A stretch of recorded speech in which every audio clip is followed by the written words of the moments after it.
Sorry, fuck me. Hold on.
Oh, no one cares. All right.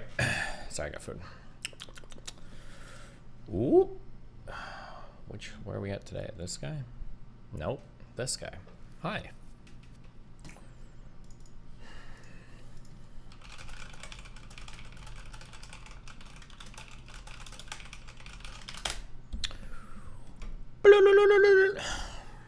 My wife took the GigaChat approach and emailed the two girls she's working with directly to have a meeting with them to air out their grievances and express her position on the matter.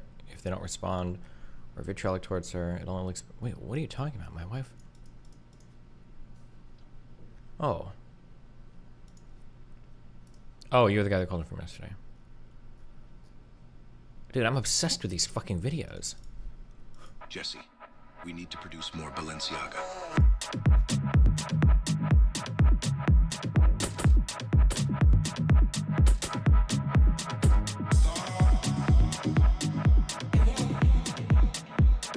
Clearly his taste in women is the same as his taste in fashion. Only the very best, with just a right amount of dirty.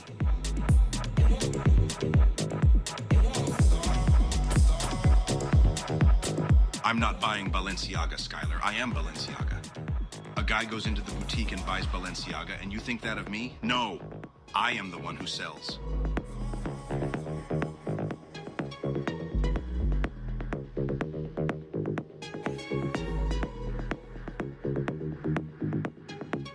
Shut the fuck up and let me wear it in peace.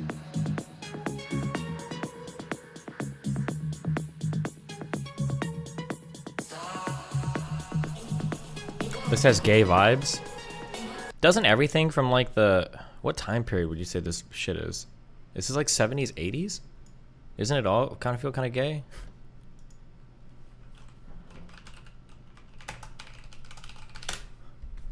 Compared to like our standards now, it feels like... You are Balenciaga, Harry.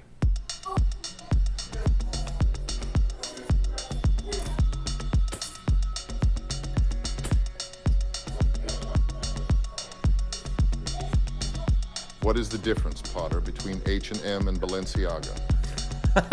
So fucking stupid. After all, to the well-organized mind, Balenciaga is but the next great adventure. Is the music AI generated too? You'll soon find out that some fashion is better than other, Potter.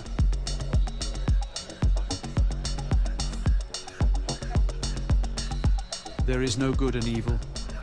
There is only Balenciaga, and those too weak to seek it. Avada Balenciaga. 1 hour silence occasionally broken up by Lego Yoda death sound. A juicer just called you a road. You want to talk about... Felix. God, this drama is so fucking boring. I tried so hard to care, and I just don't. It's too late, but now since we're past the events, okay? I'm not being a snitch about it. Has someone watched a guy die on stream? I took the precautions to hide it, to put a delay, to be smart about it. What's my reward? Fucking nothing. What is the reward for that? Actually, nothing. I get nothing for that. But trust me, if I saw that guy die on my stream, right? And I made a mistake, I would've gone banned. I don't wanna hear it. I don't wanna fucking hear it. I don't give a fuck about your take. I don't care. That's the truth. They try. You roach in my message. A juicer just called you a roach in my messages. Well, I mean, again, they're juicers. They spend all their time on the internet. Most of you guys spend all your time on the internet too, but at least you're not like racist, I guess, so that's good. Jeez. For the most part.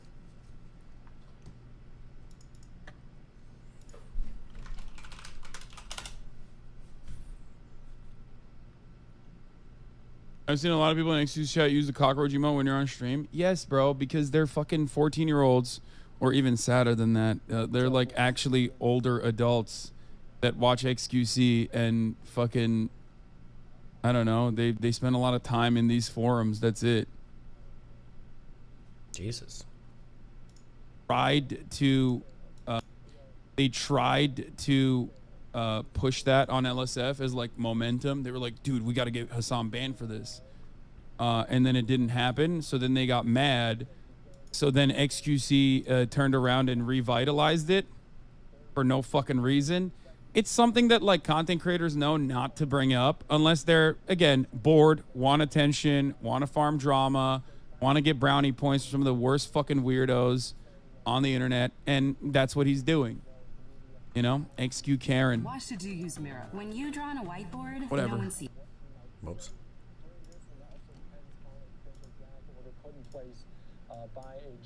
I'm the fake friend, though. Jesus. He's so mad. Lay it on me. Oh, I wasn't in video. I wasn't in video. Sorry. Find me a video like this with a volume where I don't have to use an external fucking volume booster to fucking make this work. Why is it so fucking quiet? I did some stuff.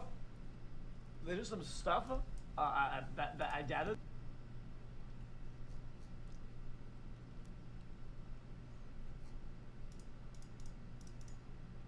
What is this star thing? New user. Oh, cute. Apparently there's another police chase. And yes, I am aware that there is a live crime coverage happening. Okay? But I think that a lot of you chatters forgot that, like, the person who's currently watching the live crime coverage happening in real time also literally was talking about how I should be banned. Well, he said, you know, that I should be banned for watching live crime coverage. Do you have goldfish brain? Wait, what? Like, you think if I watch this right now, after, you know, Twitch didn't ban me, you think it's you know, you think I could get away with watching this? Everybody, apparently there's another police. Okay. The problem is that we do not get 50 years to try again and observe that we were wrong and come up with a different theory and realize that the entire thing is going to be like way more difficult than we realized at the start. Because the first time you fail at aligning something much smarter than you are, you die. The following is a conversation with QsakxY52hpc, a legendary researcher, writer, and philosopher on the topic of artificial intelligence, especially superintelligent AGI and its threat to human civilization. This is the Lex Friedman podcast. To support it, please check out our sponsors in the description. And now, dear friends, here's QsakxY52hpc. What do you think about GPT-4? How intelligent is it? It is a bit smarter than I thought this technology was going to scale to. And I'm a bit worried about what the next one will be like. Like this particular one, I hope there's nobody inside there. Because, you know, it'd be suck to be stuck inside there. But we don't even know the architecture at this point. Because OpenAI is very properly not telling us. And yeah, like giant inscrutable matrices of floating point numbers. I don't know what's going on in there. Nobody knows what's going on in there. All we have to go by are the external metrics. And on the external metrics, if you... The external metrics!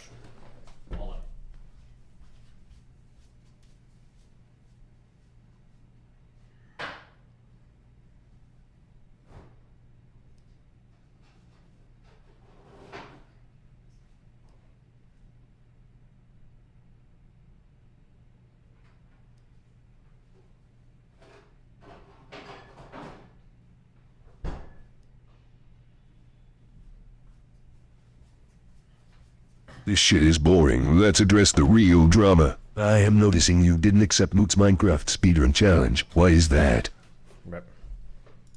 You ask it to write a self-aware 4chan green text, it will start writing a green text about how it has realized that it's an AI writing a green text, and like, oh well. So that's probably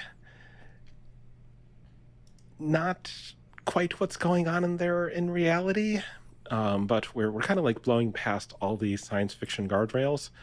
Like, we are past the point where in science fiction people would be like, whoa, wait, stop, that thing's alive. What are you doing to it? And it's probably not. Nobody actually knows. We don't have any other guardrails. We don't have any other tests. We don't have any lines to draw in the sand and say, like, well, when we get this far, we will start to worry about what's inside there. So if it were up to me, I would be like, okay, like this far, no further, time for the summer of AI, where we have planted our seeds and now we like wait and reap the rewards of the technology we've already developed and don't do any larger training runs than that. Which, to be clear, I realize requires more than one company agreeing to not do that. Is this guy an AI expert? You don't know who Eliezer Yudkowsky is? You fucking idiot.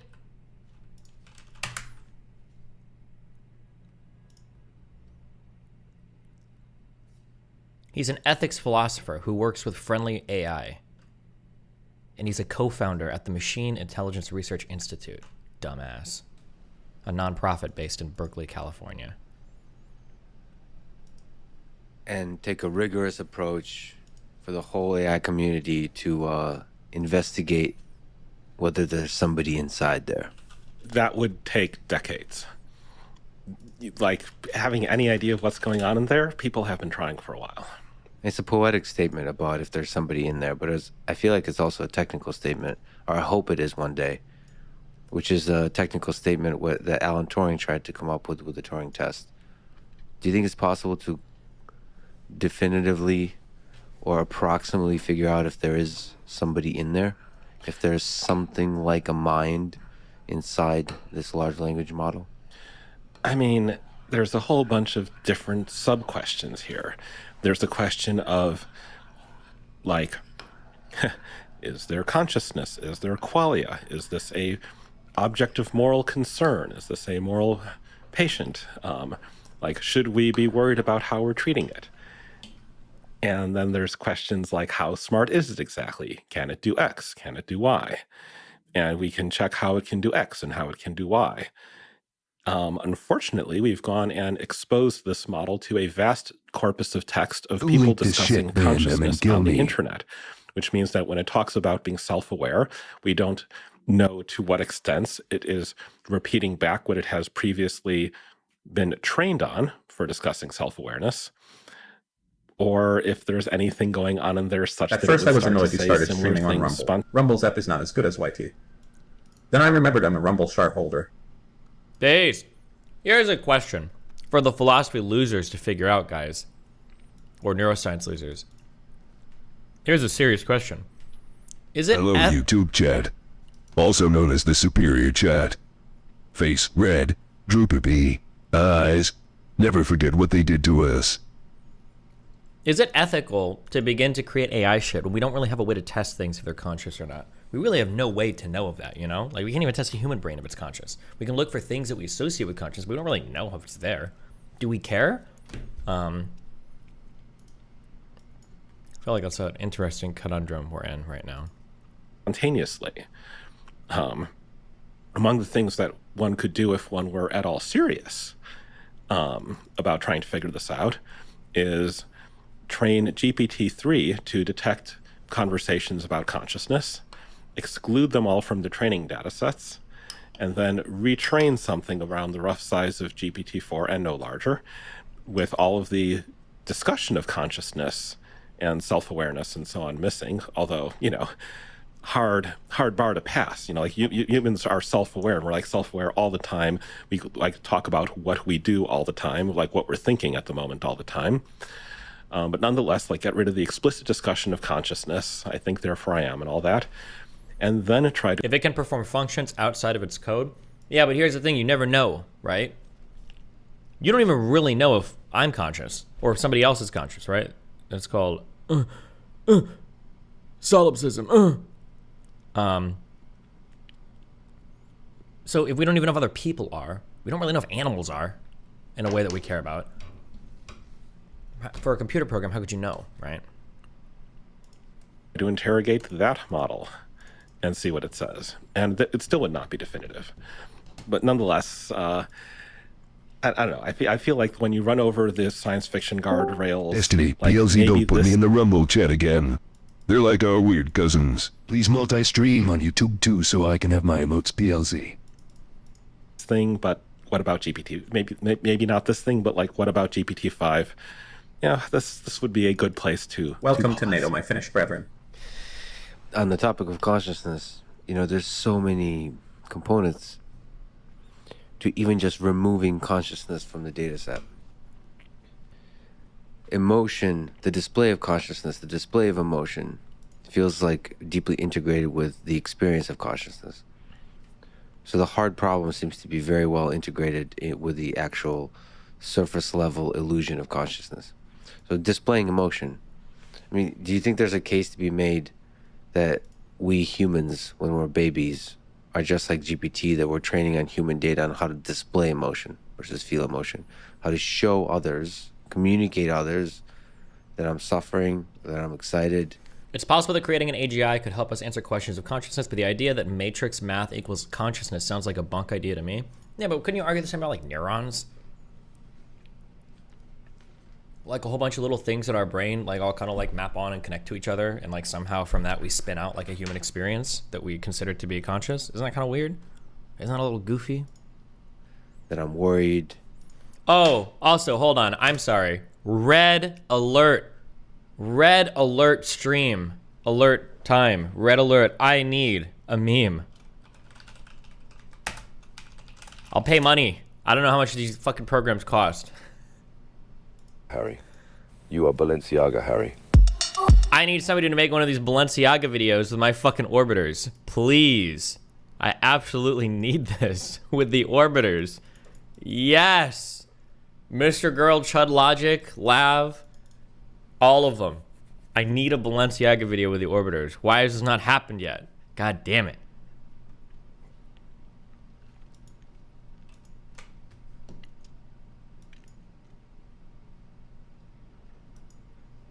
I have 2 missions left in the zombie game. I know how excited you guys are for me to be in this.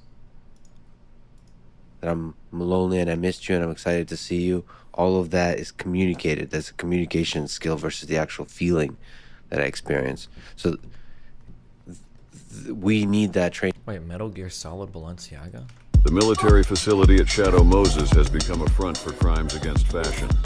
Snake, stop Metal Gear for Balenciaga. That was a really long line.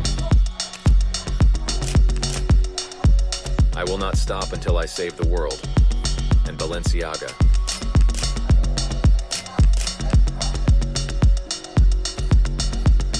I will give up the nuclear codes for a discount at Balenciaga. Snake, you are and will always be my icon.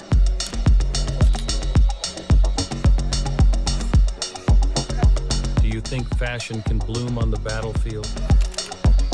Okay, that was the one good line. Okay, hero. Buy me things. Snake, when this is all over, we will move the Balenciaga HQ to Alaska and eat caribou. I always wanted a brother who wears Balenciaga. God damn it. We got a Courtney video. Are you guys excited for today?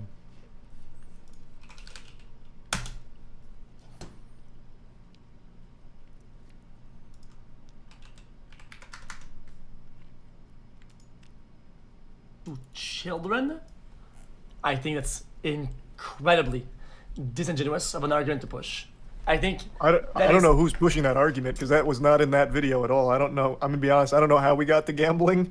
I was gonna let you cook on it if you wanted to, but yeah, I didn't say anything about gambling. For what it's worth, though, it's all good. But for what it's worth, there actually have been a couple cases where kids have signed up for crypto gambling because they usually don't check the verification until it's time to cash out. So I remember there was a story I read not long ago where kids signed up. They had some money they won through crypto gambling. I don't remember what site. I don't think it was Stake, but it was one of those. And they had money in the account, but they couldn't cash it out because then they needed to verify their age. But Stake was more than willing to take the money before verifying. Ah. So I don't know what this has to do with the core topic, but I mean, yeah, that's this. Any safeguards are prone to being boring.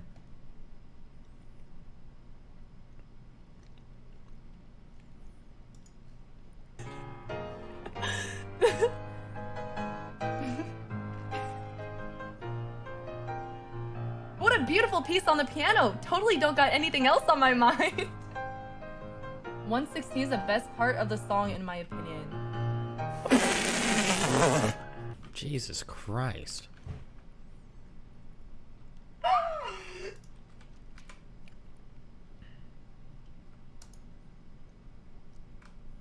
Farm LSF and give your take on the Fansly shit. I think Fansly is actually super cool. Which is why you should check out fansly.com/.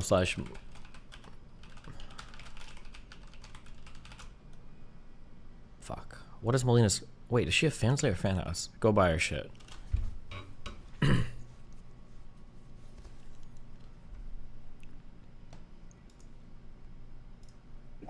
I see this going on with Trump, and I'm just like, I can relate in a way. I see. Sure, I went through this anti-justice system, and it's upsetting because they're doing this to a president, a good man, a good person.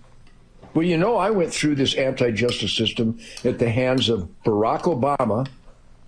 Barack Obama, you punk, you horrible anti-American, communist, Islamic terrorist. Well, that's going to go in the media. That's what he was. He literally reignited racism in America. Thanks a lot, Barack, and your buddy Mike, and your two fake daughters. And if I'm wrong, somebody show me a picture of Mike.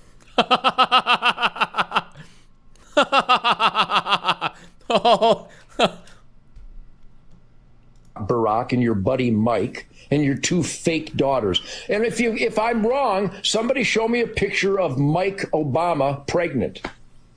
Show me a picture of Mike Obama pregnant and show me the two daughters in their youth. Show me Mike and Barack snuggling their infants in swaddling clothes.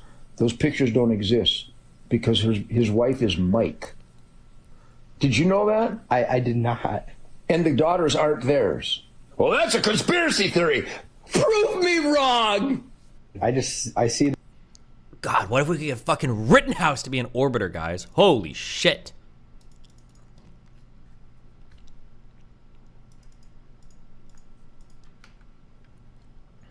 I look like I work at Pizza Hut? Well, listen, here's what I'm gonna do. If I look like I work at Pizza Hut, I'm gonna go ahead, grab one of the empty boxes that are in my motherfucking stove, because I always keep an empty, an empty pizza box just for the fuck of it until I feel like throwing it away. I'm gonna go ahead and I'm just gonna ring your mom's doorbell when I know you're asleep. I'm gonna ring your mom's doorbell. She's not gonna answer it at first because she's gonna see a tall black man, but she's gonna peep through the peephole and see that I'm peanut butter complexion, so everything's gonna be all right. I'm gonna have the pizza box and be like, "Excuse me, ma'am, did you order pizza?" She's gonna look at me up and down, see the abs chiseling and busting through the Under Armour, see the BBC slightly protruded to the left, and just pull me in. The pizza box flies. She said, "Wait a minute, there's no pizza." I said, "Well, you just pulled me in the house." Throws me on the couch, gets to her knees, grabs one fist, grabs another, gives me a double stack because I got the BBC. Starts sucking, twerking, twisting. I'm like, ooh, ooh, That's all I can really do. And I submit, and I just bust infinite hot loads of Matrix juice right down her motherfucking throat until she gulps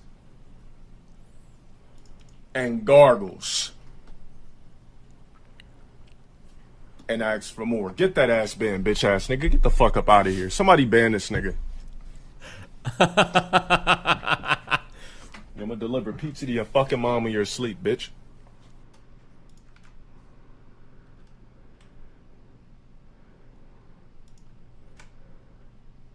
I look like I work. Jesus.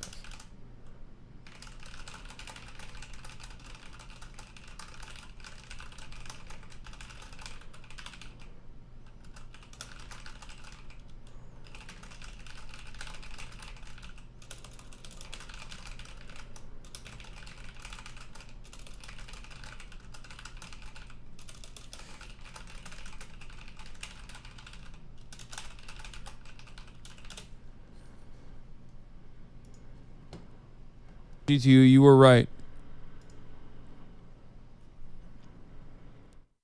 Oh no.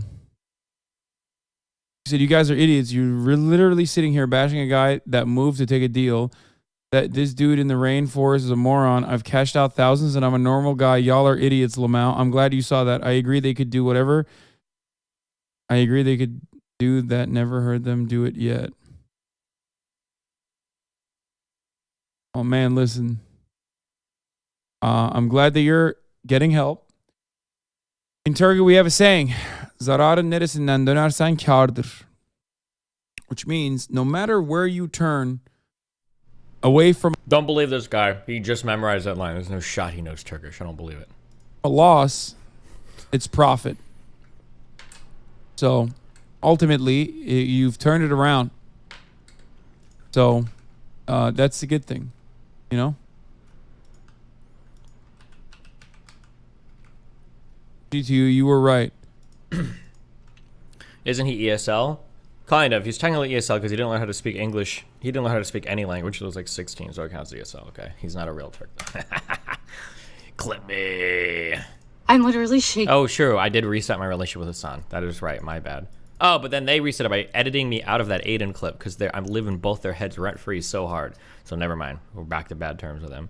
Right now because I just had a man approach me in a parking lot and it went fine, and I'm going to tell you why it went fine and how to address it, because it was in a book I read and this is how you're supposed to address it, but it scared me.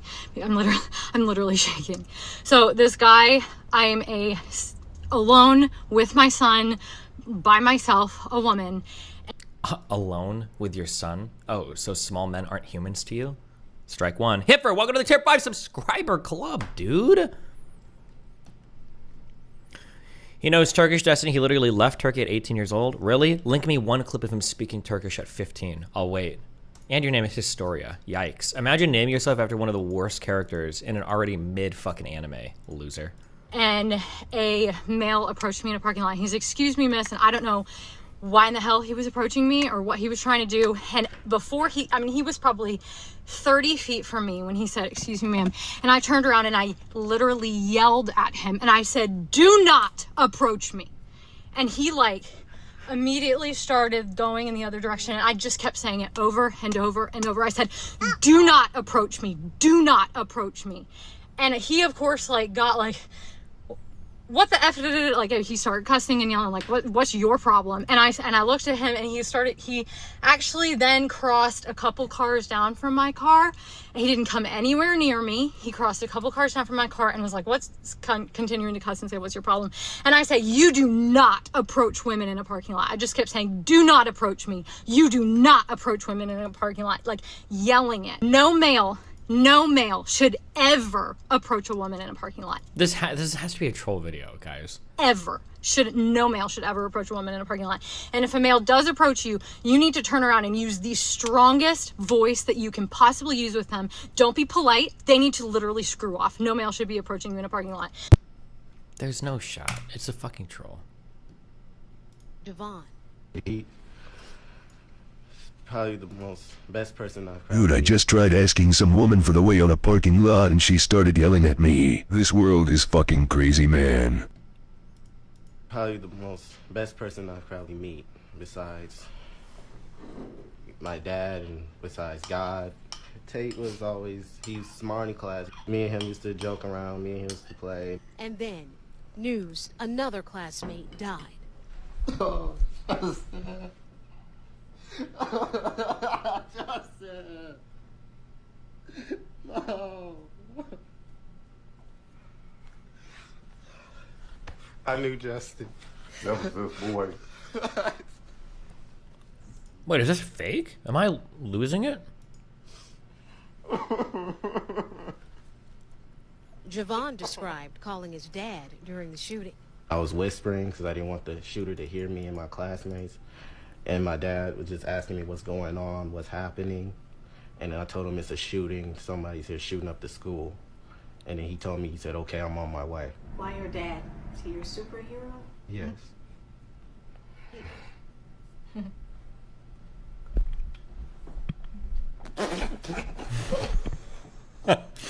Wait, what is this? What is this interview? Wait, what is going on here? You can't save your kids. That's devastating. I'd rather been the one that got shot than my kids. I'm so Is this crying real? Me and him used to joke around. Me and him used to play. Hold on. And then, news, another classmate died. Oh, Justin. Justin. No. Do people do that? Oh, Justin! It sounds like a movie. I might just be fucking retarded. Sorry. Is this? I knew Justin. That was this boy. He's 15? I've just never seen somebody cry like this before. It's a reenactment? Shut the fuck up. Dad was just asking me what's going on, what's happening. And then I told him it's a shooting. Somebody's here shooting up the school. And then he told me, he said, okay, I'm on my way. Why your dad? Is he your superhero? Yes.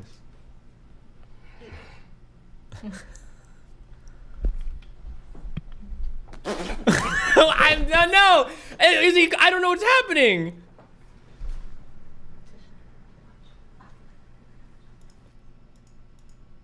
It's just crying. They just cry. They're just crying in a strange way. Somebody's here shooting up the school. And then he told me, he said, okay, I'm on my way. He's having a breakdown, yeah. Is he your superhero? Yes. It's...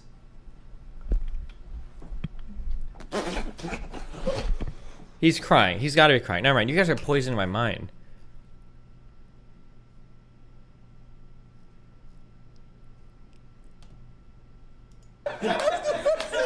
No, you guys are destroying my mind. I don't believe you guys.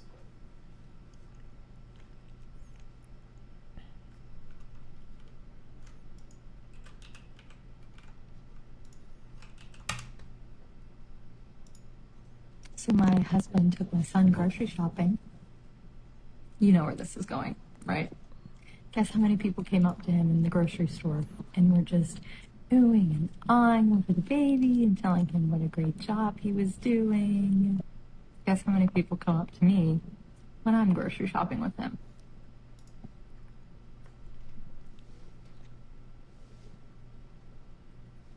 So my husband took my son grocery shopping. Wait, is this the same lady? Right now, because I just had a man approach me in a parking lot. You know where this is going, right? And wait, is this the same lady? Guess how many people came up to him? And it went fine, and I'm gonna... In the grocery store. Look at the tag. It doesn't look like it. No, it's not. Okay. I thought I'm losing my fucking mind. God damn. Okay.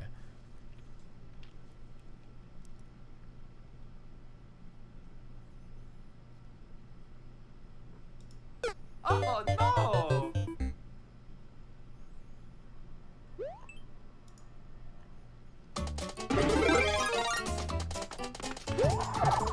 There it is.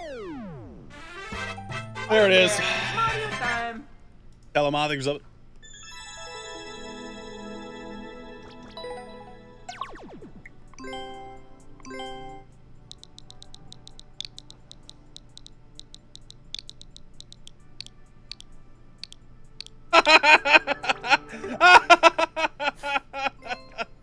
Yeah, we taught this shit too well. Nice.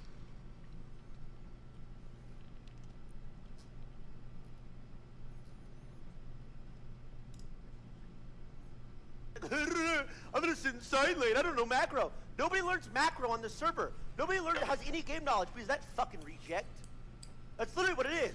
And of course, nobody gets punished for intentionally feeding because he can play his disgusting fucking champions and run it down. Please stop it. Every day, they're fucking.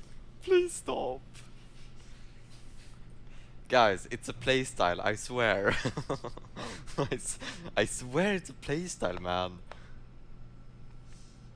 What's this guy do?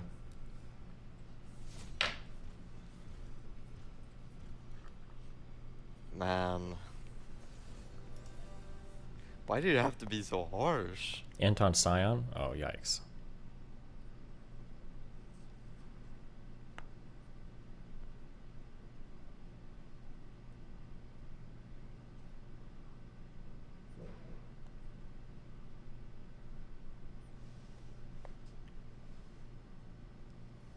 Oh, did he actually do this? Let's fucking go, brother. Same thing.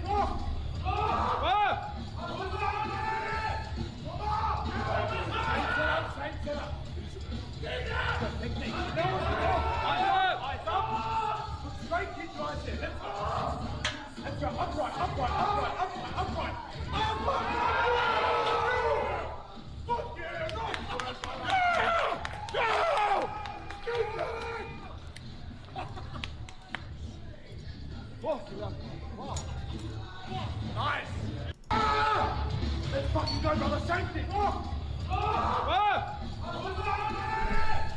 Jesus. Wait, Destiny delete VOD. What? Stop. I wonder if you managed to check out the Charlie Sneeko debate. They seem to cover a lot of ground. Yeah, we watched it last night. Trump is currently turning himself in.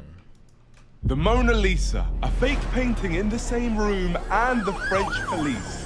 Why is all of this happening? Well, this is a series where I've done some crazy things with America's biggest prankster, Gideon.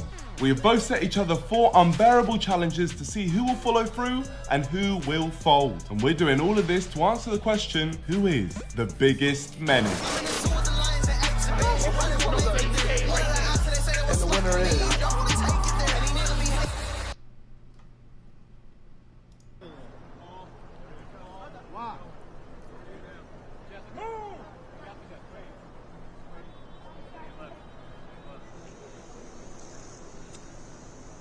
He still denies that he even fucked Stormy Daniels.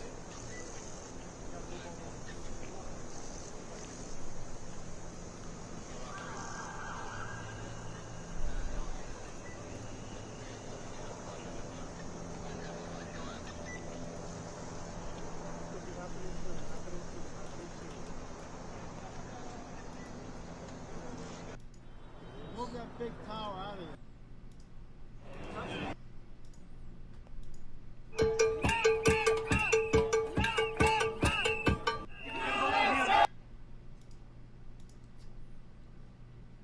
What a wild timeline we're in right now, Jesus. Holds the door for Raj when she notices his hands are full. It's a common courtesy. By contrast, if LaToya holds the door for Raj and mutters, "Gay men are so weak," that could be considered harassment. Bro.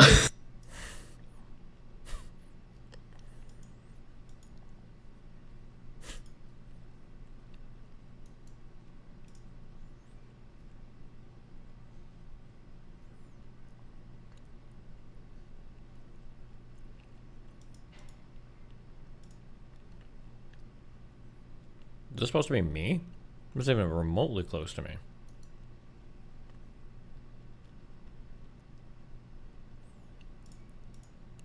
Right.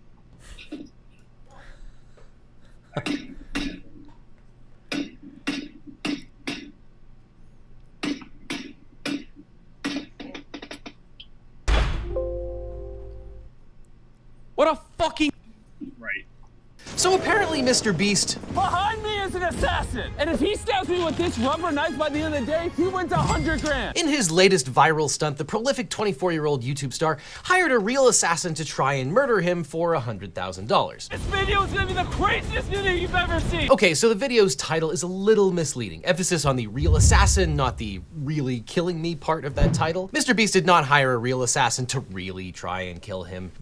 The 2022 Shkreli Awards have been released. Dysfunction in healthcare is one of our foundational pillars here at Healthcare Triage, and these awards highlight some of the worst examples, and that's the topic of this week's Healthcare Triage.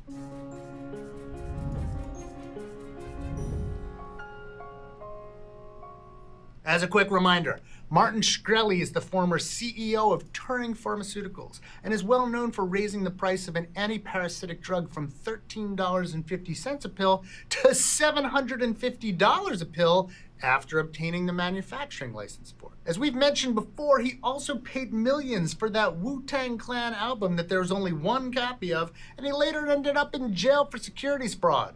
Shkreli doesn't have a lot of fans, but he's got these awards to honor his legacy. A dentist snagged this year's number 10 spot by upping his work on fixing crowns. That might seem like a good idea until you find out that the reason he fixed around 566 more crowns than usual in a year was because he was breaking patients' teeth on purpose. By allegedly drilling into patients' teeth for no good reason, he upped his salary by over $1 million. He won't spend much time enjoying that money, though. He'll be busy serving 54 months in prison while he thinks about the over $1 million in fines he now owes.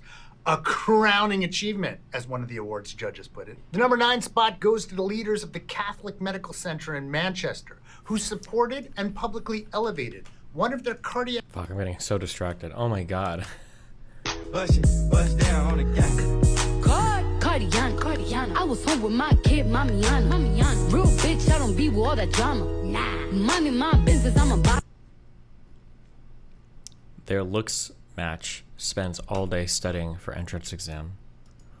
There's more to life than getting girls and respect, bro. It's okay, Asian boyos.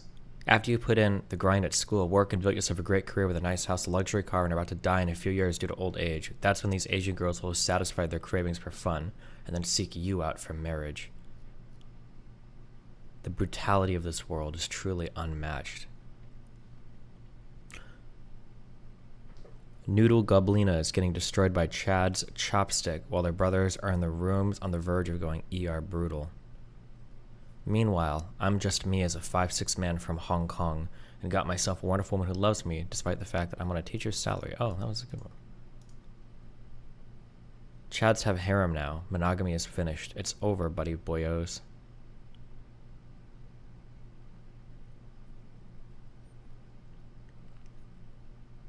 If I get like a video like this with 2 Asian girls, can I get Asian guys to hate me too? How many large groups of people? Like a video like this with 2 Asian girls? Shut up! Asian guys Bro, no one asked. Yeah, we're gonna sick the Asians on us next. True. Important KD clip. Bro, this is fucking weird. Right? If you don't have an immense liking for me, I'd recommend for your own mental health to look away. Or like leave.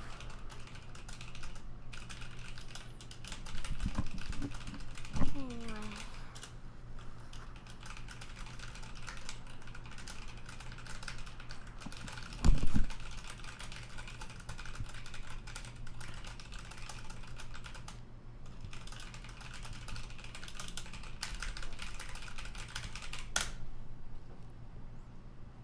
Yeah, it has been a test for sure.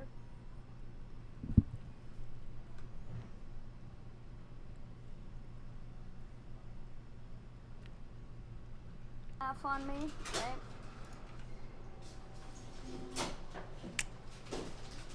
Milker. Or Melina. I'm talking to Melina. Hi. Huh? What's up? What's up? I called you Milker. Huh? I called you Milker. Milker. But I'm talking to you. You're calling yourself. Not your Milker, friend. milkers. What? Huh? You gonna come here? No, I'm busy. I'm working. Okay. What's your Fensley called? Is it Melina? Yep. How'd you get the original name? Smart. Wow. Streaming? Yeah. Some of us have to actually work for a living. Why didn't she say hi to me? How to? What does that mean? What? What is it? What is what? What is it? Oh. What's up? Did you have fun at the beach? Sure. What do you mean by sure? It was nice. In a shower? Did you put on sunscreen? Oh yeah. Cancer Actually, melon. ran out of sunscreen, so I did. I'm gonna shower. Ask Melina if she remembers when you were shitting on Fansly girls for being too pussy to just use OnlyFans because of the stigma. True. That's why she's starting an OnlyFans soon. Get ready, guys. New Spider-Verse trend. Wait, what? I almost feel like they shouldn't make a sequel because, god damn, this original movie was maybe perfect or close to it.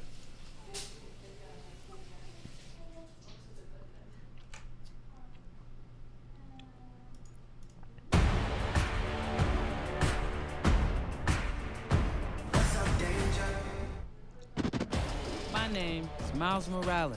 I'm Brooklyn's one and only Spider-Man. And things are going great. Oh, yeah. You were supposed to be here at 5. All right, whatever. Whatever? Wow. Whatever? So are you like a cow or a Dalmatian? I am the Spot. It's not funny. Don't do that. Miles's grades are pretty good. A in AP Physics. That's my little man. And a B in Spanish. What? Ooh, okay. Miles. Are you trying Mira, to eso es kill me? imposible. I gotta go. All right, bye. He's lying to you. And I think you know it.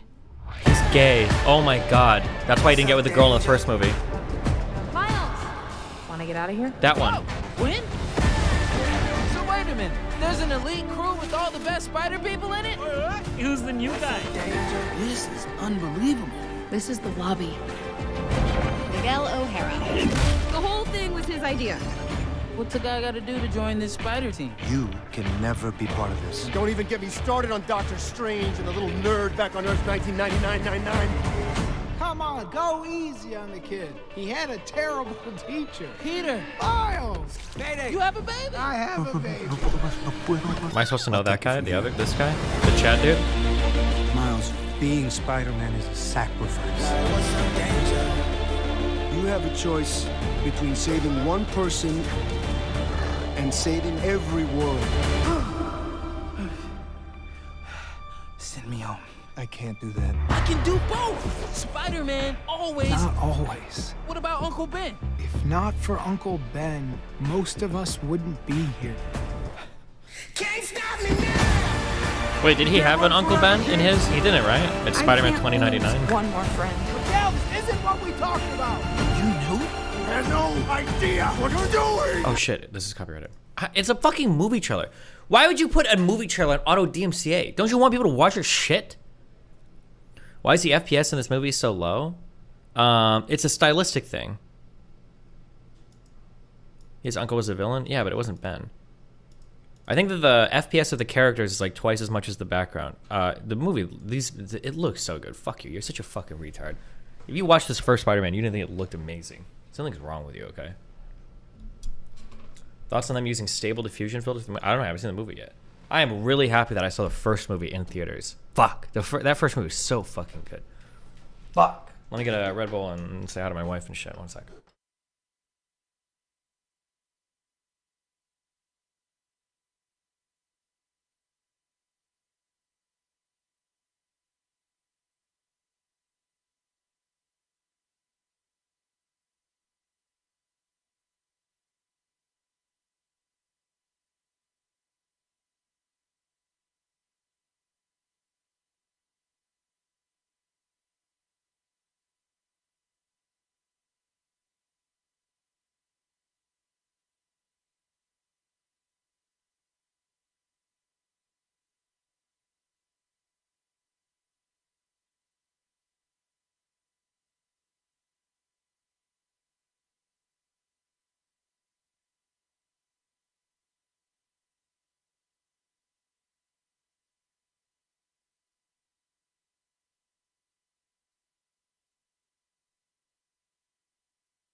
Okay, what is...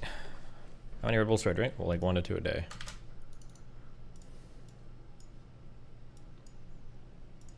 So apparently Mr. Beast... Behind me is an assassin! And if he stabs me with this rubber knife by the end of the day, he wins 100 grand! In his latest viral stunt, the prolific 24-year-old YouTube star hired a real assassin to try and murder him for $100,000. This video is gonna be the craziest video you've ever... Oh no. Wait, what is this subreddit? OnlyFans advice?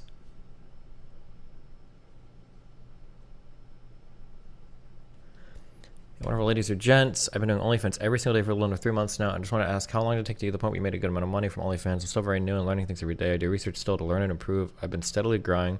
But sometimes I get a little discouraged when I push out promotion every single day and haven't gone viral on anything. So far, I've got no more than 7 subs in one day. By no means am I complaining, as I know the job is extremely competitive since blah, blah, blah.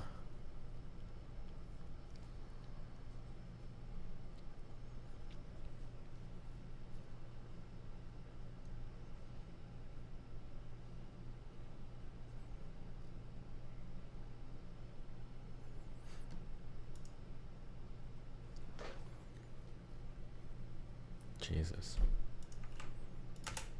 Okay, so the video's title is a little misleading. Emphasis on the real assassin, not the really killing me part of that title. Mr. Beast did not hire a real assassin to really try and kill him. The assassin was not really going to kill Jimmy. He does not have a death wish, as far as I know. But what would happen legally if he had hired a real assassin to actually kill him? Oh shit, he's gonna bring up, is he gonna bring up a case? Wasn't there a guy that got in legal trouble for hiring somebody to kill himself? I think it's actually illegal. Now, if you're one of the 12 people who haven't seen Mr. Beast's video, here's a quick summary. Over the course of 10 hours, Mr. Beast engages in a very expensive game of cat and mouse to elude his would-be fake assassin across 5 different locations. Inside this car's backpack is not only 100 grand, but also a tracker giving him my real-time location. Among Mr. Beast's exorbitant expenditures include getting a tank to run over the assassin's car, checking into every single room in a hotel and filling them with distractions, using a Lamborghini and helicopter to escape, blowing up a real bank, and building his own carnival. Jesus At the end of the video, Christ. Mr. Beast did give his opponent a sporting chance by faking an ankle injury at the carnival to see if the assassin would still stab him. Got all this for a broken ankle, huh? Yeah. Wait, what's going on in these Mr. Beast videos? Do I need to start watching this shit? Wait, what? Yeah, I don't know about that.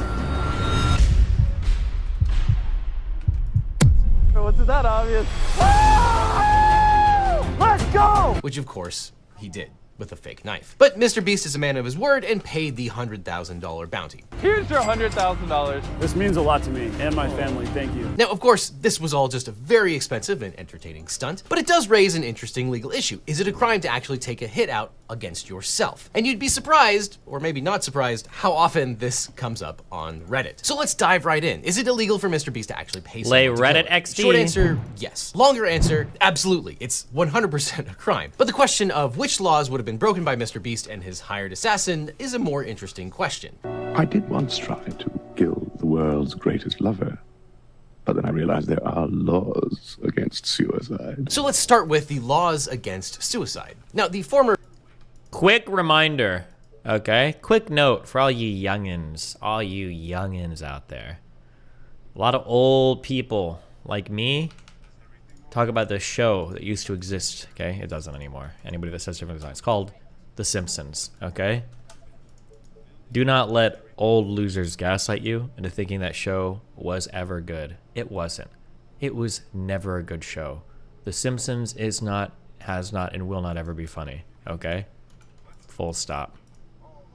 Mayor of Springfield is partially right. In British common law, suicide used to be a felony, while attempted suicide was a misdemeanor, which sort of makes no sense at all. But historically, those who successfully took their own lives would be buried in a public highway with a stake driven through their body, and by forfeiture would surrender the remaining possessions to the king. Yikes. But in the United States, suicide is no longer considered a statutory crime, but some states still criminalize an unsuccessful attempt. In 2018, Maryland made news after a 56-year-old man pleaded guilty to 1 charge of attempted suicide and was sentenced to a 3-year suspended jail sentence and 2 years of probation. Maryland recognizes a common law crime like attempted suicide that have no specific penalty, leaving it up to the judge to decide the punishment. And according to the prosecutor, this charge was, quote, not something I've seen before, and not something he'd pursue in the future. Quote, it's not like we're trying to put this guy in jail or anything, we're just trying to get him into a mental health treatment. Now, naturally, critics felt that giving a mentally ill man a criminal record under the guise of helping him was an abuse of prosecutorial discretion. But that's first-party suicide, and as far as I can tell from Mr. Beast's video, he did not wish to take his own life, so he hired someone else.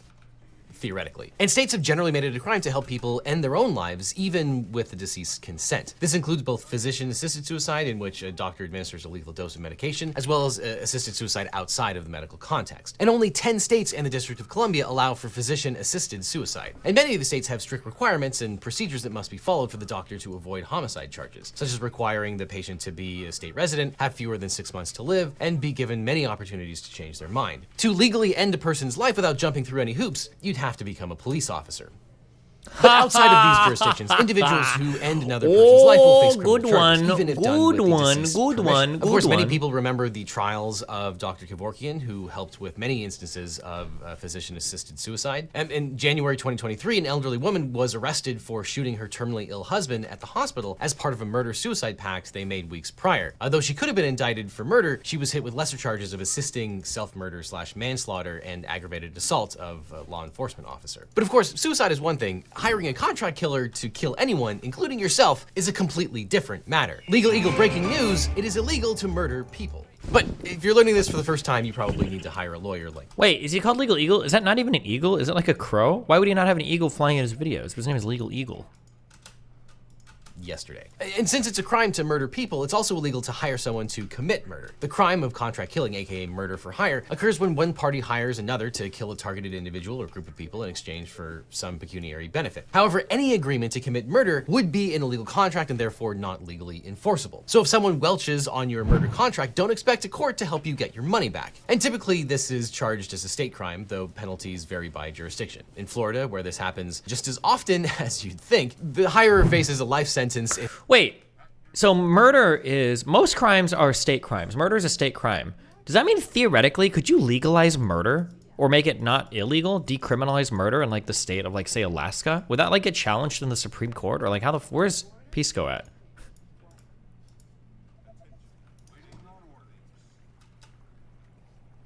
If the victim is actually killed, and a maximum of 20 years if the victim is injured but not killed. And if the murder plot is formed, but the victim isn't injured or killed, the potential sentence is about 10 years. And as you may recall, Joe Exotic, aka the Tiger King, is currently serving a 21-year prison sentence for trying to hire two different men, one of whom was an undercover FBI agent, to kill his nemesis and animal rights activist, Carol Baskin. And here, federal jurisdiction was established because the scheme involved interstate travel and commerce. Specifically, Joe Exotic gave the first hitman $3,000 to travel from Oklahoma to South Carolina, and then to Dallas in furtherance of the murder plot. And murder for hire plots typically involve killing a third party. But what happens if the intended victim is yourself?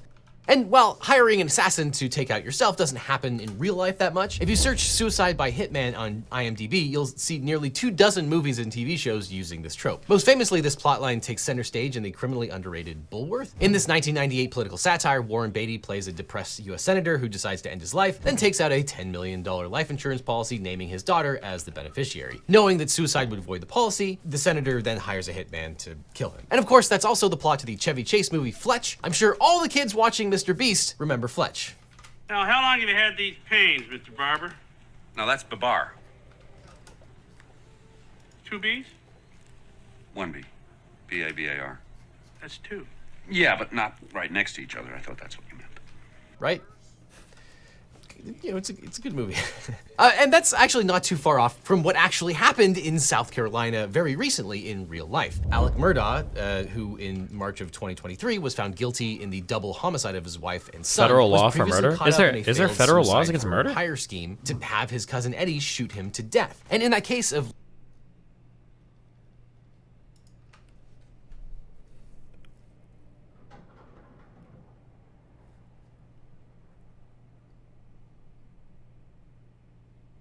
Oh. In Canada, yes. Wait, this is the US. This is the US code. If there's federal laws against murder, how do you decide who gets jurisdiction to prosecute for murder? Who joined?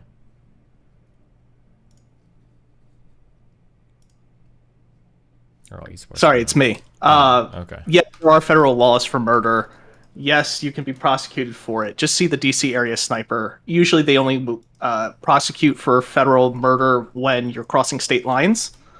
So, or when your murder spree crosses state lines, of serial killers and stuff like that will often get tried under it. But generally speaking, they're going to defer to the states for state crimes. Who is going to, let's say that you get like tried for murder and like what is like the federal punishment? Is it like the death penalty or?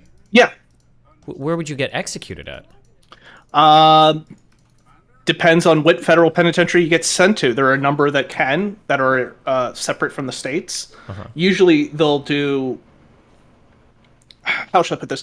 Usually they'll discuss how they want to strategize for murder charges. So like the DC area sniper was a good example where there are certain states that don't have the death penalty and then certain states that do. So they'll try, if you commit multiple crimes in multiple states, they'll usually try the states that do not have the death penalty first to get that all out of the way, and then they'll worry about the death penalty later on down the line, so that they know you're at least life in prison without parole.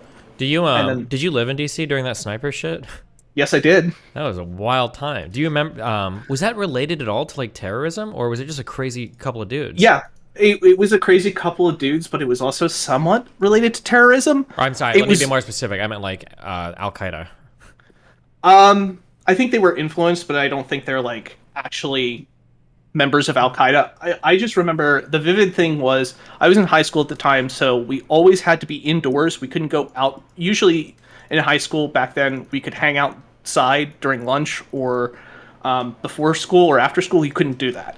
And there was always the rumor of a white van, right? So you always got, everybody's freaked out anytime they saw a white van because they thought they were going to get shot. Yeah. But yeah, the whole Maryland, DC, Virginia area was pretty much on lockdown. You couldn't do anything during that time, and it was kind of weird. But it's kind of wild that like a lot of people, was this in 2002? Do you remember? Probably. I want to say maybe 2003? End of 2002. A lot of people don't remember this, but one of the scariest things after... Wait, how old are you? I'm 36. Okay, I'm 34.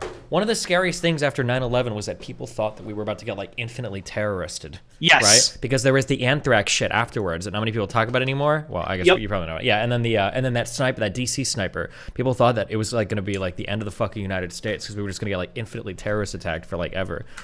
It was a wild time. Holy shit. The whole thing was really scary for like people living in that area because, for instance, a lot of kids that I grew up with had parents or family members who either worked for the government in DC or worked at like military bases, because I grew up not too far from Fort Meade. So that whole thing was always a thing. I remember just like having to go anywhere like crowded, especially outdoors, was a particularly like weird thing to do, and people were always kind of like skittish about it for the longest time. And then the anthrax stuff, the DC area sniper, there were constantly discussions of like, are we getting off of school for this thing? Like I remember we got sent home early on 9/11, and the day after we had off because they were worried after DC had been struck that because you were so close to both Annapolis and Fort Meade, they were like, okay, these are like obviously attractive targets for terrorist attacks, so we're going to give you guys a couple days off and figure out what the hell's going on, and then we'll let you go back to school.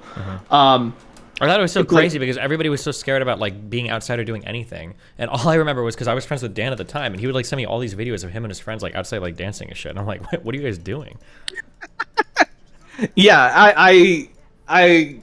I didn't, it didn't bother me, but that was, so there used to be a huge anime convention and in Baltimore. It moved to DC, but I remember like during that time period, one of the reasons why they didn't move to DC was because they acknowledged the place was bigger than Baltimore. They didn't want to deal with all the extra security for DC, they said. Like people wouldn't be allowed to wear masks, people wouldn't be allowed to like go in certain types of costumes, there'd be metal detectors all over the place. They were just like, it's not worth the extra insurance, it's not worth the extra security measures and all the extra costs related to that. We have a smaller venue to deal with, but it's less problems. Like when being Drake said he involved. was going to go to his high school reunion, make everybody have to go through security clearance. I remember that, you know. That was 9/11 in a nutshell, yeah. But okay, gotcha. Yeah, no, I mean, that it was just kind of interesting to grow up around that time. So yeah, but yeah, typically federal murder is for cross state line stuff, or terrorism. That's another big one that they'll get you on. See the Boston bombers, obviously. Okay. And that's about it. All right, well, cool. Have fun. Be careful. Take it easy. Life imitating art, Murdoch arranged for his own failed murder so his son Buster could, like Bulworth, collect on the $10 million life insurance policy. Except when cousin Eddie tried to shoot Murdoch, the bullet only grazed his head. In 2021, the grand jury indicted the cousins for their suicide for hire scheme. Cousin Eddie was charged with assisted suicide, assault and battery of a high aggravated nature, pointing and presenting a firearm, insurance fraud, and conspiracy to commit insurance fraud. Murdoch was charged with insurance fraud, conspiracy to commit insurance fraud, and filing a false police report. Notably, Murdoch was not charged with murder for hire or with any crime related to the actual suicide for hire, just the crimes surrounding the scheme like insurance fraud. And that's how the state of Utah handled a similar suicide for hire case. In 2018, 22-year-old Eric Bedolla, while claiming to be a 19-year-old woman, Sorry to interrupt your video. entered Here is into an $5 agreement from online my with campaign a to hitman keep kill quiet Bedolla about in how exchange tiny for my hands $5,000. are The from hitman that was game of actually a Patty Cake. detective. That happens a lot in these kinds of cases. The hitman that you're talking to is, you know, probably a cop or an FBI agent. But Bedolla was promptly arrested and charged with first-degree felony. How do we feel about, I need to dig more into certain things. How do we feel about, like, sometimes you got these terrorist cells in the United States where people end up getting busted, and you find out that, like, 70% of the terrorist cell are, like, FBI agents?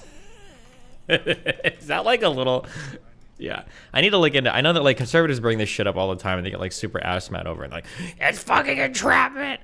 But I think it's a little bit weird sometimes. Depending, I should ask conservatives for a specific example when they get particularly ass mad over it. But I know that yeah, so I remember there was one with some kid that got talked into trying to do like a terrorist attack by like some girl online who was apparently an FBI agent, and conservatives were like, oh, he was just a lonely kid and blah blah blah. But yeah, Michigan governor assassination plot.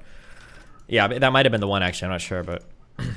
felony criminal solicitation, and second-degree felony obstruction of justice. Like Murdoch, the state did not charge Bedolla for the actual suicide for hire plot, just the ancillary crimes. But that brings us to the main question. What would happen if Mr. Beast did hire an assassin to kill him? What would the legal consequences be for Jimmy and his whole team if everything in the video wasn't actually a stunt, but actually happened in real life? Well, for starters, Mr. Beast is a resident of North Carolina, so that state law controls. And North Carolina does outlaw murder for hire schemes. Not surprising. And interestingly, North Carolina has no specific statute outlining suicide for hire, and we couldn't find any example of the prosecution in that state. Their terminally ill patients do have a right to have their medical representatives honor a patient's decision to withdraw or withhold life-sustaining measures under North Carolina General Article 23. But whether you call it a murder for hire or suicide for hire, Mr. Beast's antics would likely still be classified as an illegal contract killing. How did Jimmy find an assassin for this anyway? I found Jimmy. He didn't find me. The fact doesn't change just because Mr. Beast's contract involves an elaborate game of cat and mouse. So I've seen the other guys that chased Jimmy. He's gonna be ready there for us so he can point and laugh and call us nerds. Well, that ain't gonna happen this time. A few moments later. Listen to this real quick. That's my door to my getaway vehicle. Later, nerd. He just ninja flipped out of here again. And if Mr. Beast or his associates engaged in any interstate commerce or communications or travel in connection with the scheme, from, you know, renting tanks to hiring actors to fill up the hotel, well, that murder for hire plot is probably now a federal crime as well. Now, typically, as you saw in the Murdoch and Bedolla cases, individuals who take out a contract against themselves are not charged with the actual suicide for hire plot. But that doesn't mean that they couldn't be. It's still the same crime. And similarly, Mr. Beast could theoretically be charged with conspiracy to off himself. Conspiracy is an agreement between two or more people to commit an illegal act, along with an intent to achieve the agreement's goal. Happy and birthday, generally at oopsie. least one overt act in furtherance of that illegal goal. It's illegal to pay someone to kill someone. And if you're doing the paying, you are engaged in a conspiracy, even when the target is yourself. And I'd feel bad for anyone on Mr. Beast's team who also helped out in the process of intending to off the main star. Because anyone else involved in the murder for hire plot, even if you just take a small overt act in furtherance of the conspiracy, well, you are screwed. Every time someone helped out in this entire scheme, well, they're probably on the hook too. I'm looking at you, Chris. Are you telling me to rob a bank? Yeah, actually I am. And every time Mr. Beast asks someone to commit a crime on his behalf, well, that's probably criminal solicitation. And when Mr. Beast encourages a person to commit a crime, and that person does commit that crime, well, that's Okay, we're done with this meme shit. Courtney, talk to us. Guide us into the future. Hi everyone, welcome back to my channel. If you're new here, I'm Courtney Ryan, and today we're going to be talking about something that is really important when it comes to dating, and that is the topic of income. So despite the 15th video on there are also income? a lot of unrealistic expectations surrounding male income, and specifically what we expect a partner to be making. So I have a group of 7 girls here with me today. We're going to be having a conversation about income. I'm going to be asking them some questions and also revealing to them some statistics surrounding male income and the reality of what's going on. Wow. And I really want to stress here in the beginning, the point of these videos is not to make anybody look stupid. It's just to have a conversation. I'm not red pill, guys, I promise. Is how we understand and learn about these topics. So without further ado, let's get into it. How old are you? I'm 25. I am 25. I am 24. I'm 27. I am 29. 31. I am 25. Okay, and then what do you do for a living? I work as a healthcare reimbursement consultant. I'm a copywriter. I am in the life insurance industry. I am a lead engineer for a software consulting company. I work at a medical spa. Ooh. And I'm in school. I am a photographer and I also work in data analytics. So I just graduated, so I'm very, very new at this, but I am a mental health therapist. And is your partner's income something that's What are important to you? mental health therapists? Are there other types of therapists? I guess you could be a physical Doing therapist. something that Okay. they're passionate about. Yes. Absolutely. I think it's important in the sense that I would like them to be doing something that they enjoy. I think that their outlook on their job probably matters more than my outlook on their job. And because that's going to set the stage of our dynamic really is their lifestyle doesn't match with mine. And it matters in that I would like them to be Why does she always doing play the something same that they background find music? I don't know, but she turned it down this time at fulfilling. least. And I don't really think it matters in terms of how much they're making. And I think, again, this just comes down to being realistic about money and money standards that we have in people. And I would want to be with someone that is driven, but that doesn't necessarily mean that the dollar has to be a certain number to match that. Kind of. Okay, explain. It's important to me that they can function independently from me, and it's important to me that I can function independently from them. Okay. So as long as you're making enough to function independently, and as long as you're making enough that like we can do the things we want to do together within like a reasonable timeline, like we don't have to we're taking about the same amount of time to like save up for something big. Yeah. That's fine for me. So you would be totally okay with like contributing 50-50 to the relationship? I would prefer that. That's the vibe I was getting. Yes. I would prefer that mostly because I don't like feeling like love is transactional. I don't like feeling like in an argument, if we're at a low point, someone can hold that over me and be like, well, I paid for this. Something I've never thought about, well, I say I've never thought about it, but I actually did think about this like a week ago, is when I think about relationships and like men and women, I wonder how much of that was formed by the fact that, I guess in my group, the people that my life, whatever, like when I think of my wife, I think of my kid's mom, every woman I've dated has been working. I've never been like in a sync relationship, single income, no kids. I feel like I've always had like, I feel like my girlfriends have always worked. Was there a point in time where you dated at like 18, 19, 20 where the Yo, girl Nest, was I not thought working? we were doing politics after Factorio was done. Yep. Snoozefest. This is politics, sociopolitics, because it's not like the 1920s. Yeah, I don't know, I kind of wonder. Because I hear people say like, oh, like both people need to earn money. And like when I grew up, like every girlfriend I'm dating is like working. It's not like somebody's like, you're providing for me at like 19. And I paid for that because in my head, I'm already keeping track of shit like that you could use over me, and that's just an insecurity that I have. So I wouldn't want someone to be contributing more than that. So you Was Melina working? Was Melina working? Kind of, but like I had, basically the way I work with Melina is I told her when we started, I met her in New Zealand, and I see a lot of potential. She's young, she's hot, she's Swedish, and I'm like, listen, I love you very much. If you come back to the United States with me, I'll love you, I'll marry you, we'll do whatever, and we can make so much money together. So then I started getting her involved in the streaming stuff. I showed her a way to make a ton of money. I I had other girls talk to her to kind of get her into the whole streaming world. I'm just kidding. Wait, you have exes that didn't work either? I'm pretty sure every ex I had, there was that one girl I dated like long distance for like a year. She didn't work, but I mean, that was like kind of a thing.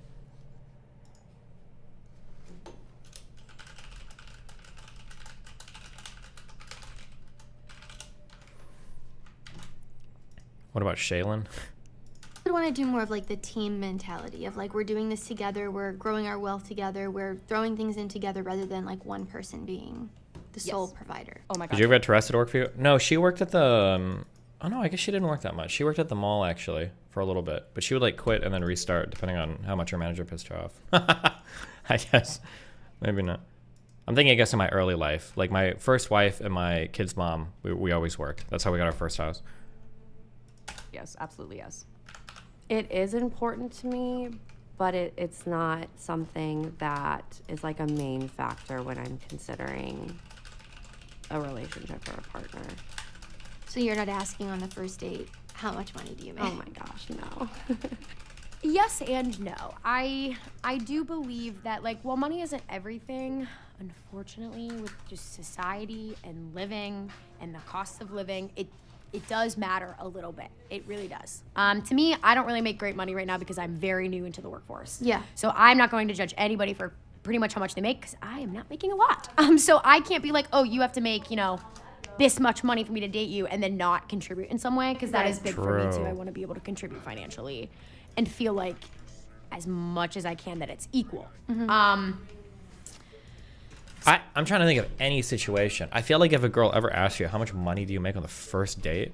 That's got to be like the most red flag shit in the world.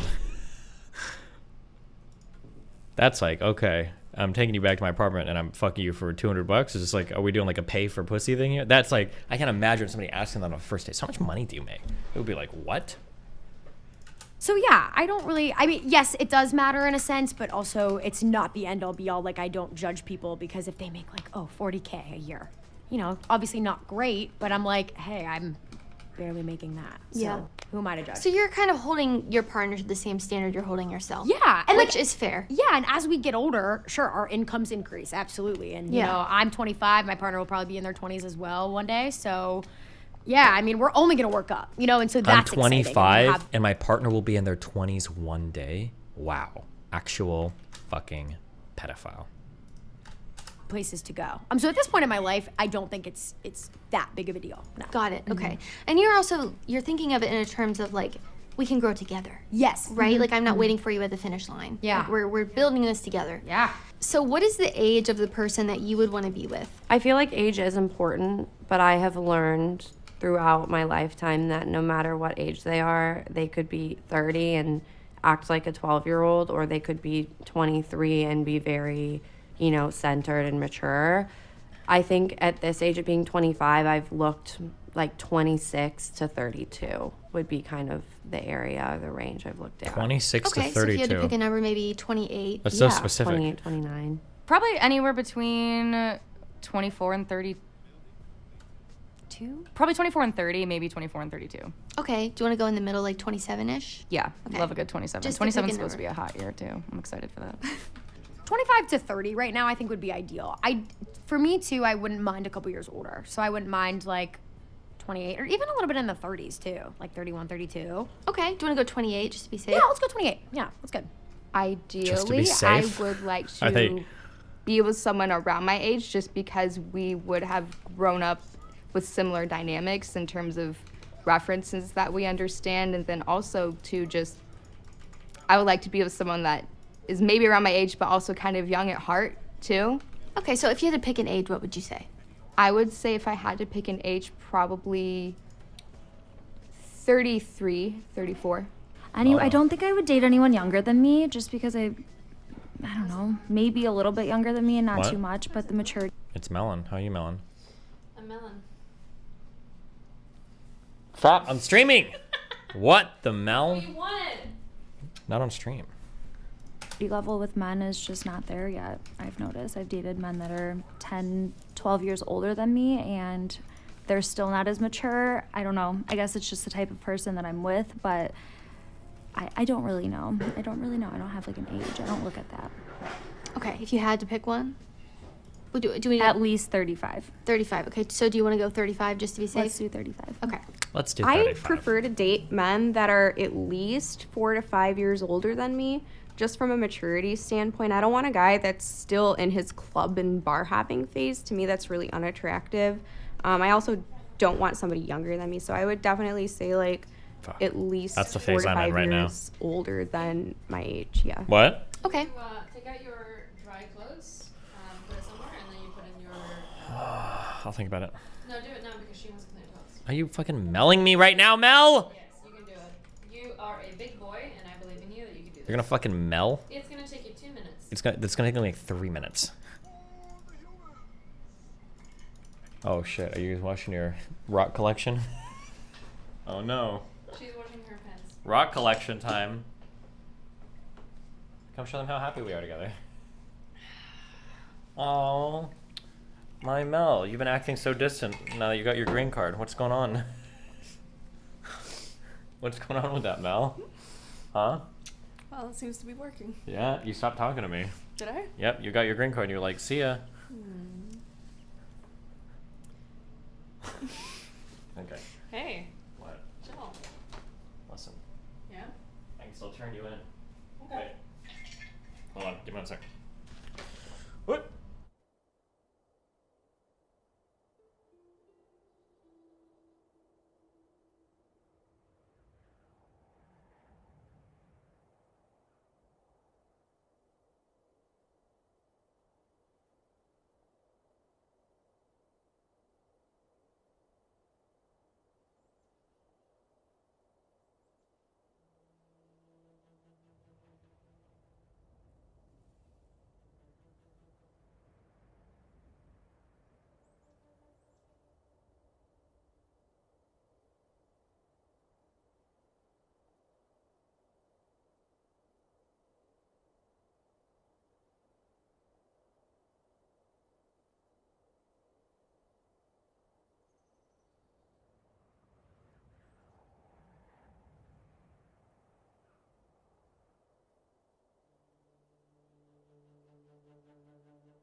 We only speak English in this household. Do we want to go 28 or 29? 28, 29 is good. Preferably 30 to 32 is the best for me, but somebody in their So late we'll choose 20s. 30. Yeah. Just because it's kind of in the middle. I go for a range between the age of 30 and 10 years older than me, ideally 34. And what would you want his income to be, Is this woman black or white? realistically?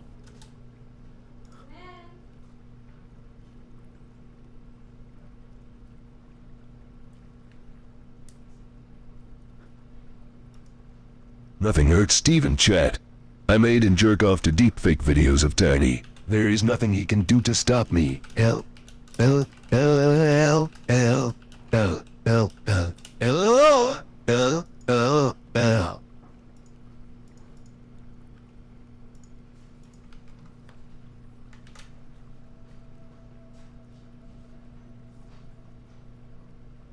we're at about 55%, 50% black, 38% Latinx.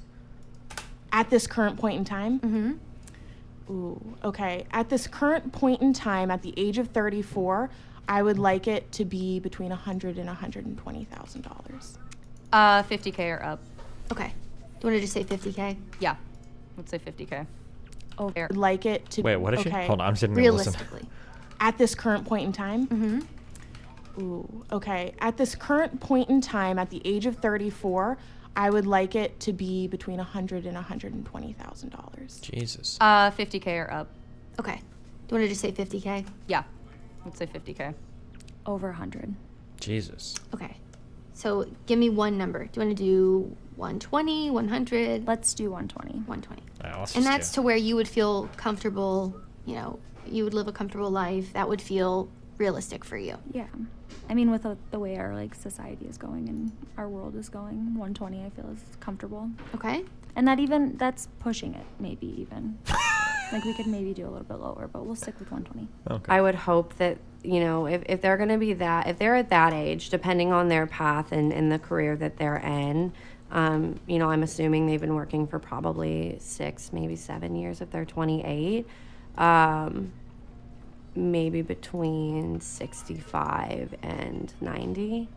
Okay. Mm-hmm. Do we want to go 75? Yeah, we can go 75, yeah. At least 50K. I would say then I would want someone to make about, you know, then 70, probably 75. Did she get her non-rich friends for this video? Like I said, it doesn't really matter if they're able to pay their own bills and they're able to support themselves financially. That's what's important. Like I said, it's not really that much of a factor because income is so relative to where you are in your career, whether you just got out of school and you're pursuing a medical job, or if you're in like a business type industry like I am, like in financial services of sorts. It really varies, you know. But I'm not gonna put a number on it because it's too variable. I'm sorry. Wow. Because it's discriminatory to judge a guy based on how much money he makes. Okay, wow. So we can kind of go off that. Say he graduated college when he turned, 21, 22?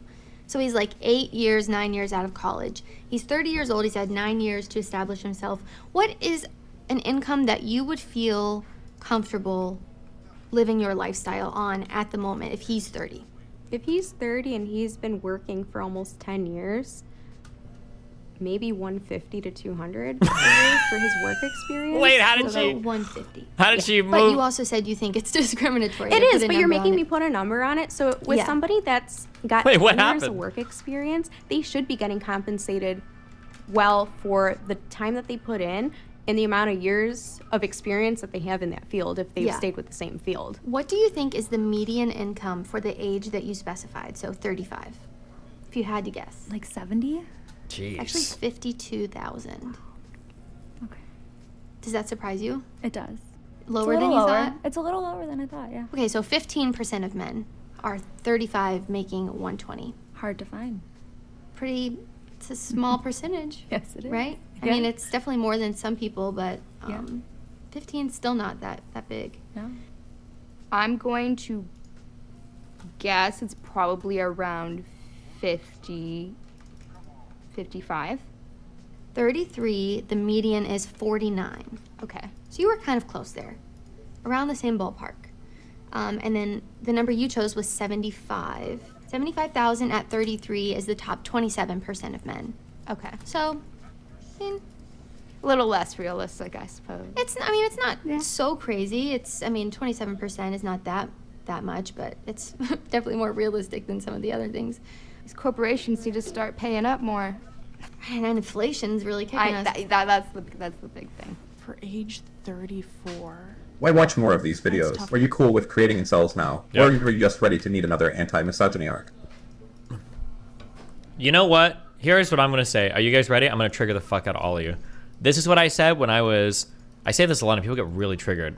I always said that even when I was working poor, and I'm totally admitting this is just my life experience, okay?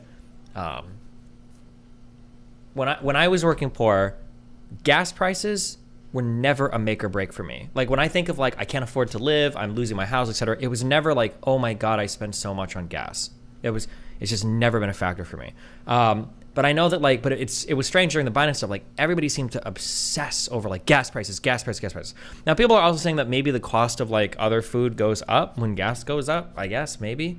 But when I was working, I always drove small cars.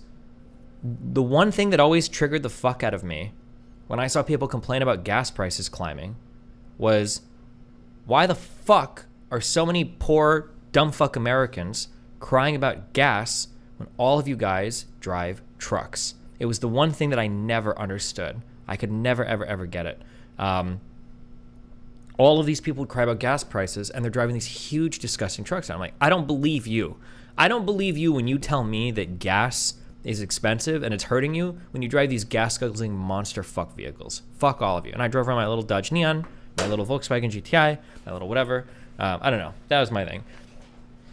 I think that the Zoomer equivalent of that, ready? Here you go. Here it goes. Here we go. If you DoorDash more than once a month, I don't think you can ever complain about inflation. Boom. There you go.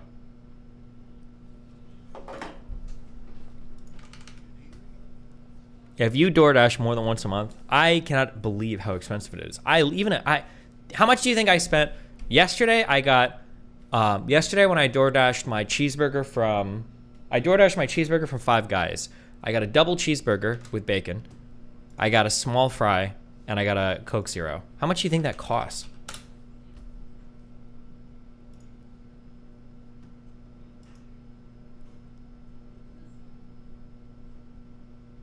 I don't know why I asked all chat. Now you all spam every fucking number.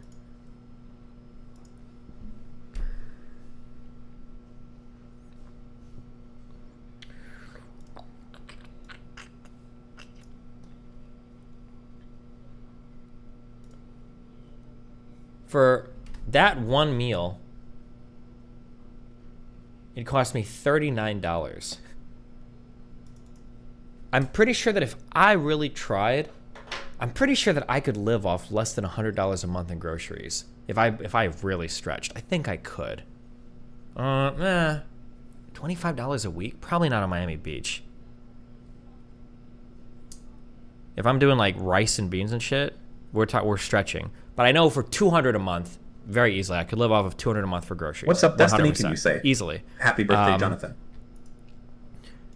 The idea that I, as one person on one single meal, can easily spend $30 or $40 on like one DoorDash fucking, not even a great meal, is fucking wild. It's absolutely fucking wild. How much does the meal cost if you go to the place? I don't know. For some reason on DoorDash, for all these meal things, it's literally like $15, $20 in markups on like random shit.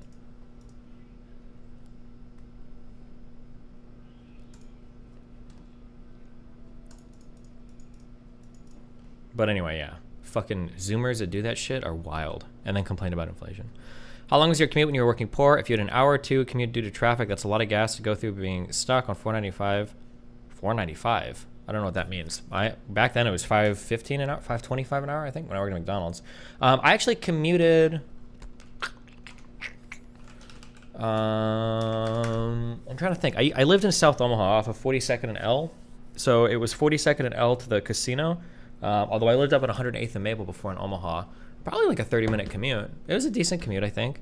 It took me about 20-30 minutes, which is like a decent Midwest commute. Now, if you live in any of your cities, it's like 2 hours to go fucking 10 miles. But in Nebraska, I think you could do over a mile a minute, I think, depending where you're going, because you just hop on the interstate and it's not like super crowded. But yeah, I always drove compacts. I always drove small cars. I never understood people that drove, like, when I see one person sitting in a minivan or an SUV, I'm just like thinking, like, what the fuck are you doing? It's just, it blows my mind.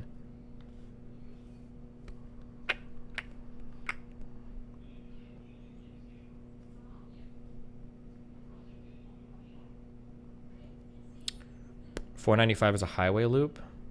Maybe, yeah. There's a way to know everything. What is it? I think it's any interstate that ends in an even number, I think always runs east to west. So like if I make up, like if there's an Interstate 90 or if there's an I-40 in the US, I think it always runs east-west. Anything going north and south ends in an odd number. So like the 5 or I-5 when you get to Washington. Or like if there's an interstate like 85, it's always north-south. And then there's a thing for exchanges and add-ons or whatever as well. So like for instance, I think if it's like if it's an even first number, it's like an exchange that goes like east. So like 5, like 405 versus like the 705. There's the way that the numbers work is actually it's all supposed to tell you like the but nobody knows what cares about it. But yeah.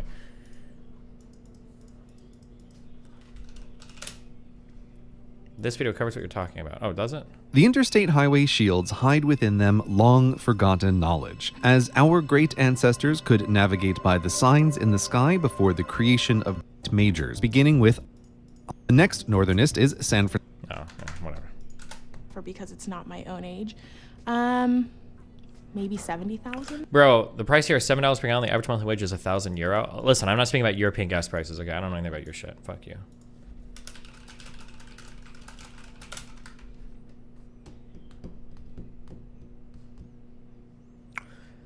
Destiny, my family is all working poor and they have to drive a lot for their small business. Family works in the landscape. Yeah, if you have to do that shit, it's probably different, right? I don't think gas prices were high in my carpet cleaning days, but I imagine if they went up there for the carpet cleaning van, gas prices would probably start to get pretty shitty, but. Maybe 65? It is $50,000. I could see that being real. Okay, 100,000 at age 34 is the top 17% of men. That feels like better odds. Yeah. I feel good about that. Do you have to pay gas for your van? 80,000? It's actually 45,000. No. Really? Yeah. Obviously not. Does that shock you? Did I tell you? I didn't realize the game to be played. I thought I got ripped off on my carpet cleaning shit. Because my wages, by the time I factored in everything, I'm not going to tell this story, but like by the time I factored in how much time I was spending at my carpet cleaning job, I was basically making like $250 an hour. I was kind of fucked. And I was like, my life is getting destroyed over this shit job. I didn't realize, and I don't know if this is true of all small businesses, I didn't realize that you were supposed to be stealing from the fucking company though. And they had like fucking priced that in basically. That people would take their carpet cleaning vans, they would drive out and they would sell jobs at massively discounted rates to customers, but they would pocket all the money. I didn't know that people were doing that. Because I had always wondered, like, how the fuck do you guys make a living doing all this carpet cleaning shit? And it's like, oh, we sell jobs out of our vans without like telling the boss. It's like, oh, well, fuck me, I'm a fucking retard. So you might charge a customer like $300 for a job, and my commission was 16%. So for a $300 job, it's probably taking you 3 to 4 hours, and I'd make $16 an hour for those 3 to 4 hours, but it doesn't include downtime before or after. So I might make, we'll say $48 on a $300 job. However, another person would go and sell that same job for $200. They'd give them a $100 discount. So customer saves 1/3 right off the top, but then they pocket the whole job. So I'm making, $30-40 off a job. Another guy might make $200 off that job, and he's not telling the boss about it. I didn't know any of that shit. He was like, fuck, I didn't know that until like the end of my carpet cleaning days. I don't know if everybody does that in small business shit or like contractor work where you just like sell jobs out of your own shit. But fuck.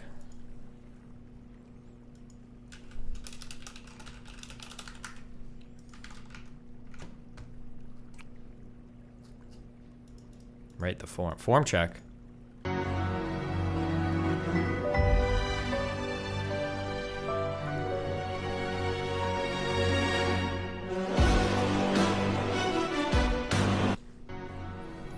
Listen, dude, he did it.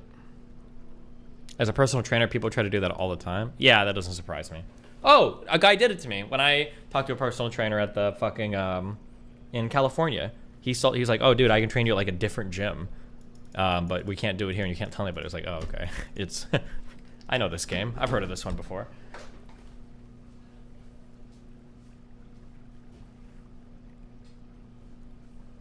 Fuck, it's getting hot in here. I'm getting triggered.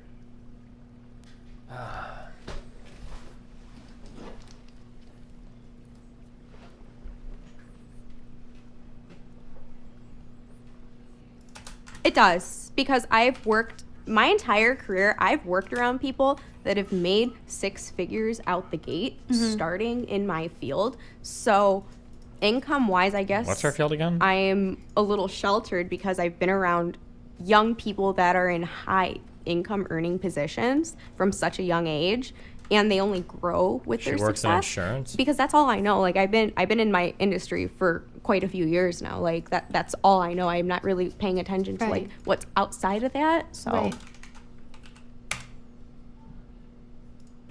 I have something really important.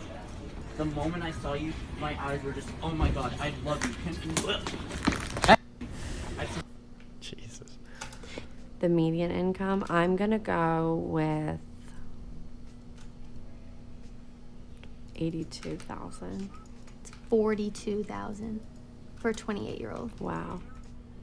Does that shock you? That shocks me. You keep playing a low-tier guy Judean conversation. Didn't this happen weeks ago? Hey, before I leave, man, I just want to let you... 2 weeks ago. We already watched this. Chill. And why does that shock you? I think, and I could attribute it to maybe the industry that I'm in and the people that I've really been surrounded with my whole career. I've worked in finance my whole life, and I guess I'm making an assumption here that maybe the median is higher in that field, but I guess I just assumed that, you know, at 20, I don't know, 42 just seems very low, especially given like inflation and all of that. Just like, it's 2023, I would assume that a 28-year-old was making more than 42. Damn. I don't know, it surprises me. How much do you make? So your own experience, the people you're around, people you've dated, all kind of contribute to why you're assuming that. Correct, yeah. Okay. So if we're looking at a 28-year-old making 75K, as you mentioned, that's the 81st percentile. So 19% of men, essentially, are making that amount at 28.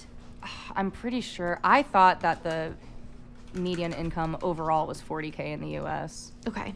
And so I'm going to guess for the average 27-year-old, although the average 27-year-old in our generation, probably a lot more college degrees. Mm-hmm. Yeah, a lot more people go to college now. Yeah, I'll say 55. It's 41. I knew it! What did I said? 42! Oh my god, chill. You were close. I knew it. I mean, 50 is still pretty close. It is. But it's actually crazy because the median income never eclipses $61,000 regardless of the age. That's in the workforce between ages 16 and 75. But we love capitalism, don't we? I'm not gonna bring that into your video, so I gotta put that out. I appreciate that. You can put it in if you want, but I got feelings. Again, that's not on my partner, that's on society. Right. Over 70% Does anyone else of men never capitalism? even make 100K once in their lifetime. Oh, that breaks my heart. Does it surprise you? No. No. No. Pull yourself up by the bootstraps is false. It's not fucking true. Wow. The top 1% are the top 1% for a reason. Wow. Not all of us can possibly make that much money. Stats like this need to be made known, because I think a lot of women are like led to believe that it's easy to make that much money and that it's easy for a man to make that much money. Like, bitch, if it's hard for you to make that much money, it's hard for him to make that much money. I mean, it's harder for you because women are always going to make less. Unfortunately, that's where we're at right now. Did For she you just to say make that much, to bitch? believe that Did it's she say... easy Wait, did you really call her? to make that much money, and then it's easy for a man to make that much money. Like, bitch, if it's hard for you to make that much money, it's hard for him to She said, bitch. make that much money. I mean, it's harder for you because women are always going to make less. Unfortunately, that's where we're at right now. But that doesn't surprise me at all. And I would never expect someone to eventually make that much money over the course of their life. I'm just trying to live a comfortable life. I'm not trying to get too extravagant. it is shocking. Well, maybe companies need to start paying people proportionally to things like inflation, rising costs of housing, rising costs of taxes, because putting people in those types of positions long term is not going to be good, because you can only live Just found out about wages, man. Shit sucks. Start becoming unaffordable. So expecting somebody to work 50 years of their life and not make more than $60,000 is kind of unrealistic for how expensive things are getting and will continue to get for people. Yeah, like out of college, my first job, I think I made 35 or 37K. Like my first job out of college, which is less than the median, which is crazy to think about. But over 70% of men never even make 100K once in their lifetime. Wow. Yeah, so if you're 24 already making that yourself, then when you're looking at the dating pool, it's like you expect people to be at that level too because you are. And I think that's kind of the tunnel vision that a lot of people have, or just their like little bubble of life, you know, like. Uh-oh. Yeah, like I said, it's an Bubble. unfair judgment to put a number on what you think a guy is supposed to make because it varies so much depending on what you do for a living, how long you've been working, what field you're in. You know, that those are not really fair like questions or numbers to like put on somebody because it varies. I mean, like if that's your lifestyle and that's what you're comfortable with, then yeah, you're gonna go for somebody that. If I'm in my lifestyle and I've been doing this and I want somebody in my field almost, then yeah, there's like some expectations for that because that's just like what it is because every field is a little bit different. Like if both like think about it, like 2-income household, if both people are teachers and they're making an average of $45,000 a year, they're bringing home $90,000 collectively as a household to support both of their lifestyles, pay taxes, pay their mortgage, those sort of things. It's all relative to what both people are doing, and I do see that. In my field, because I do work on a client-to-client basis, I see people's incomes.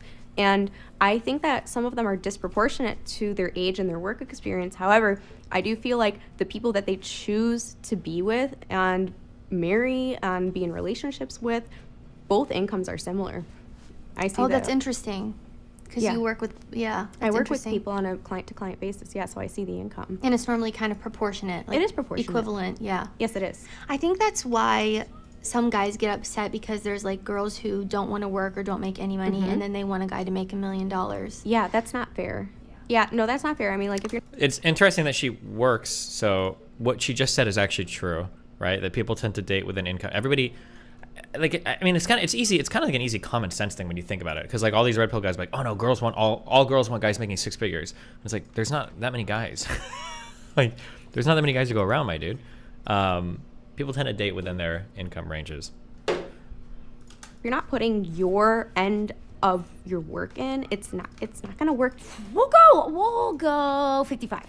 42,000 for a 28-year-old. Oh man, yeah. Yeah. And if we're looking, let's see, you said 50,000. So deflated. 40% of men make that. Okay. I mean, so it's not bad. The odds are kind of in your favor. I mean, it's like almost half, you know? Yeah.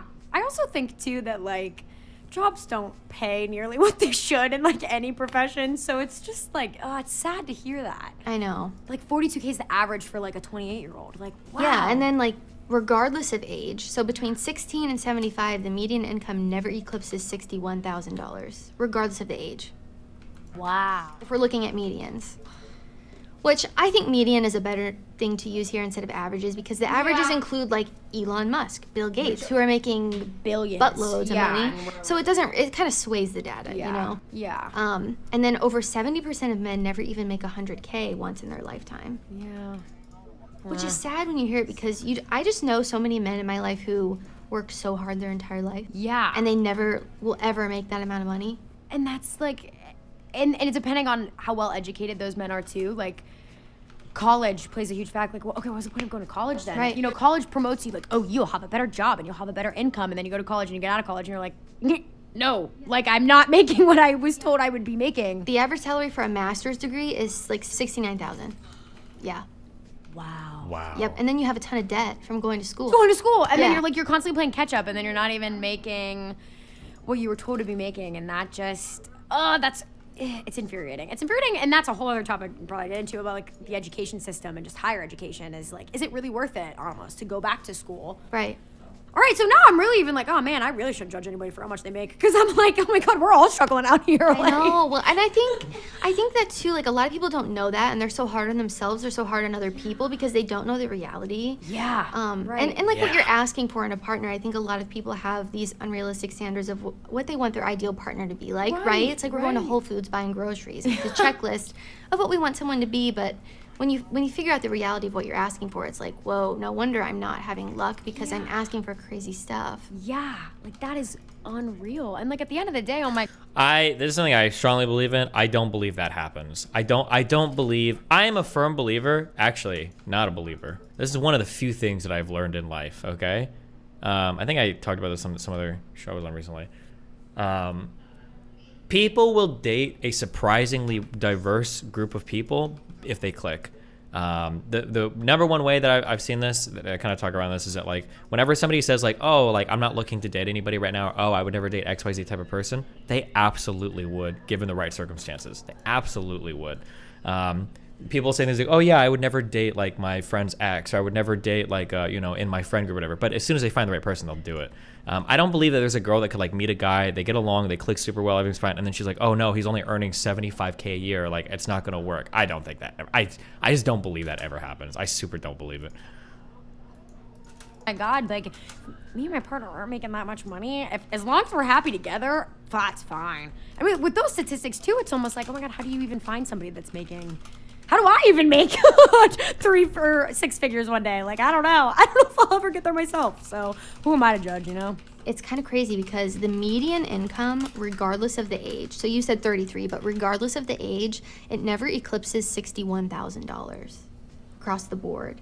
And then over 70% of men. How does he still pull up his 100... logged in accounts on stream? Wait, did somebody use Streamlink or something? Destiny, how about you just preach what you walk? Good one.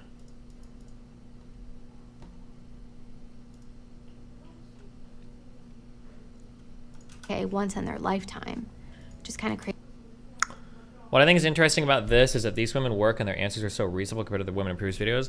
I can say things where like, I don't actually want to, I don't know. Well, it sounds mean, and I could be post-talking it. I was gonna say something at the beginning, but maybe what somebody said in chat influenced me already. When I look at these women, crazy to think about. I guess it's probably. No, I can't even when I say this. It feels like I'm post-talking this so bad. But like, I feel like when I look at these women, to like put on believe that it's easy to like these women look to me like they're like middle-class women. That they just, I don't know why or how. Yeah. Yes, it is. Or maybe I can't. We should do like a thing where I look at videos and try to guess the income. When I look at the, I'm not saying they look ugly. I'm just saying there's like a, when I looked at the,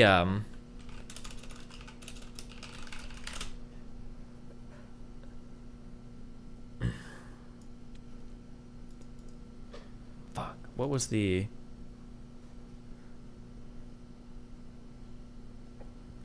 crazy income one where they talk about like 500K and shit?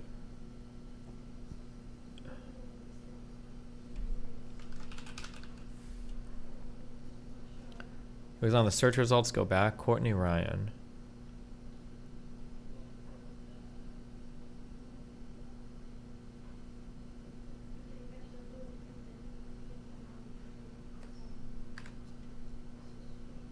Oh. Fully off of your. Sure. What percent? This person, I don't know why. This person just looks rich to me. I could be wrong, and maybe there's like a bias, but like I would see this person like, oh shit, like your parents are lawyers and they're the poorest ones in your family tree probably. Like that's how wealthy this person looks. I don't know if it's like the perfect teeth, if it's like the perfect hair, the perfect skin, the like the kind of like fashionable clothing, the just the like of the family. And I think almost everybody in these videos looked like. I feel like these people all look rich. I don't know if it's designer clothes. I don't know, or like the jewelry. They just look. All of these people look like they come from very, very, very wealthy backgrounds. Lens would be super cool. Like like very prep school, very not like new money, like wealthy families. That's like the impression I get. And then these people are all saying things like like, oh, like I want my husband to have like 500K in income and shit. But then I look at him like, yeah, you guys all look like you guys look really wealthy. Whereas for some reason I feel like these people don't as much. But I could also just be post-talking all of that. Maybe I just make this all up in my head. I don't know. Everything you see on the internet, take with a grain of salt for the most part, because you can work from home and not wear any pants and still have a nice shirt on and no one's gonna know. So really perception is reality, and you got. So I'm saying you don't know why, you know what you're looking for, clothes, makeup, and so on. Yeah, but it's not it's not just that. I feel like when you're wealthy, I think that there's probably two things going on. One is kind of shitty, is you probably are working with a higher set of genetics, get mad. But second is you can afford a lot of stuff for your kids relating to their health that probably comes out in appearance-wise. Like, so for instance, like your teeth, like wealthy people always have like perfect teeth for their kids because they're always getting like braces, they're making sure they've got good dental health. You're never gonna find like if you go to like a prep school or like a private college, or even for expensive state schools, you're not gonna find people like fucked up teeth. That just doesn't happen. like incredibly rare.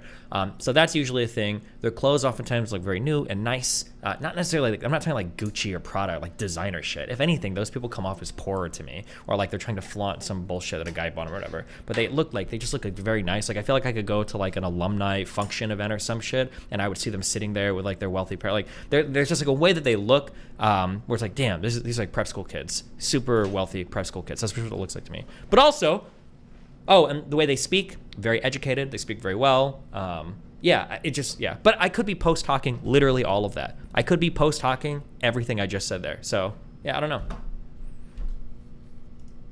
Gotta take it for what it is. He has thought a lot about this. I went to a wealthy prep school, and the girls that I dated came from other wealthy prep schools when I went to college. No, not college, high school. I went to Creighton Prep in Omaha, and then like all the girls I dated and everything came from like Marianne, Duchesne, and Mercy? Was that the other all-girls high school? And people at prep schools, because Chris, my friend Chris, was like a poor Mexican dude. He sold weed. So we would always make, and my family background by the time I got to high school was fucked. We were getting kicked out of houses and shit. So me and him would always, it was probably a cope, I guess, when we were younger, but we would always make fun of like prep kids and how prep kids looked and their lifestyles and their families, whatever. Like when we go to like Kyle's house, like his mom is like making dinner in their big house for their family that's like all perfect and everything, and then me and Chris would go drive around and like fuck around and just do wild stupid shit because our lives were fucking weird as fuck.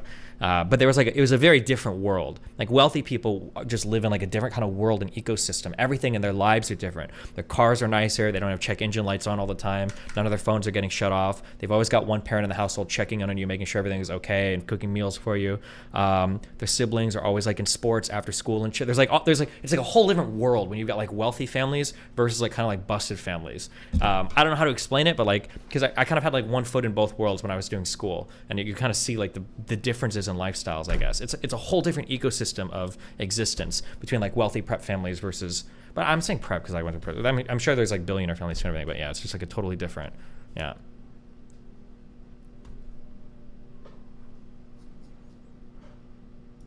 Then understand that that's where you're at in life is not contingent on where someone else is, because if you're caught up with what everyone else is doing and flexing whatever and having all of this FOMO, you're gonna be really unhappy. Yeah. And so I think just having a singular line of thought with where your goals are going is way more important than trying to keep up with the Joneses. Yeah, I was gonna ask you what made you say.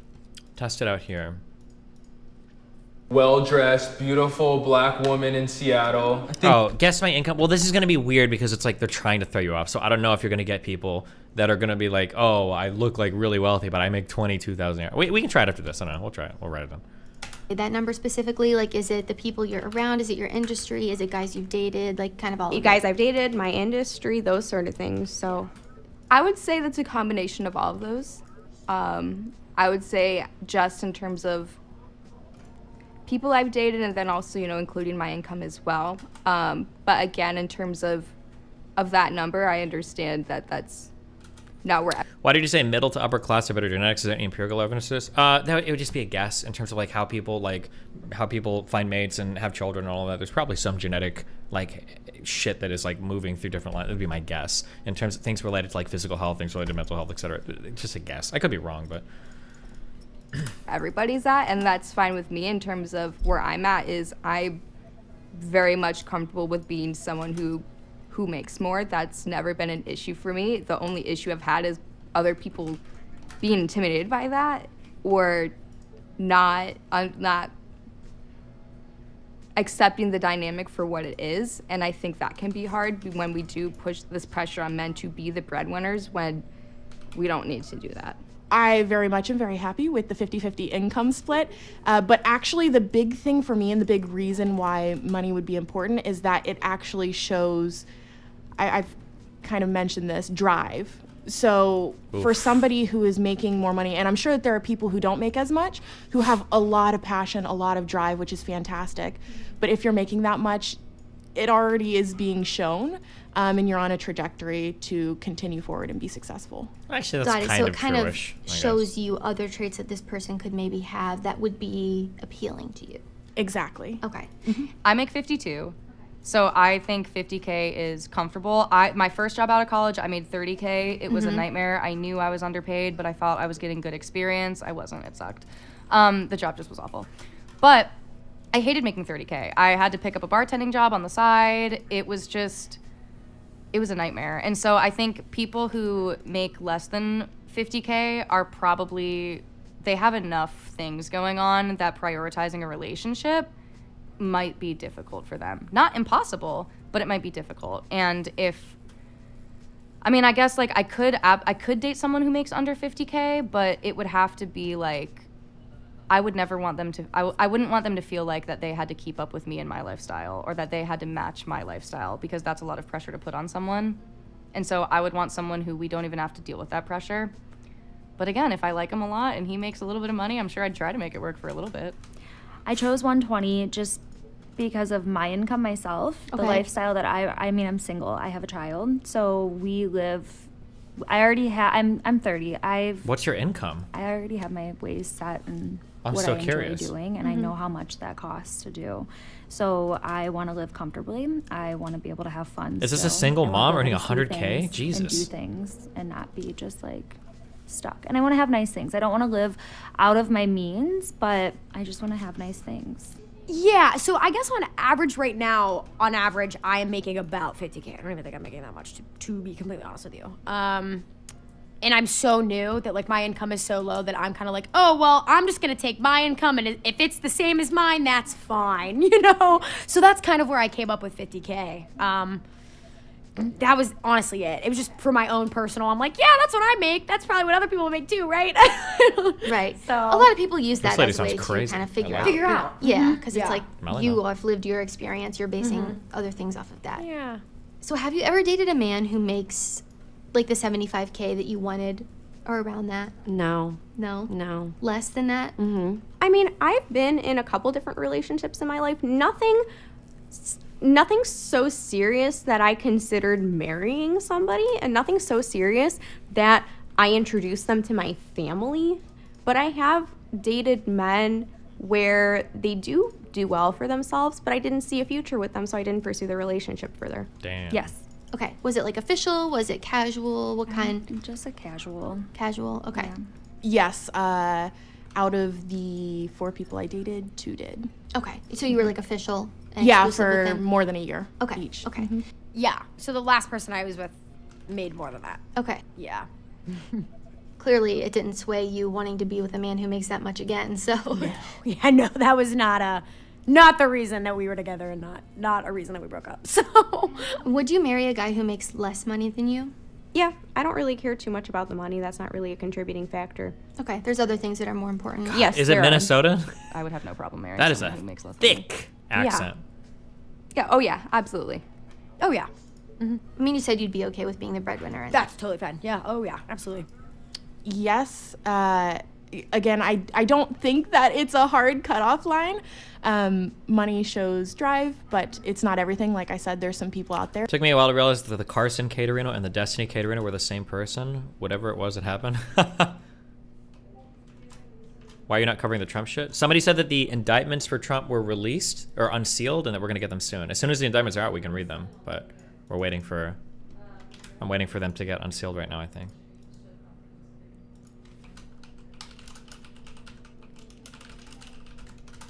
They're not unsealed yet, right?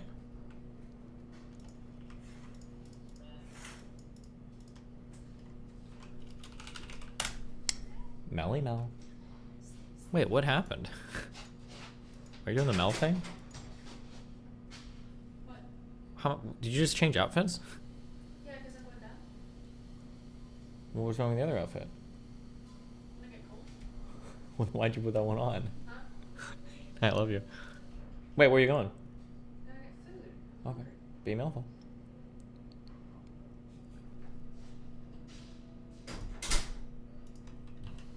Why do women wear so many outfits? I'm so confused.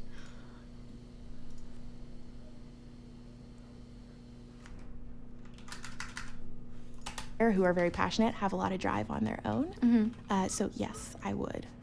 And I know you mentioned in the Would You Rather video, like, as long as they're still contributing something, you said that you would be okay with that as long as you're not the only one who's, you're not the breadwinner, right, per se. Yeah, and I've actually in the past had, I've made good money ever since being out of college, so I've been, fine. But at the same time, I've had unexpected things pop up. I never want to raise a family and have that kind of stress be on multiple people. So while I make enough money and could be breadwinner of a family, I don't want to run into that problem in the future. Got it. Yeah, especially because, money is the #1 cause of divorce. It's like, I don't even want to mess with that. Yeah, I mean... Is money the #1 cause of divorce? I would. I'm curious if the stat is on it. I feel like I've looked at different things and I've never seen that before. And everything must be very great, too. So what else would he have to have going for him in order for you to be okay with that? He would have to just be a really great guy, be able to get along with my family, be a great family person. I'm very family oriented, so I want him to, at least be able to have the same going for him. Maybe he doesn't have a family, that's okay. At least be like putting my family first as well. And have goals and be able to accomplish them and have a good mindset and take care of me, take care of me and myself, and put me first, and just little things too. So I guess the money doesn't have to mean anything, but as long as I saw this. The guy kicked the truck and got shot. Bro, fuck him. So ideally, why are you kicking another dude's car? Makes more. I would. Get fucked. I hate to say this, but one of my first questions is I'm asking you how much money you make. I don't want to waste your time. Yeah. You ask that on a first date? Wait. I mean, yeah, I am. Before I maybe even date you. What? Okay, so have you gone on dates where you've asked men that? Yes. And what do they say? So I have 18 questions that I'll ask somebody when I first get to, actually it was my grandfather that asked these first 18 questions. And after he asked those first 18 questions for me to ask a man, I was like, I'm gonna keep this going. I really like where this is going, and that is how I'm able to it's a very good 18 questions. And you just weed people out. Yeah. I'm sorry, you didn't make it. Did you come from a household that discussed the concept of money? Like, were you raised in a way where you were kind of more aware? Yeah. Okay. Yeah. Yes, I was. I grew up my family has fluctuated financially significantly over the course of my life.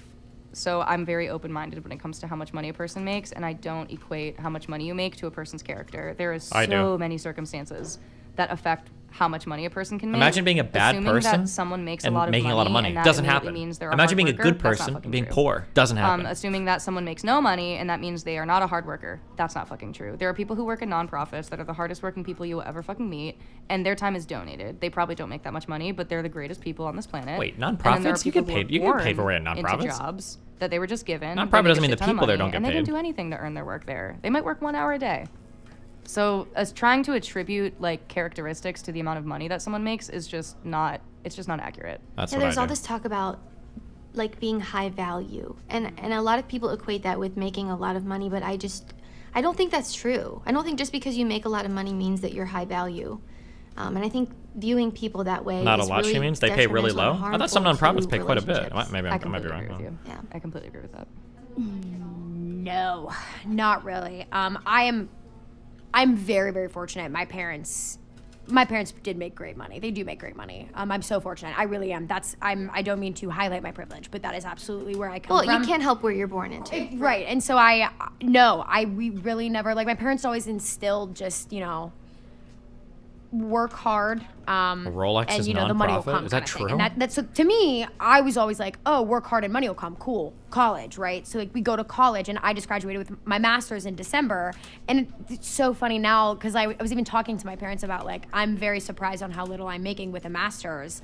And, they both were like, oh, it'll come. The money comes. It comes. And I'm like, okay, sure. Money And maybe makes that was them their come. experience. But You after know what I you're mean. telling me all those statistics, I'm like, I don't think so. I really don't. It could. I'm not saying it could not come, but it takes a long time to make money. It's a good money in a lot of industries. Right. And so it does take good time, and I am very surprised though. But money was talked about, but my parents are very financially responsible as well. Yeah. So maybe they instilled those values in me. So now I'm like, oh, I'm kind of happy they did that, because now I'm like, oh, I'm gonna save all my money. That's a good skill to have. Yes and no. My parents always taught us, if you buy something, buy something quality Destiny so that Destiny. you don't have to replace it over time, that kind of stuff. And my parents always taught us, you got this $20 for your birthday. You got this $10 for your birthday. This is a lot of money, you take care of it. But it wasn't in the way that I think, like when I would raise my kids, I always think of having these 3 jars, right? And so you teach people the difference between this is your invest money. So if you want a lemonade stand, you know, you can go buy lemons with this part of your jar. Another third goes into, you know, savings, and then the other third is your spend fund money kind of thing. Do you think as a society we prepare people for grasping the concept of income or just financial literacy in general? No, not at all. No, because there's still so much stigma around how much money you make. Even like the idea of sharing your salary with people in your workspace is like a new thing. Like my team at my company, we are very big about being open about that on our teams, but like have I had managers in the past try to tell me in one-on-ones, hey, don't tell anyone how much money you make. Yeah. Do I know my legal right to do that? Yeah, so I'm gonna keep fucking talking about it. But like no one talks about it, and so we don't know. And that's kind of like the way I was raised, you know, like we didn't have a lot of money when I was really young. We moved to a township where everyone in the township made more money than my family. It was very obvious. I knew it to be true. And I still struggle with my like relationship with money and how I view myself. Like I struggle with that all the time. I try to convince people I make more money than I make by the way I dress, by like the kind of laptop that I get, by just like I feel a need to convince people of it because I know that they're going to be judging me for it, even though I know I'm not probably going to judge someone for it. But like it's a social dynamic that exists, and I fucking hate that it does. Wow. A lot of women have sat here and they want a guy who makes $1 million, but they don't understand, first of all, it takes a long time to make money. So much, yeah. Like, sometimes you have to grow with a person in your relationship and build your wealth together. Like, it's not just like a millionaire is going to show up on your doorstep. Absolutely not. Along with a lot of other things that I think we've kind of failed at. But I think people are becoming more aware, and what stinks about it at this point in time is that now people are really feeling the effect of that lack of financial literacy. No, not at all. When I was going through school, you know, particularly in like high school and in college, there were no financial literacy classes. I know that they try to like teach people stuff, but you know, in my career and things that I see, people have no idea how credit works. People have no idea debt to income ratios. They have no idea how loans work. They have no idea where to even start with a lot of this stuff. And I think that's, you know, doing a disservice to people by not educating and not teaching them. But it starts at home too. If the parents aren't financially literate, they're not going to be able to teach their kids how to be financially literate. So it starts there. I mean, my parents did a really good job teaching us, like my siblings and I, about money and those sort of things. Like, I have no debt. I don't think a lot of people my age can say that. So you're 24 and you have no debt. That's, I mean... Yeah, I have no school debt or anything like that because I worked really hard for scholarships, academic scholarships, so that I could put myself through school. Well, that, I mean, sorry. Not have to worry about paying back. Okay, hold on. There's a lot of things being said at the same time here. I put myself through school. Can you say that if you get a scholarship? Do people say that? No, hold on. I'm not even going to agree with chat. Even if most of you side against me, fuck you. No, if somebody says some shit like that, I put myself through school. I'm thinking you work through school. There's nothing wrong with getting a scholarship. If you get a scholarship, that's awesome. But if somebody says, I got a scholarship, that doesn't count as putting yourself through school. Putting yourself through school means you worked and paid it off as you went through it. That's what that means. Fuck you. Even if most of you disagree with me, you're wrong. Fuck you. Back thousands in loans for the rest of my life. Like, my parents did teach us how to be financially responsible. I can't attribute that to my upbringing. Yes, but not everybody is in that kind of a fortunate position. Right. Yeah, and I think we can learn a lot about our society by what people don't know, and financial literacy seems to be a big one. I and just agree. from interviewing people, like, most people have no idea how rare it is what they're asking for. I mean, if you're sitting here asking for a man who makes $1 million, okay, that's fine, shoot for the stars. But also, what do you bring to the table? What does that guy want from you? And understand that you're asking for felonies. a I got fraction of a 32 percent of a felonies. man. I got so if you're not 33 having success in felonies, your dating life, which well, it I'm could Bill be because Bellamy. You're asking for something incredibly unrealistic. Nice. And you're not bringing the value to the table either. People want everything, but they don't want to put any effort in. If you want somebody like that, you have to be willing to bring the same level of effort that that person is pulling. Like, it, you know, you can't just expect somebody to hand you everything and you do nothing. Be what you want to attract, right? Yes. Not as well as we could. I was homeschooled, so I had a lot of financial transparency within the education that I received, and I'm really grateful for, to my parents for that.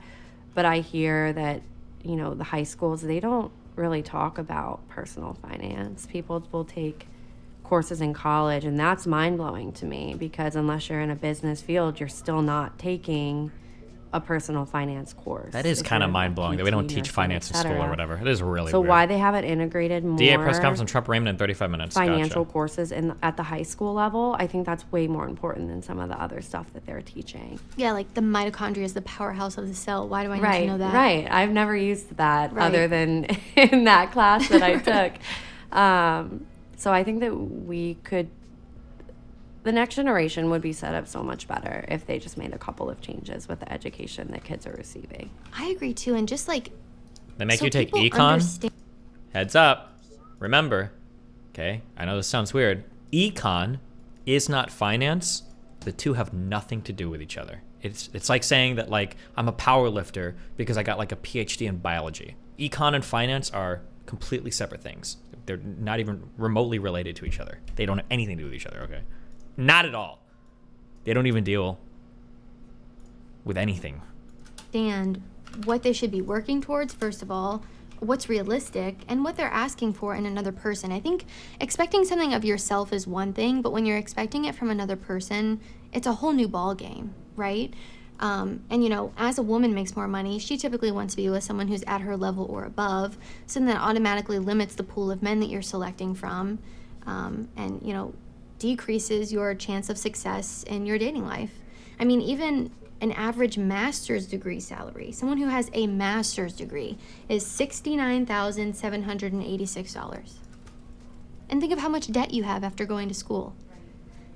It's crazy. And I think you can learn a lot about our society by what people don't know in this case. And most people don't know the statistics. No, I don't. I really don't. I wish they taught about it, I really wish they did. You would think something so important would be something that we learn. Especially because in society too, it does matter. I mean, money matters as much as we want to say it doesn't.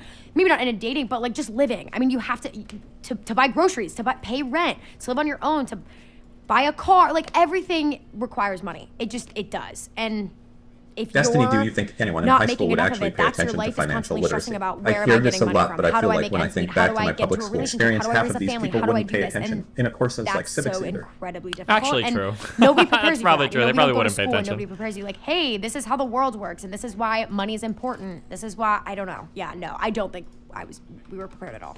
It does matter to an extent, and I think to say it doesn't would be silly, right? Yes. Because financial Yes. independence and being responsible, I think, matters a lot. And then money is the #1 cause of divorce, so it's clearly X is affecting Y, and it's like a trickle-down effect, Yes. right? It does matter. It does. Absolutely it does. No, I think also in our culture, we're so hush-hush about talking about money. And I think that we've had this whole American dream pushed on us for so long. And what does that look like? It's the money, it's the beautiful things, it's the beautiful wife, it's the picket fence and everything else. And that... Wow, we're getting red pilled in here, guys. What is it? What was it? Hemingway that said this? That a lot of people think of themselves as just an embarrassed, Temporarily embarrassed millionaire in waiting. Yeah, a lot of people are thinking when Close I win enough. the lottery, when I do this. These really unrealistic expectations. And I remember from my own upbringing and education where financial literacy isn't really pushed on you.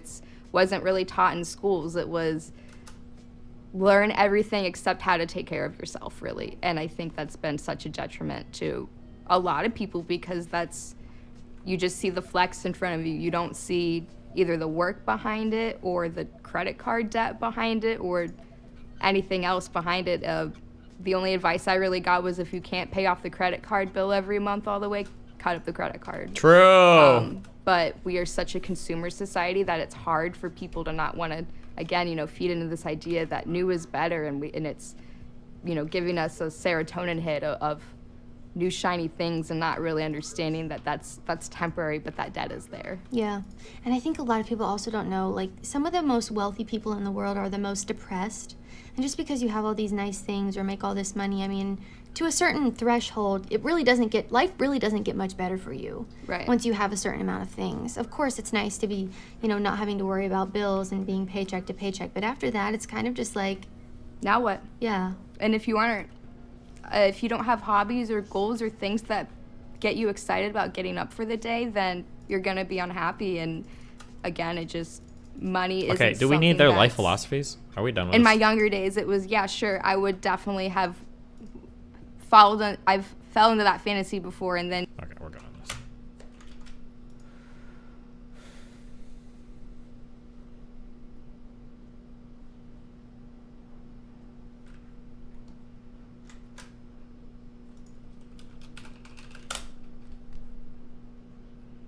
Is there like live coverage of this Trump thing right now going on? Can you the basics of personal finance besides budgeting? I don't know what that means. I don't know. I think you're missing a verb there, buddy. Rickroll? Is that what that is? Good one, Cake. Or Obama. Nice one.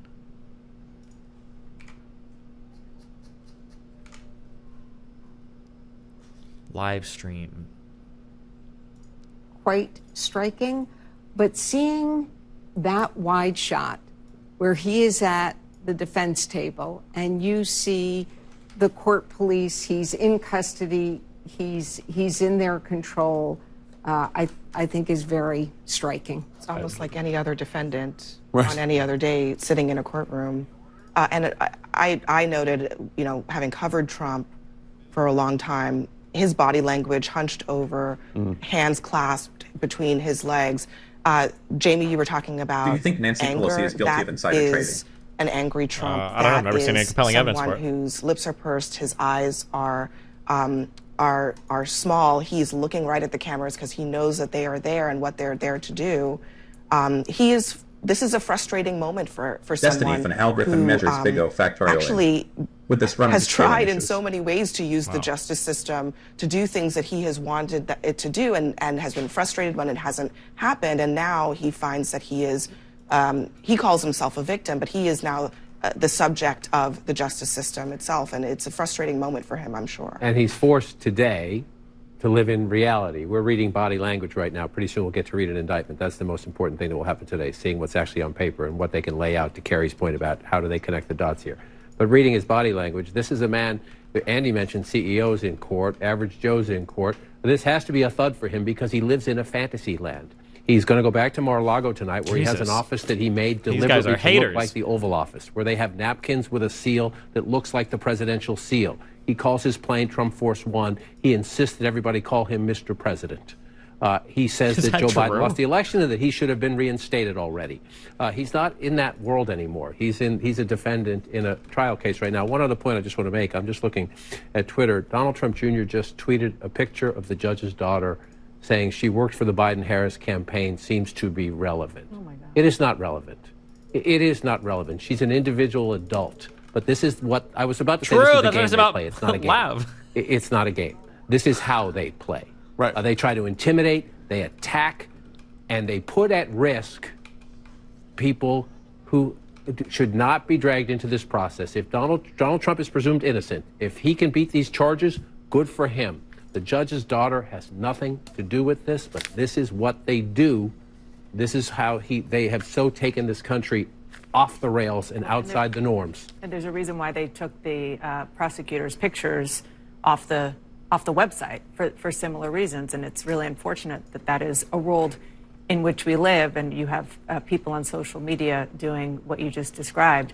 Another thing that I keep thinking about is that Trump fought back against media companies, against businesses, you name it, for decades, trying to use the threat of lawsuits by doing that.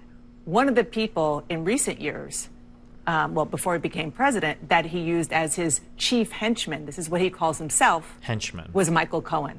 Michael Cohen was the man who kept him out of the very situation that we are looking at that he is in right now. And today, because Michael Cohen turned after he took the fall for Donald Trump, that is why Donald Trump is sitting there right now. The man that he employed put him there. And again, it is not only necessarily Michael Cohen's testimony. We believe there's certainly documentation and evidence that are going to go into these 34 counts that we're going to see soon.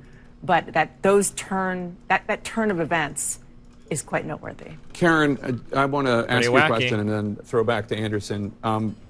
When somebody within the former president's circle, like his son, or a campaign, or people directly affiliated with him, posts an image of the daughter of the judge at a time where political violence is increasingly becoming more and more normal and more accepted, is that something that the judge could admonish the defendant and those in his immediate circle to not do, or is that something that people just now accept as a modern reality? No, that will not be accepted. That will not be okay. In fact, the fact that this is going on significantly longer than anyone would have anticipated, and much longer than a normal arraignment, leads me to believe that the judge is having some sort of very serious discussions in court right now, because the motion arraignment is practice happening right and all now, the but it's things that private. Donald Trump wants to do, make the arguments about whether the statute of limitations or sufficiency of the grand jury or whether a charge counts as elevating it to a false business record, that will all be done in writing, in motion practice. It will be briefed by lawyers at another date. Right now, the only thing What's that's an happening arraignment? in court, it's just supposed to be an arraignment. It would not be anything about custody or bail, since this crime is not bail eligible. So a grand jury reviewed some evidence that was brought to them by prosecutors, and the grand jury has to decide, hey, are we going to charge this man, Donald J. Trump, with a crime? They've decided, yes, we are going to charge him with a crime. And so the next step of that is, once they file the paperwork, now there's an arraignment. An arraignment is when a person is essentially arrested or detained, I guess, right? Or a person is brought to a courthouse where a judge is going to read off, hey, just so you know, you're being formally charged with a crime. These are the crimes that you're charged with. I think you have the ability right now to enter a guilty or not guilty plea. And then I think you're taken into custody, and then the court process begins. I think he is being arrested now, right? After the arraignment, or... That's another, they are committing more crimes. And so whether he gets arrested for them is a decision that will have to be made by law enforcement. But I can assure you, I don't know if he goes back judge, to, he might go back Judge home on Merchan house is arrest. I'm not going sure. to He might not get put up with he might not it. go to jail. He might And go this back to judge house knows arrest. the Trump organization and Trump and his ways and his allies. He sat and was the judge who presided over the Trump organization trial. So he is not a stranger to the ways of Donald Trump and Donald Trump's orbit. And he will absolutely have a pre-prepared and pre-planned speech and admonition that he is giving to he is defendant Trump right now before Judge Merchan, and letting him know what that means and what, as the judge of this court, will expect of him as a defendant. Anderson, back to you. Yeah, Adam Kaufman, who's been watching this. Adam, so in a YouTube chat said he's not getting arrested. They offered to do this over a Zoom call. One possible thing that the judge is discussing. What else would account for the length of time here? We had talked earlier about how would going to jail even work this with Secret Service tells a protection. story, Literally, nobody has whether any it's just idea. a I dry don't think anybody recitation knows. of facts, or if it's a lengthier indictment that sort of tells a story. I'm wondering if that plays a role here as well. You know, Anderson, it's not. Unless they didn't waive the reading of the indictment. That's certainly a possibility, in which case they're reading however many pages and however many counts this is. In 18 years as a prosecutor, I never saw that happen. But it's certainly possible. But it's, to Karen's point, an arraignment takes 5 minutes. It's over and done with. Especially here, there's no bail consideration. There's nothing really to talk about. No bail. Motions are made on he's papers. not being They're not made orally. arrested. Even if defense counsel wanted to stand up and give a speech for 5 minutes about how outrageous this is, I still can't imagine what could possibly be taking this much time. What the? Karen, we had talked earlier about Adam had brought up the idea of a conspiracy count. Talk a little bit about what that might entail, if in fact there is such a thing, and why that would be important. Yeah, so interestingly, what it says right there on the monitor, Trump pleads not guilty to 34 felony counts. What that tells me is there may not be a conspiracy charge, because the charges that we expect to see here are falsifying a business record in the first degree, which is a Class E felony, the lowest level felony. And a conspiracy to commit that crime would make it an A misdemeanor. So to Adam's point that he made earlier about what would the... I'm sorry, Karen, it looks like they're about to come out of the courtroom. Let's listen into the hall. How did you plead, President Trump? How did you plead? You know the DA is getting around the statute of limitations? Yeah, there's a way to do that. I'll explain after this, I think. So obviously any thought that the former president was going to be coming to cameras and not obviously not happening. Whether or not he wanted to, we don't know. He is still in the custody, and correct me if I'm wrong, Ellie, he is still in the custody of authorities. He is until he walks out that door, Anderson. He is in the custody of the Manhattan District Attorney's office. He presumably has been released on his own recognizance, which means he will come back tomorrow whenever he is told. We should get a sense of what the schedule is. What we will learn coming out of this, of course, the biggest thing is the indictment itself. And we're still waiting on that. It has now been unsealed. It should be available to the public. It's possible they were waiting for this proceeding to end before they posted it. We also should get a sense of the schedule moving forward. When will discovery be due? And when will motions be made? So we'll have a sense of how this is going to proceed. And we'll also learn, presumably, what took so long in there. Was the judge talking to them about some of the over-the-line statements that have been made? Karen, just in terms of what is happening right now, so the former president has left the courtroom. Where does he go from here?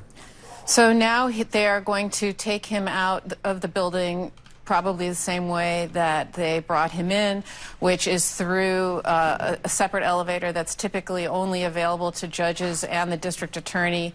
They'll take him from the 15th floor all the way down to the first floor, where he will then walk out of what's the Hogan Place entrance. This street right here is called Hogan Place. It's a very tiny little street in lower Manhattan named after District Attorney Hogan, and they'll put him in a car, and it's over. So at what point is he no longer in custody when you exit? He's no longer in custody now. He's under guard because they have to protect him, but as soon as he's released from court, he's no longer in custody. We believe he's leaving now, I believe, John. So presumably he was released on his own recognizance. We have ears in the courtroom, but they're trying to get to places to communicate to us. But he'll get in the same motorcade package that brought him here. That will take him back to LaGuardia Airport, where his plane is standing by, and he is scheduled to fly out of New York today. Now, this is all subject to change, but the plan was to fly out of New York today on his private jet to Mar-a-Lago without coming back to Trump Tower to hold a press conference. And what we've seen is, for all the discussions about making a statement on the way in or a statement on the way out at the courthouse, that obviously didn't happen. So wonder why he didn't make any statements. That motorcade is now on the move. Also standing by, Laura Coates, John Dean are joining us. Laura Coates. Trump seems like a guy that likes making statements, right? I don't know. Now leaving. I wonder if that means it was like really bad, or maybe they just don't have any plans. They're heading back to John, do you think Trump Tower or do you think the airport? He has a press conference tonight at Mar-a-Lago. Yeah, but they don't want to say anything to the cameras coming out of the arraignment courthouse or whatever. And straight back to Palm Beach. It's kind of weird. Laura Coates, what do you make of the lengthy arraignment? Well, listen, there has only been 46 presidents in the history of our country and millions of criminal defendants. And look what we have now. One who is now a criminal defendant on his way out of a courtroom, an extraordinary amount of time to have him there. He's likely trying to argue a point about the relevance of this particular case. I assume his lawyers were the ones to do so. But note who was behind him in that courtroom. You didn't have Secret Service. You had two presumable marshals, one with handcuffs dangling on her own waistband and appeared to wear gloves. You're seeing the conduct of what would happen for every criminal defendant in this country. and Donald Trump was now one of them. Going forward, the schedule is going to be so important. Importantly, Anderson, look for that pre-trial motion briefing schedule. That's where you'll have the motions to dismiss. That's where you'll have the challenges as to whether this is likely to be an appropriate elevation from a misdemeanor to a felony offense. That's going to be the next consequential step here. And of course, when does the public get the unsealed indictments? Is this happening anytime soon? We know the law and order adage. Anything he says can and will be used against him, including his statements on social media and even through different agents on his behalf. If you have extra stone, start building walls. I have no extra stone. I want to go to Caitlin Collins, who is on the 15th floor. Caitlin, very brief glimpse of the former president as he exited the courthouse. I'm wondering from your vantage point what you saw. Well, remarkable, Anderson, that he did not come over to reporters. We were about 50 feet away from where he was there, and he was expected to come speak to us before, but he was in that courtroom for about 45 minutes or so, much longer, or I would say a little bit longer than what his attorneys had said beforehand. They believed he was going to be, and therefore they had predicted about 30 minutes or so, and they had expected it to be a relatively smooth process. He obviously did not look pleased coming out of that courtroom. I will say we officers and the metal barricades, you could see they turned them around. And the way the barricades hooked is with like a claw in the middle. They hooked them, so it did not appear he was talking to Soros. Over to the front. It's unclear why. We've asked officials here, why the barricades were there in the direct access to it, but that is, ultimately part of why he did not come over to the media as we were standing there. Obviously, did not look pleased. You could see it on his face. Despite his attorney saying that, he was in a resilient mood earlier today. Let's go straight to Kara Scannell, just got out of the courtroom. Kara, what have you learned?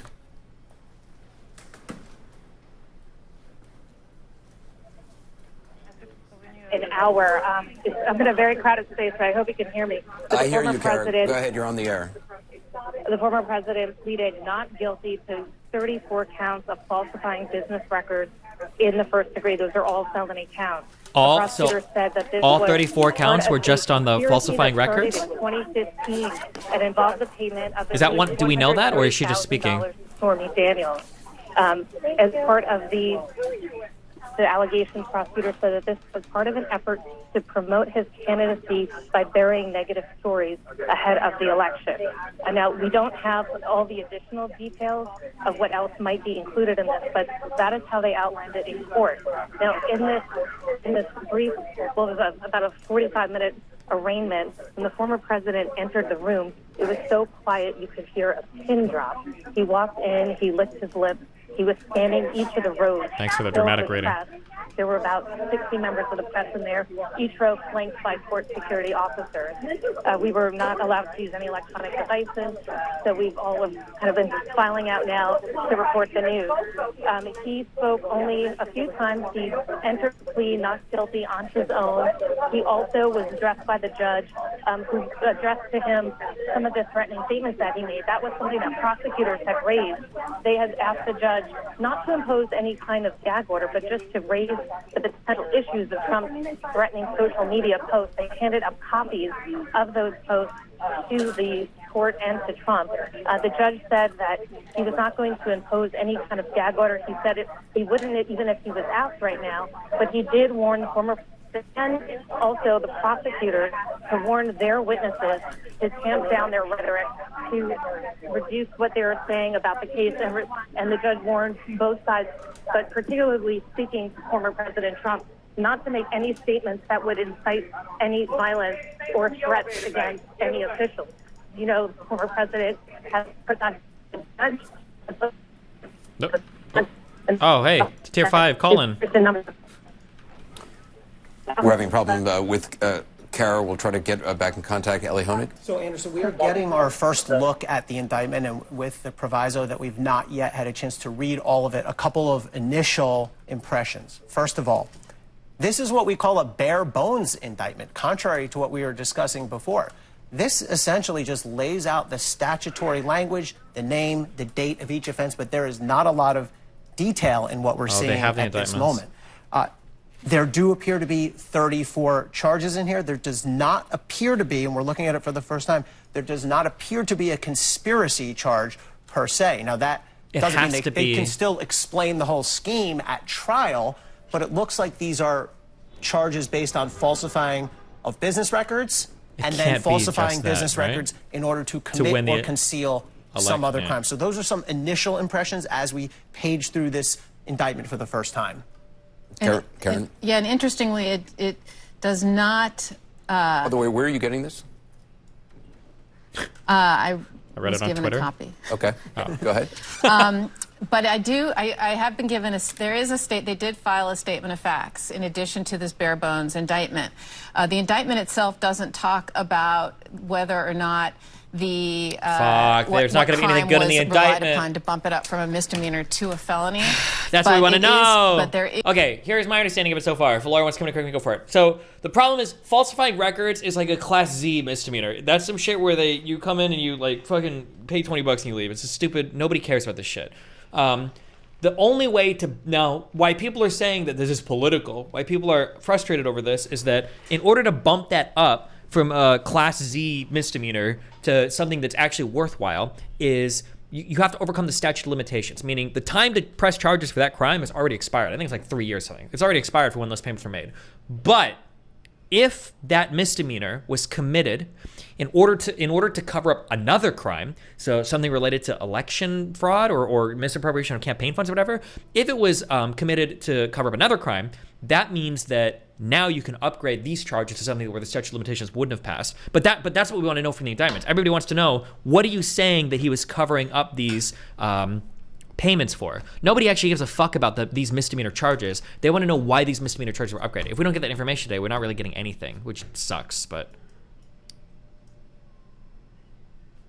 the business records of various entities in New York. So the DA's office here is relying on election laws as the crimes that were being either concealed or committed to elevate the falsifying business records to a felony. It says one component of the scheme was that at the defendant's request, a lawyer who then worked... Hello? Who joined? Oh, it's esports. Oh, hi. You were asking for a lawyer... Wait, hold on. I think somebody just linked these indictments. Are these the indictments? Looks like it. Is it people? The lady here just said that it was just standard language. Let me. And that's what it looks like. This is the first time I'm looking at it too, so give me just a second. The defendant in the county of New York and elsewhere on or about February 14th, 2017, with intent to defraud and intent to commit another crime and aid and conceal the commission thereof, made and caused a false entry in the business records of an enterprise. But we're not going to know what that other crime is, right? That's not in these indictments. Yeah, it doesn't look like it is. This is literally a Mr. Girl hit. Well, because this is just copy pasted. Every single count is going to be the exact same, right? Yeah. Hold on. Am I super fucking loud? Turn the mix down. All right. Yeah, it looks like there doesn't seem to be anything. It's just saying that it's according to invoices by Michael Cohen. Yeah. So each of these charges, I'm guessing, is probably just for another entry in the books. Yeah, each entry. Well, they kind of already hinted at that each entry in the books is going to be its own count. Yeah, of course, which is I think kind of normal. But I think But what we're curious about is the other crime that's being covered up. Yeah, and I think that's the bigger issue. The other thing that's missing here, and that's going to go to your discussion of the statute of limitations and the difficulty with that, is going to be the lack of a conspiracy charge. Because I don't know if you saw what I linked earlier, but there was a New York attorney who was talking about the fact that for a first-degree conspiracy charge, there is no statute of limitations in But we don't see any of that in these indictments. Yeah. So how can they charge these with intent to cover up another crime? Can they do that without charging the other crime? I mean, presumably that's going to come out during trial, or it's going to come out during discovery or subsequent stuff. Wait, hold on. What you just said can't be real. You can charge me with a crime past the statute of limitations with the hope that in discovery you can figure out something to make that charge stick? No. What I'm saying is, as far as we understanding the public, that's going to be probably subject to later on when we find out. That may be something that they have already discussed as part of this. But to that same end, it depends on what they're going to do. I'd be interested to see exactly what the DA is going to do, because, like I said, yes, it's very bare bones, but it doesn't even include like facts or anything. It just says due to a invoice given to Michael Cohen and a Donald J. Trump revocable trust account bearing check number. Okay, so they are. Wait, also, can I ask? Can you charge other crimes during discovery? Yes. Like you can have superseding indictment. Look at FTX, great example, where they're constantly finding new stuff based on what they're finding through the initial investigations with Sam Bankman-Fried. It's called a superseding indictment, and that's it, or subsequent indictments. Okay. The idea being that as you, especially with complicated criminal transactions, you might find additional stuff. Let me see if I can just find a good example for chat to just link it. But it's additional charges that are filed after the original indictment, and here you go. I mean, if you tell me, I believe you. I was curious. Well, no, I mean, it's from another law firm in case you want, But the idea here is that they're going to, okay, let's see. Your thoughts on this? That's a lot of felony counts. Well, yeah, we're reading it right now. But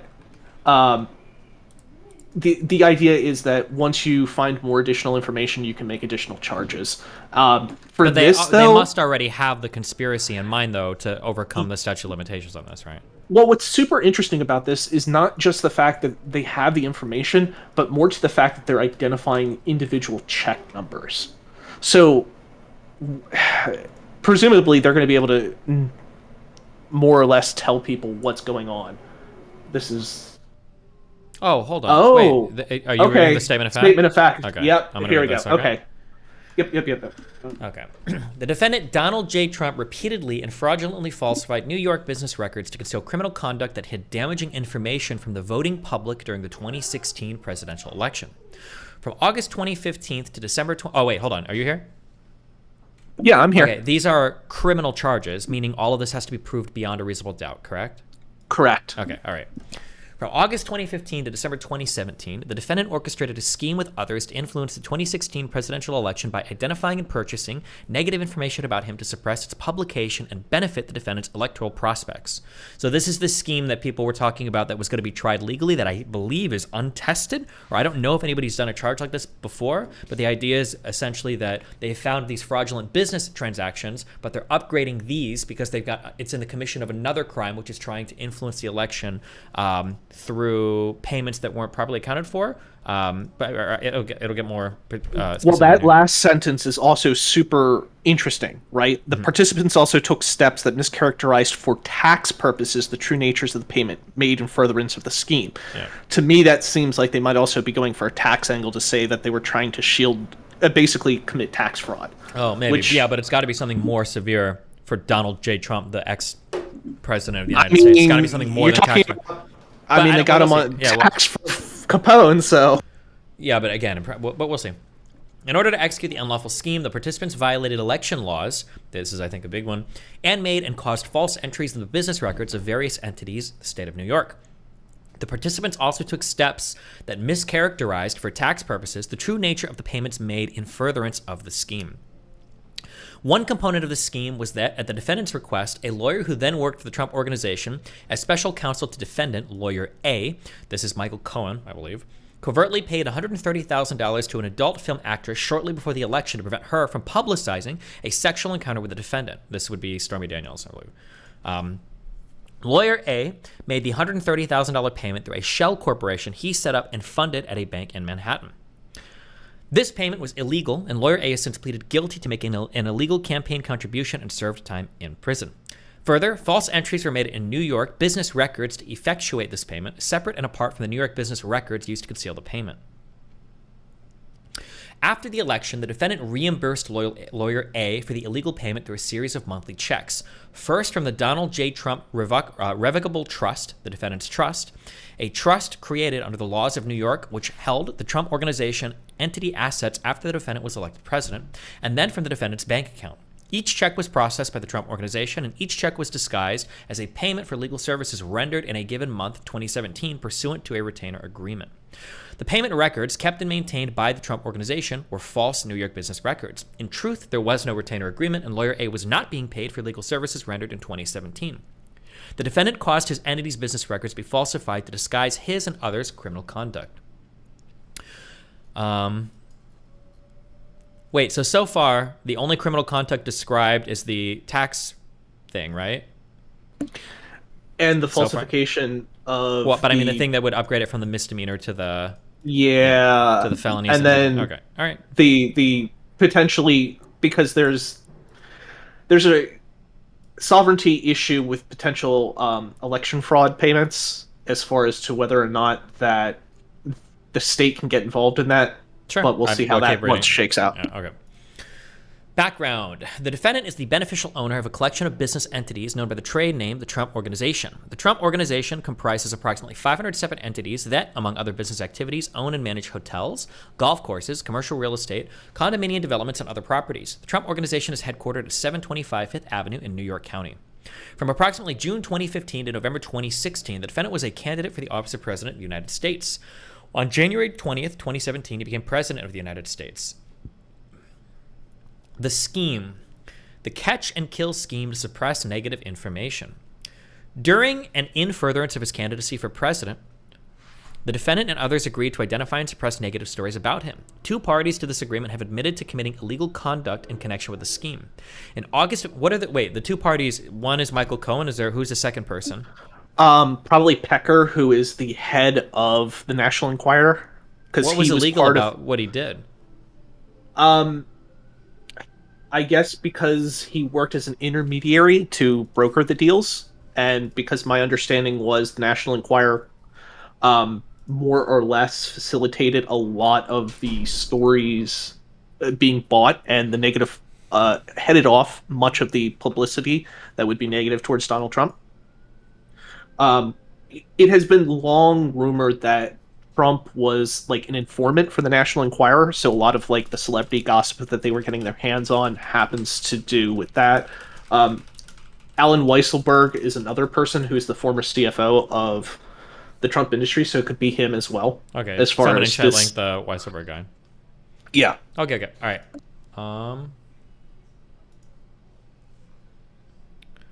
Okay. In August of 2018, lawyer A, that's Cohen, pleaded guilty to 2 federal crimes involving illegal campaign contributions and subsequently served time in prison. In addition, in August of 2018, American Media Inc., AMI, a media company that owned and published magazines and supermarket tabloids, including the National Enquirer, admitted in a non-prosecution agreement that it made a payment to a source of a story to ensure that the source did not publicize damaging allegations about the defendant before the 2016 presidential election and thereby influenced that election. And that non-prosecution agreement is going to be super interesting because the details of that, as far as what they testify to, is going to be instructive for a lot of things, because it might open up the case to not just be about Stormy Daniels or what was the other one, Karen McDougal, I think it is. Some other points. It might involve other people, and it might involve other stories or other payoffs over the years. In 2015, Trump Tower meeting. In June of 2015, the defendant announced his candidacy for president of the United States. Soon after, in August 2015, the defendant met with lawyer A and AMI's chairman and chief executive officer, the AMI CEO, at Trump Tower in New York County.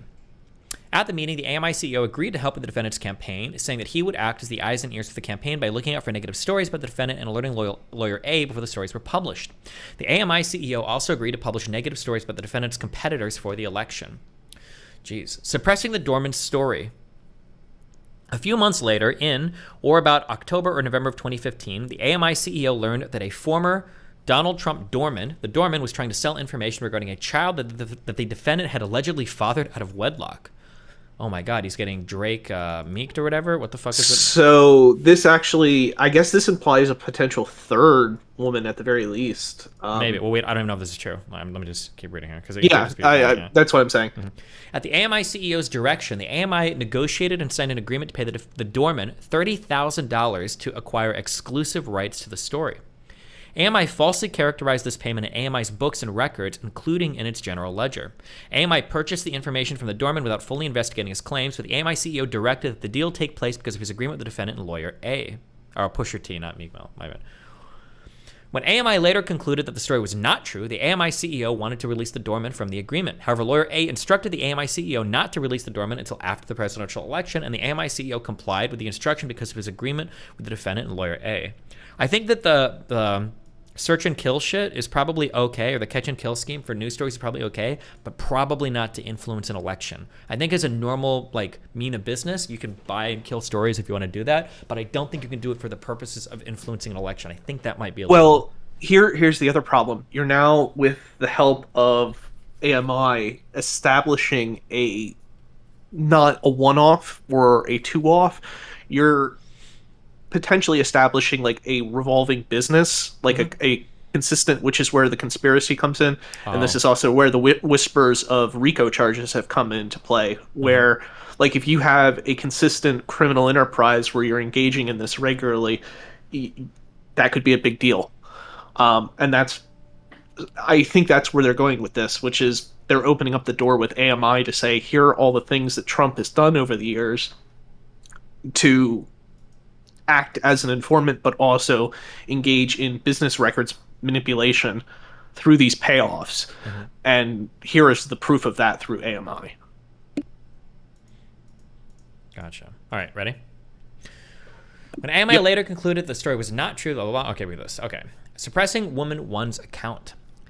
About 5 months before the presidential election, in or about June 2016, the editor-in-chief of the National Enquirer and AMI's chief content officer, the AMI editor-in-chief, contacted lawyer A about a woman, woman one, who alleged that she had a sexual relationship with the defendant while he was married. I believe this is Stormy Daniels, right?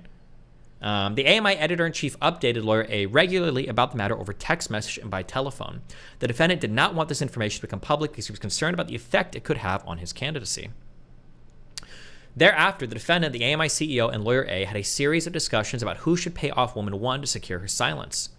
AMI ultimately paid $150,000 to woman one in exchange for her agreement not to speak out about the alleged sexual relationship, as well as for 2 magazine cover features of woman one and a series of articles that would be published under her byline. There's another topic for Trump's hypocrisy. Trump through Cohen buying stories from crooked media. You can't trust the media. I bought all this. Oh, true. True, actually. Oh, no. You can never criticize Trump for that, because if you point out to conservatives like, well, look, isn't Trump kind of rigging the media? Then all the conservatives say, oh, well, he's just playing the same game everybody else is playing. The media's already rigged. Yeah. Dave Chappelle had a bit about this where he called him an honest liar, basically. AMI falsely characterized the payment in AMI's books and records, including in its general ledger. This is another reason why I think that what they did is probably illegal. I mean, there's probably a law we can just look at, but like, it was probably illegal. That's probably why they're mischaracterizing the payments, because they know this is illegal, right? The AMI CEO agreed to the deal after discussing it with both the defendant and lawyer A, and on the understanding from lawyer A that the defendant or the Trump organization would reimburse AMI. Oh, the $150K was to Catherine McDougal. Gotcha.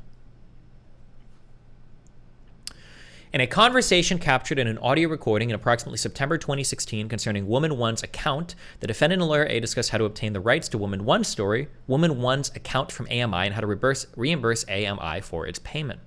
Lawyer A told the defendant he would open up a company for the transfer of Woman One's account and other information, and stated that he had spoken to the chief financial officer for the Trump organization, the TOCFO, about how to set the whole thing up. The defendant asked, so what do we got to pay for this? $150, and suggested paying by cash. When lawyer A disagreed, the defendant then mentioned payment by check. After the conversation, lawyer A created a shell company called Resolution Consultants, LLC, on or about September 30th, 2016. Less than 2 months before the election, on or about September 30th, 2016, the AMI CEO signed an agreement in which AMI agreed to transfer its rights to Woman One's account to lawyer A's shell company for $125,000. However, after the assignment agreement was signed, but before the reimbursement took place, the AMI CEO consulted with AMI's general counsel and then told lawyer A that the deal to transfer rights to lawyer A's shell company was off. Suppressing Woman 2's account. About 1 month before the election, on or about October 7th, 2016, news broke that the defendant had been caught on tape saying to the host of Access Hollywood, I just start kissing them, women. It's like a magnet, just kiss. I don't even wait. And when you're a star, they'll let you do it. You can do anything. Grab them by the pussy. You can do anything. The evidence shows that both the defendant and his campaign staff were concerned that the tape would harm his viability as a candidate and reduce his standing with female voters in particular. Shortly after the Access Hollywood tape became public, the AMI editor-in-chief contacted the AMI CEO about another woman, Woman 2, who alleged she had a sexual encounter with the defendant while he was married. The AMI CEO told the AMI editor-in-chief to notify lawyer A. On or about October 10th, 2016, the AMI editor-in-chief connected lawyer A with woman 2's lawyer, lawyer B. Lawyer A then negotiated a deal with lawyer B to secure woman 2's silence and prevent disclosure of the damaging information in the final weeks before the presidential election. Under the deal that lawyer B negotiated, woman 2 would be paid $130,000 for the rights to her account. Damn, these women just fuck a guy and get paid big bucks for it. The defendant directed lawyer A to delay making a payment to woman 2 as long as possible. He instructed lawyer A that if they could delay the payment until after the election, they could avoid paying altogether. What? The defendant directed lawyer A to delay making a payment to woman 2 as long as possible. He instructed lawyer A that if they could delay the payment until after the election, they could avoid paying altogether. Because at that point, it would not matter if the story became public. As reflected in emails and text messages between and among lawyer A, lawyer B, and the AMI editor-in-chief, lawyer A attempted to delay making payment as long as possible. Ultimately, with pressure mounting and the election approaching, the defendant agreed to the payoff and directed lawyer A to proceed. Lawyer A discussed the deal with the defendant and the TO-CFO. The defendant did not want to make the $130,000 payment himself and asked lawyer A and the TO-CFO to find a way to make the payment. After discussing various payment options with the TO-CFO, lawyer A agreed he would make the payment. Before making the payment, lawyer A confirmed with the defendant that the defendant would pay him back.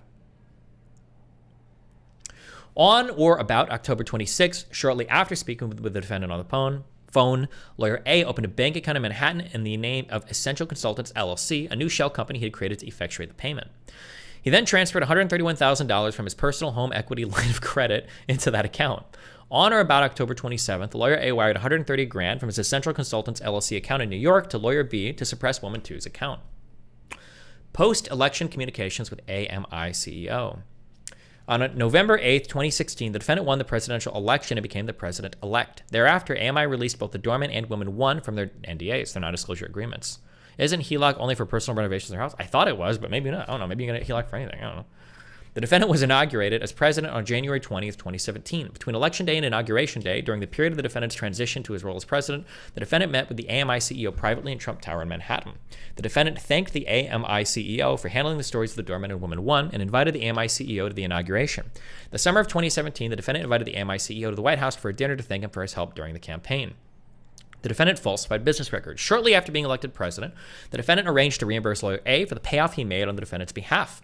In or around January 2017, the TO-CFO and lawyer A met to discuss how lawyer A would be reimbursed for the money he paid to ensure woman 2's silence. The TO-CFO asked lawyer A to bring a copy of a bank statement for the Essential Consultants account showing the $130,000 payment. The TO-CFO and lawyer A agreed to a total repayment of amount of $420,000. Blaze it! They reached the figure by adding a $130,000 payment to a $50,000 payment for another expense, for which lawyer A also claimed reimbursement for a total of $180K. The TO-CFO then doubled the amount to $360,000 so that lawyer A could characterize the payment as income on his tax returns instead of a reimbursement, and lawyer A would be left with $180,000 after paying approximately $50,000 or 50% in income taxes. Finally, the TO-CFO added an additional $60K as a supplemental year-end bonus. Together, these amounts totaled $420,000. The TO-CFO memorialized these calculations in handwritten notes and a copy of the bank statement that lawyer A had provided. The defendant, the TO-CFO, and lawyer A then agreed that lawyer A would be paid the $420,000 through 12 monthly payments of $35,000 over the course of 2017. Each month, lawyer A was to send an invoice to the defendant through Trump Organization employees, falsely requesting payment of $35,000 for legal services rendered in a given month of 2017, pursuant to a retainer agreement. At no point did lawyer A have a retainer agreement with the defendant of the Trump Organization. They couldn't even fake a retainer. In early February 2017, the defendant and lawyer A met in the Oval Office at the White House and confirmed this repayment arrangement. On or about February 14th, 2017, lawyer A emailed the controller of the Trump Organization, the TO controller, the first monthly invoice, which stated, pursuant to the retainer agreement, kindly remit payment for services rendered for the months of January and February 2017. The invoice requested payment in the amount of $35,000 for each of these 2 months. The TO-CFO approved the payment, and in turn, the TO controller sent the invoice to the Trump Organization Accounts Payable Supervisor, the TO Accounts Payable Supervisor, with the following instructions: post to legal expenses, put retainer for the months of January and February 2017 in the description.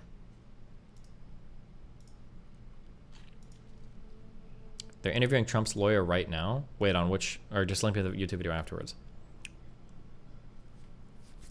Lawyer A submitted 10 similar monthly invoices by email to the Trump Organization for the remaining months of 2017. Each invoice falsely stated that it was being submitted pursuant to the retainer agreement and falsely requested payment for services rendered for a month of 2017. In fact, there was no such retainer agreement, and Lawyer A was not being paid for services rendered any months of 2017.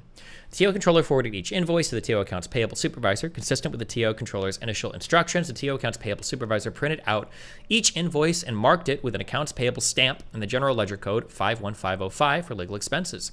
The Trump Organization maintained the invoices as records of expenses paid. As instructed, the TO accounts payable supervisor recorded each payment of the Trump Organization, falsely describing it as a legal expense, digital entry, calling a voucher, and these vouchers, like vouchers or expenses, became part of the general ledgers. Is there anything interesting in here? The check stub falsely recorded the payment as retainer. The remaining 9 checks, corresponding to the ones of April through December, were paid by the defendant personally. Oh, the interview is muted top right. Attorney/fixer to Stormy Daniels. One is a $150,000 payment made from the National Enquirer parent company, AMI, to Karen McDougal, a former Playboy Playmate of the Month, who also had alleged a relationship with Donald Trump.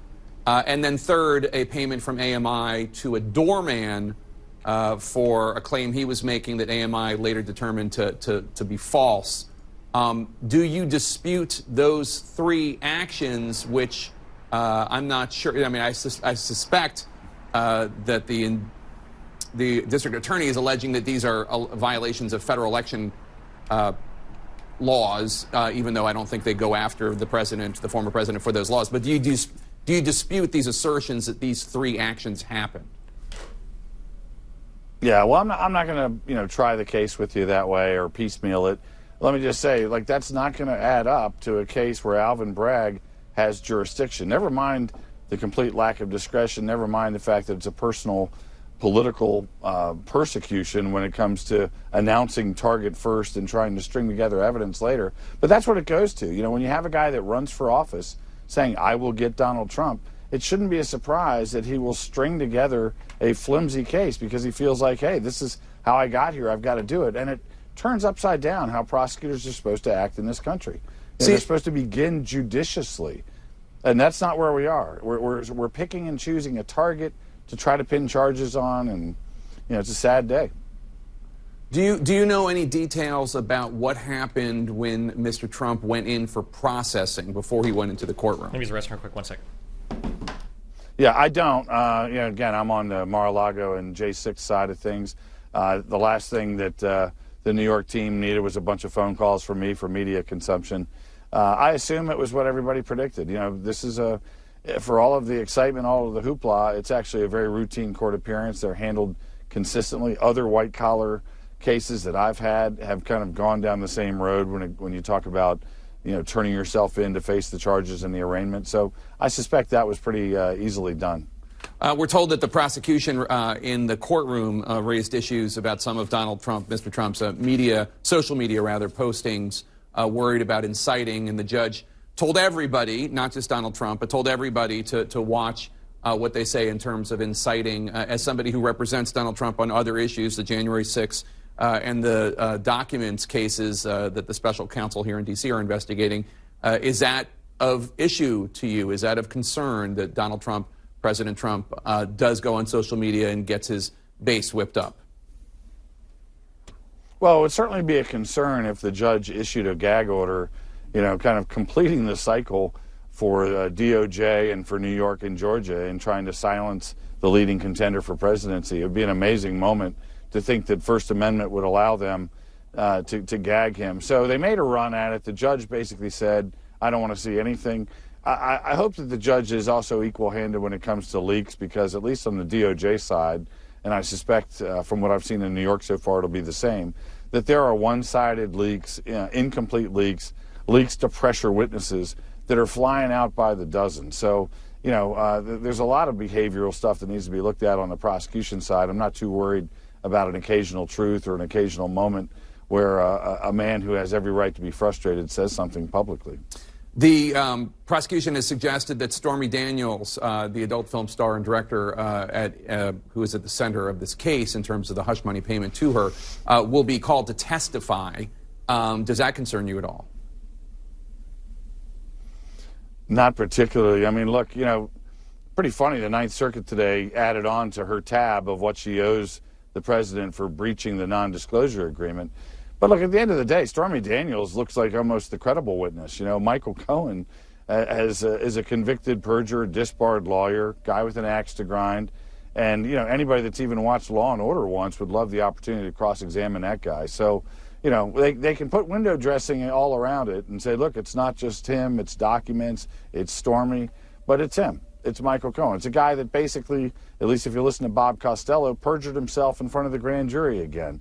And that shows you it's politically motivated. No reasonable prosecutor would go to bat with Michael Cohen as your star witness, but Alvin Bragg's not a reasonable prosecutor. But is it not true that Michael Cohen brought documentation for the charges he's made, and those documentations are at the core of the 34-count indictment of Donald Trump, which I have yet to hear anybody dispute the facts in the indictment. I realize it's early yet, but as a matter of fact, it does appear that Michael Cohen was telling the truth on these hush money payments. Well, you're making a little bit of a leap, but look, non-disclosure agreements, we can demonize it and say hush money and, talk about how salacious it is. If that was illegal, Congress would be in a lot of trouble, right? You've got an entire fund set up for congressional NDAs based on harassment. So it's not illegal to have it. Nobody's disputing whether there was a non-disclosure agreement. The Ninth Circuit just found out who violated it and has to pay attorney's costs. The issue is the credibility in terms of deciphering some sort of intent, looping some sort of federal felony into the case, and it's just not going to come together. It was a political promise Alvin Bragg made, and he's run through. If I wanted to point to a particular document that's significant, it would be the federal case against him. They had an interest in trying to make it into a federal prosecution. Nobody would ever accuse the U.S. Attorney's Office in Manhattan of being afraid of going after Donald Trump. They set it up in his plea with a federal election violation as one of the charges, with all the other stuff that Cohen had been involved in. And then he failed as a cooperator. And they couldn't even give him the 5K departure. They couldn't even give him the credit for being an honest cooperator, and that case fell apart. So Alvin Bragg is picking up the trash that the U.S. Attorney's Office wouldn't touch, that his predecessor wouldn't touch, that he wouldn't even touch the first time. But now, for whatever back channel reason, it would be real interested in pushing for information about how he made this decision. Now we've got this case. We'll have to deal with it, but pretrial motion should be very powerful. Just as a point of fact, I believe the issue is not whether or not an NDA is legal. It's the question about whether or not it can cover up an election, paying somebody to be quiet because of an election, whether or not that counts as an election expense that needs to be counted as such. But let's move on, because I want to ask you, the next court appearance in this case is not until December. It's April now. Jesus. That's a considerable amount of time away. Are you concerned that it's so far away and that much closer to 2024? Would you like it to be moved up? No. No, they don't. Well, I'm not really, paid to be on the political side. I'm on the legal side, and so I don't want to speak out of turn. The only thing I would say is, because I think most of us anticipated an indictment that would have the frailties this one has, the idea of trying to expedite a motion to dismiss is not totally foreign. So we'll see. If we're stuck with December, we're stuck with December. But I know that the attorneys will get their heads together and figure out if there's a way to try to push this earlier. I think the December date is probably a pretty typical kind of auto-generated date when it comes to a new case coming in the door. But I like the idea of at least resolving some important motions to dismiss earlier rather than later. But we'll see. All right, Trump attorney Jim Trusty, thank you so much for your time. Really appreciate it. All right, good seeing you. And Kerry Cordero, you heard Jim Trusty there talking about what he called the frailties of the case, what I've heard other people, including you, talk about, how strong this case may be or may not be. Your reaction now that you've had a chance to go through it, is it what you thought it was going to be, and are you unimpressed? It is what I thought it was going to be in terms of focusing on the payments that were made, the falsification of the records, and really tied to the payment that was made to Stormy Daniels. In terms of a case that's being brought against a former president, it's a little underwhelming. There's not more to it There's not This doesn't more sound like a political violations, hit job at tax all. Not a Trump violations. fan, but this is the third There's time not they've an used political incredible power new set and of positions facts to that go we after didn't him. know Them about get away with publicly. abuse of power more. It's really the facts mean, if of this case. it's as they illegal, have it's illegal. I existed mean, for basically almost 7 years. And we've known about quite a bit of this. I mean, Anderson interviewed Stormy Daniels and Karen McDougal years ago. Right. And we knew about this as well as the payments. So the facts are almost 7 years long, and the facts are pretty stale. And what the DA's office has done is put that together in a theory of the fact that the former president falsified his business records in order to enable that payment to be made to her.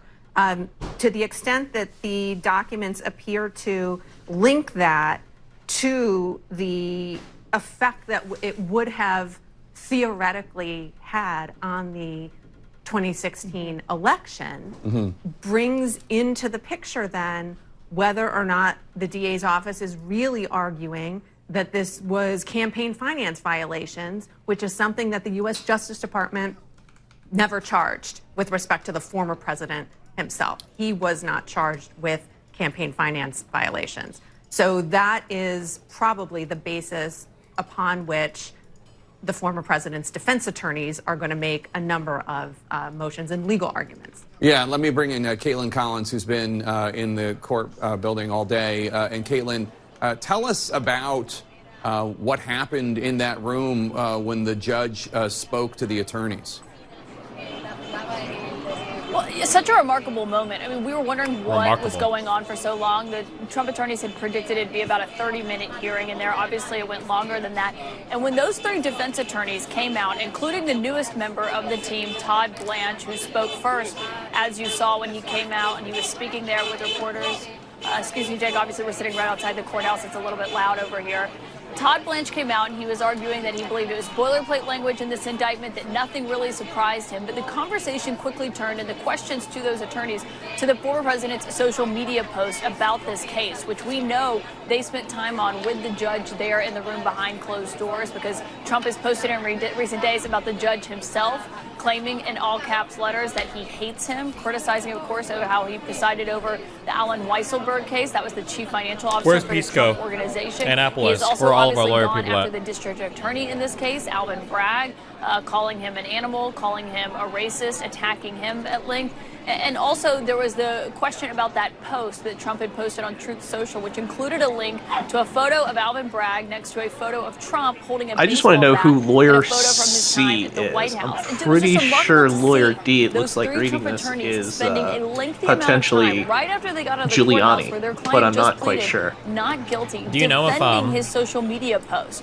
You heard Joe Tacopina Wait, so saying, do you know, is it a wasn't swinging the baseball crime bat. to try to pay to cover up something that could influence an election? Is that a crime? Ooh.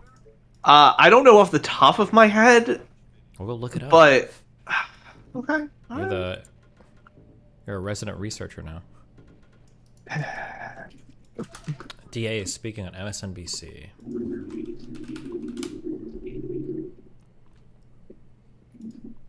Today. Oh. Earlier this afternoon, Donald Trump was arraigned on a New York Supreme Court indictment returned by a Manhattan grand jury on 34 felony counts of falsifying business records in the first degree. Under New York state law, it is a felony to falsify business records with intent to defraud and an intent to conceal another crime. That is exactly what this case is about. 34 false statements made to cover up other crimes. These are felony crimes in New York State, no matter who you are. We cannot and will not normalize serious criminal conduct. The defendant repeatedly made false statements on New York business records. He also caused others to make false statements. The defendant claimed that he was paying Michael Cohen for legal services performed in 2017. This simply was not true. And it was a false statement that the defendant made month after month in 2017. April, May, June, and so on through the rest of the year. For 9 straight months, the defendant held documents in his hand containing this key lie, that he was paying Michael Cohen for legal services performed in 2017. And he personally signed checks for payments to Michael Cohen for each of these 9 months. In total, the grand jury found there were 34 documents with this critical false statement. Why did Donald Trump repeatedly make these false statements? The evidence will show that he did so to cover up crimes relating to the 2016 election. Donald Trump, executives at the publishing company American Media Incorporated, Mr. Cohen, and others agreed in 2015 to a catch and kill scheme. That is, a scheme to buy and suppress negative information to help Mr. Trump's chance of winning the election. As part of this scheme, Donald Trump and others made 3 payments to people who claimed to have negative information about Mr. Trump. To make these payments, they set up shell companies, and they made yet more false statements, including, for example, in AMI, American Media Incorporated's business records. One of the 3 people that they paid to keep quiet was a woman named Stormy Daniels. Less than 2 weeks before the presidential election, Michael Cohen wired $130,000 to Stormy Daniels' lawyer. That payment was to hide damaging information from the voting public. The participant scheme was illegal. The scheme violated New York election law, which makes it a crime to conspire to promote a candidacy by unlawful means. The $130,000 wire payment exceeded the federal campaign contribution cap, and the false statements in AMI's books violated New York law. That is why Mr. Trump made false statements about his payments to Mr. Cohen. He could not simply say that the payments were a reimbursement for Mr. Cohen's payments to Stormy Daniels. To do so, to make that true statement, would have been to admit a crime. So instead, Mr. Trump said that he was paying Mr. Cohen for fictitious legal services in 2017 to cover up actual crime committed the prior year. And in order to get Michael Cohen his money back, they planned one last false statement. In order to complete the scheme, they planned to mischaracterize the repayments to Mr. Cohen as income to the New York State tax authorities. The conduct I just described, and that which was charged by the grand jury, is felony criminal conduct in New York State. True and accurate business records are important everywhere, to be sure. They are all the more important in Manhattan, the financial center of the world. That is why we have a history in the Manhattan DA's office of vigorously enforcing white-collar crime. My office, including the talented prosecutors you saw at arraignment earlier today, has charged hundreds of felony falsifying business records. This charge, it can be said, is the bread and butter of our white-collar work. And fraud presents itself in all different forms here in Manhattan. We have charged falsifying business records for those who violated federal bank secrecy laws. We have charged falsifying business records for those who were seeking to cover up sex crimes. And we have brought this charge for those who committed tax violations. At its core, this case today is one with allegations like so many of our white-collar cases. Allegations that someone lied again and again to protect their interests and evade the laws to which we are all held accountable. As this office has done time and time again, we today uphold our solemn responsibility to ensure that everyone stands equal before the law. No amount of money and no amount of power changes that enduring American principle. I'll now take questions. So we're going to take a limited number of questions. There are no follow-up questions. One question per reporter. I will call on you. And again, we have limited time. Thank you. The first question will be Rick. Thank you. Why now? I mean, some argue that this is a political move. You're not going to be a political person. The floodgates are going to go into Jesus Christ. Did they move to the hangar? A thorough and rigorous investigation, as we're known to do at the Manhattan District Attorney's Office. I've been doing this for 24 years and am no stranger to rigorous, complex investigations. I bring cases when they're ready.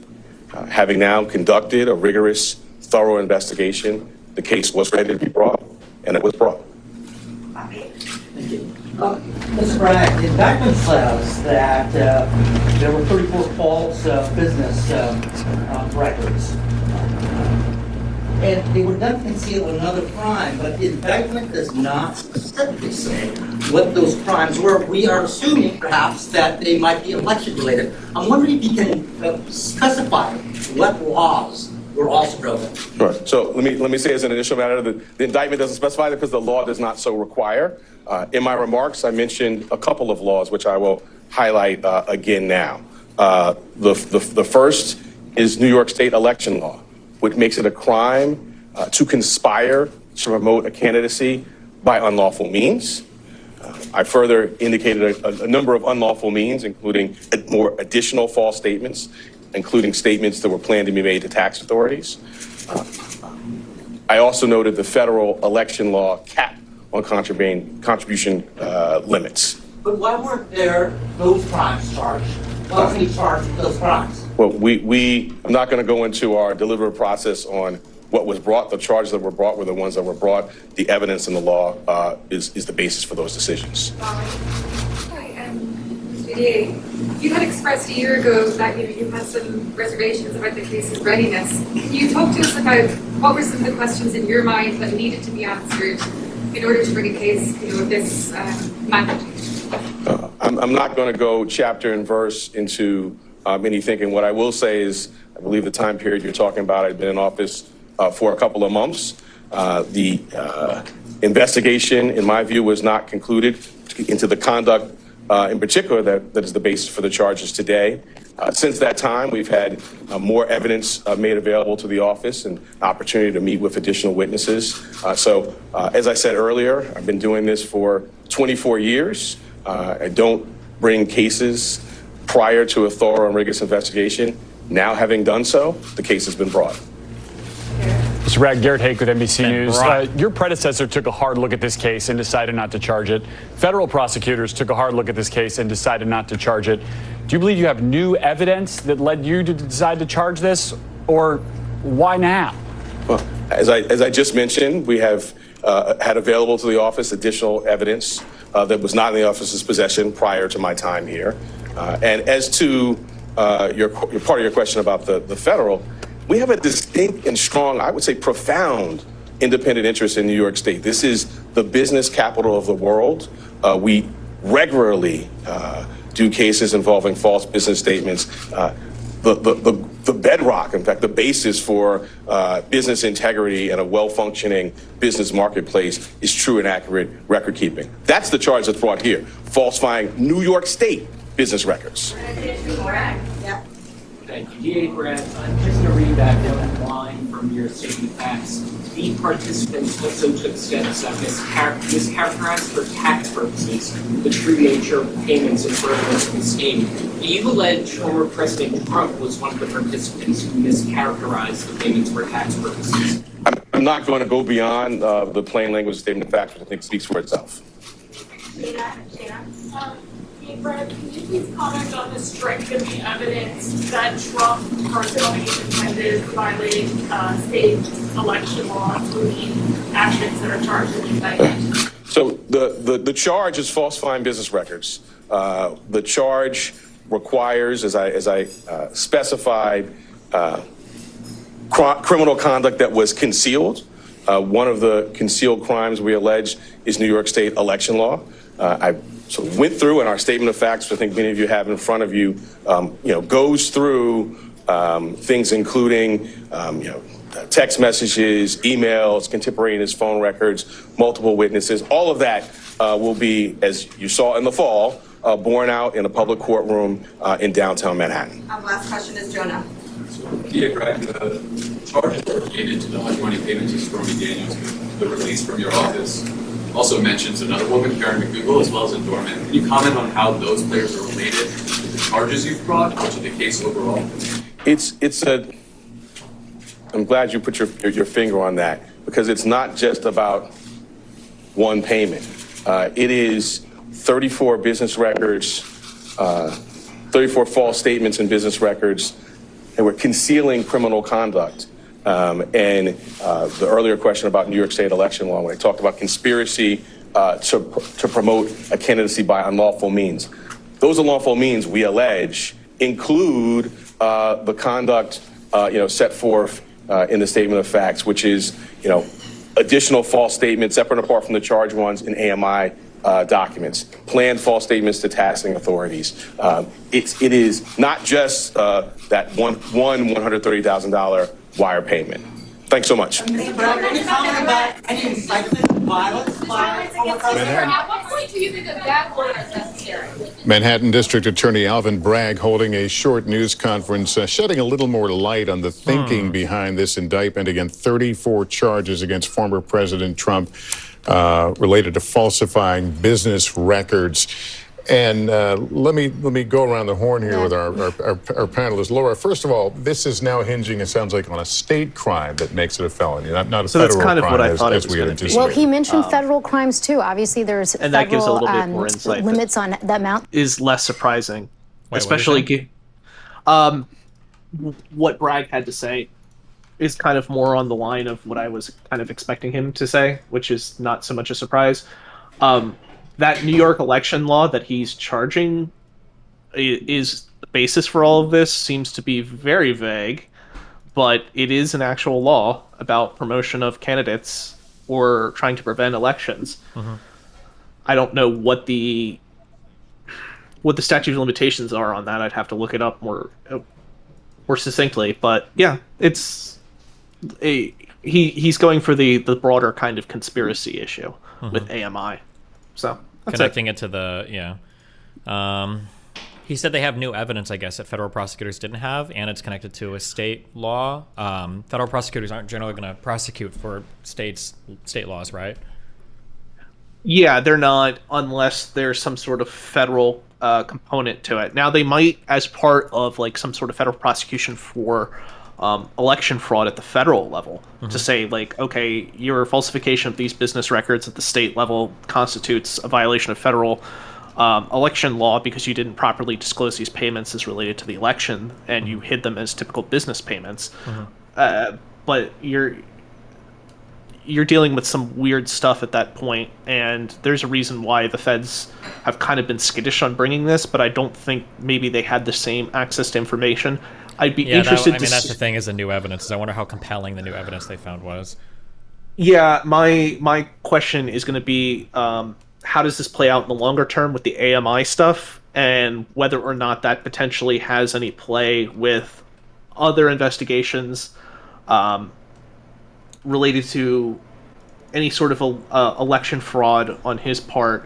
Does this play also potentially, I don't want to say into Georgia, but does this underlie other behaviors that they might want to look closer at AMI for in relation to Donald Trump and what he may have said during the 2016 election? Like, give an example of that. What do you mean? Any sort of negative press about other candidates or something like that may have ran during the 2016 election about Hillary or other potential primary opponents. Is that illegal on federal or state levels to pay a publication to run negative stories about somebody? Well, generally speaking, yes, but also the issue would be how is that characterized from the federal election expenditures? That's usually what it comes down to, right? There's a lot that you can pay for federal election stuff. This goes back to a lot of people pushing back on these charges, specifically using John Edwards as an example, because he also paid a woman during his presidential campaign that he had an affair with to keep quiet, and ultimately they didn't prosecute because they were trying to discuss how federal election funds can be spent. But it would be interesting to see if this opens up a whole can of worms on his part to see, okay, what other stuff has he potentially paid off using AMI in the past as far as negative stories about himself, or to promote stories about others that might lie into some sort of other business records issues, other tax fraud issues, that sort of thing. I read that in my statute of Because limitations. there's only also increments potentially if the now a offending federal party is component living in the for state. tax Is that fraud true? on this too. Means charges are fair game. If he's mischaracterizing these payments and the feds and the IRS agrees that these are mischaracterized payments, you know, that you're not properly disclosing them, could that be? Or if you're trying to take them, for instance, if you're trying to take them as business expenses for tax deduction purposes, and they're clearly not business expenses. What's our max charges here for stuff like this?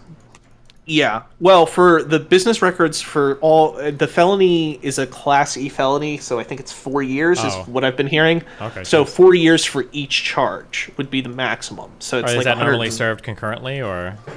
I have no idea. That's a more of a New York law question. I'm unfortunately not a New York attorney, so I don't know their system as well as a New York attorney would. But concurrently, probably. I would be remiss to see that they're going to sit there and be like, you've got to serve them subsequently to one another. Yeah, like 80 years in jail for falsifying like 10 tax. Yeah, I don't even. It's also going to be super interesting on the statute of limitations for this one, because that's another argument that has to come into play, because there's an argument that you can't indict a sitting president, but there's still the statute of limitations. So nobody's ever ruled on something like this before, whether or not his presidency has an effect on the statute of limitations. Because if it doesn't, then arguably one of the things that they were talking about doing is, dismissing on the statute of limitations. Well, if this has been upgraded to dealing with the felony stuff, though, right? Statute of limitations haven't expired yet, have they? I'm not an expert, so I would have to. I believe the statute of limitations, from what I've seen from the news, is that it's 5 years. So if these were made in... Yeah, but it's only 5 years if it wasn't done, if these, falsifying of records wasn't done in the commission of another crime, right? I thought it was the commission of another crime thing that upgrades the statute of limitations on this. Yeah, it might, yes. But then again, the statute of limitations, since they are going for New York state election law, they might be able to get it that way. I know when they were talking about possibly looping it into... hold on. Okay. Looping it into the federal level, that is where there was an issue as to whether or not that would hold true, because you'd be talking about federal election laws being enforced by a state. But because they found this kind of one-off law, which is super vague, we're gonna see.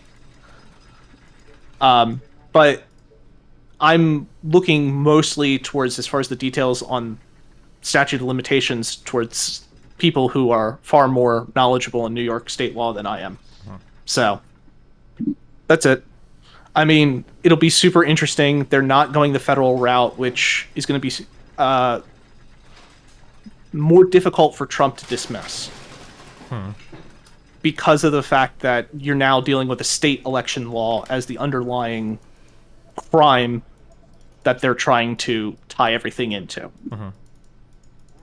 So we'll see how that all handles out. But yeah, I mean, this is just prime bait for a lot of people to speculate on for the next couple of months, at least until things shake out.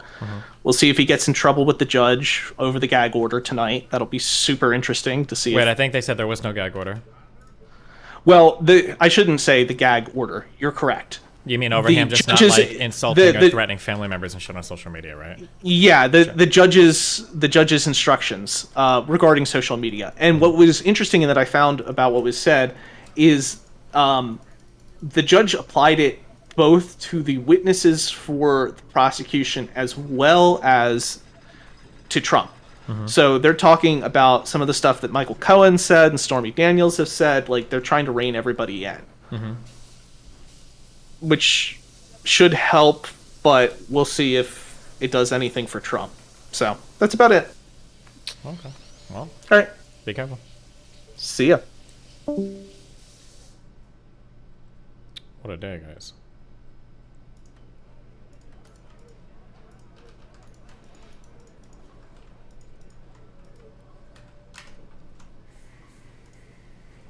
That you can. How does it become a tested legal theory? No, this. Still- If anything, I think this makes it a little bit more complicated and a little bit Have you tricky talked for to know him. about the Wisconsin Generally, election that could federal swing the Supreme Court election into either law left or right? issues are Nope. prosecuted by federal prosecutors, and there is going to be a swift motion to dismiss. I would predict, if in short order, from the former president's lawyers saying all of this should be preempted by federal law, meaning that this should have been brought by federal prosecutors, not by a state district attorney in Manhattan. Now, whether that will succeed remains to be seen. You see the district attorney saying, look, we brought plenty What are your personal thoughts so far? Oh, hi. I'm curious what the history is for the enforcement of the paying for election information, or I'm sorry, paying to suppress information on an election. Like, what is this a very strong law that gets enforced often? Is this the first time there's ever been a charge for this? I think that's a pretty important question to ask. I mean, if he did falsify records over trying to pay people off to not publish negative information about him, and if that is indeed like a state crime relating to elections in New York, now the question becomes like, is this like standard practice? Have a lot of people participated in this and never been busted for it, and Trump is the first one because his DA just really doesn't like Trump? This is obviously like the most important question, or this is like one of the most important questions, right? Because the worry, or the thing that Republicans are saying, obviously, like, oh, this is all political, like this isn't even a real thing, like nobody cares, and they'd have more credence to that if it was the case that like nobody's ever been charged with this crime before, and it kind of looks bad if you're creating new crimes or like not enforcing novel crimes on a guy that's so politically unpopular, you know, or unpopular with you for political reasons, maybe I should say. Bro, okay, this game, if this game is gonna have maps like this, it needs to have like a speed up function.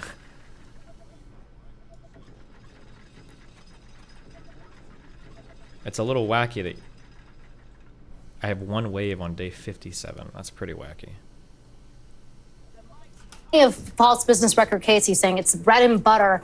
He hasn't brought one like this where you've actually obtained a jury conviction. It's gone up on appeal where it's been tested. That's why people say it's been untested. Even if they've charged false business records cases before, they haven't used a case. They haven't used a federal election law as the hook where that's been upheld but on appeal, where you can actually see a court saying, yes, this is okay. We give this the stamp of authority. It was interesting to hear him say that the law doesn't actually require that the indictment have the conspiracy and all of the other election issues pled as separate counts. Again, what remains to be seen how the courts test that out, how they evaluate something like that.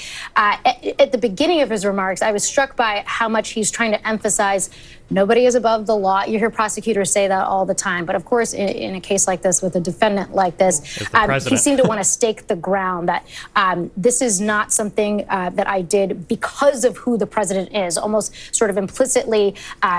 That is true, but have you seen the polling showing people on both sides, Dems and Rips, view what he did as criminal? If you take out the names, Trump and Daniels, not the public opinion in terms of criminality, but neutrally speaking, the charge has legitimacy. Oh, I haven't seen that. If those posts exist, you should link them. That'd be very interesting. The feeling that I have on just a gut feeling is that it's pretty bad. What he did is pretty bad.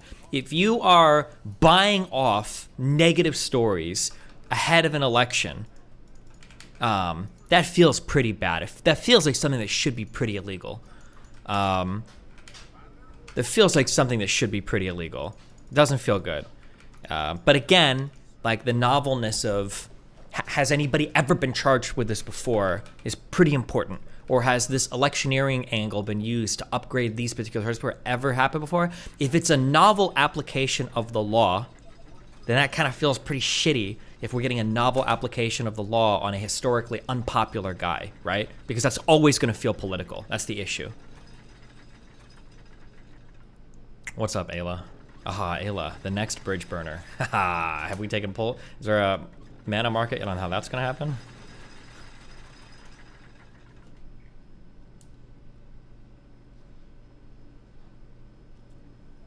To be fair, isn't this a president-only thing? Well, theoretically, no, any politician could buy off shit like this, right? Theoretically.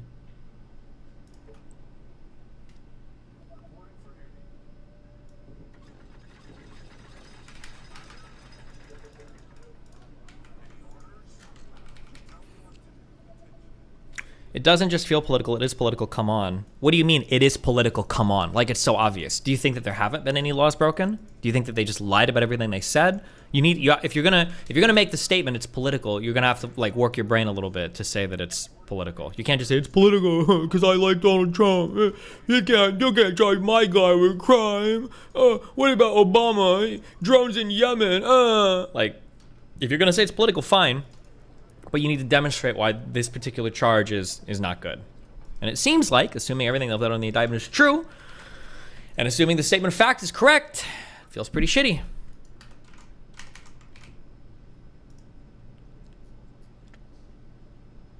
Happening to them in 2011? Is this the John Edwards thing, or? Oh, yeah.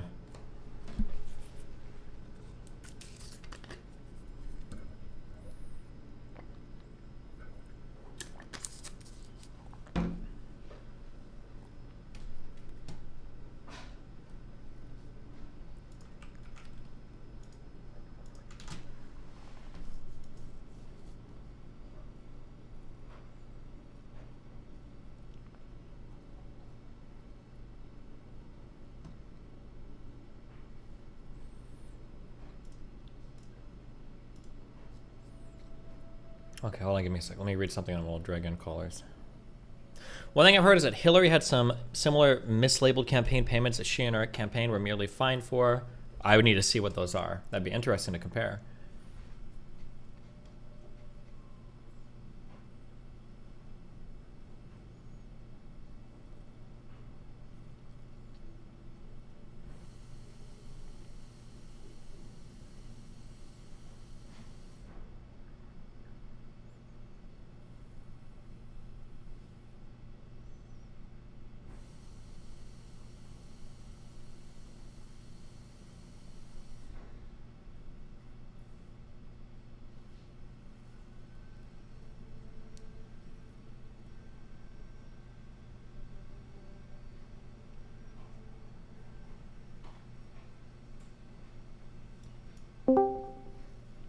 Hello?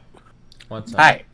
Are we doing that thing where you only talk about the current topic that you're looking at on stream, or can I talk about literally anything? You got 2 minutes to talk about literally anything. What do you want? So, the first, then I'll keep this one short. I'll talk about the other things some other time. Okay. I want to advocate for a fellow DGGer, Irish with some sun.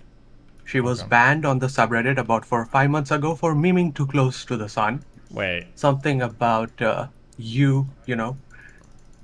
screwing up things with laugh because of a Coomer brain, but she made a comment under that very post that it was a meme, and she knows it didn't have anything to do with Coomerisms, and I don't know if you didn't see that comment, but yeah, if you could unban her, it'd be nice. She used to post nice art, and there were nice friendly presents in the subreddit. Wait, did I actually permaban him over that, or?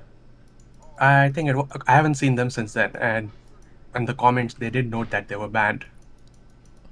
Oh, maybe, I don't know. I'll think about it.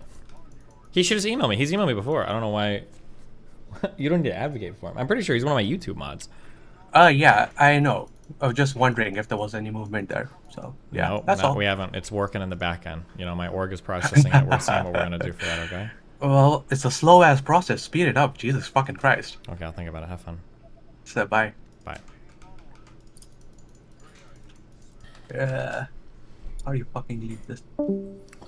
Isn't it a girl? No, the Irish person is a guy. They just use a girl avatar everywhere. I don't know why. Barnes, hello. What's up? Can you hear me? Yeah. Damn, are you blazing? No. Oh. I think I have like a little cold, so I might sound sick. Me And I'm also too, playing brother. Minecraft, so you know. Yeah. Okay. Yeah. What's up? Okay. I guess. Do you do like reading? Do you ever read? No, I don't know how. What's up? You don't know how to read. Which is ask your question.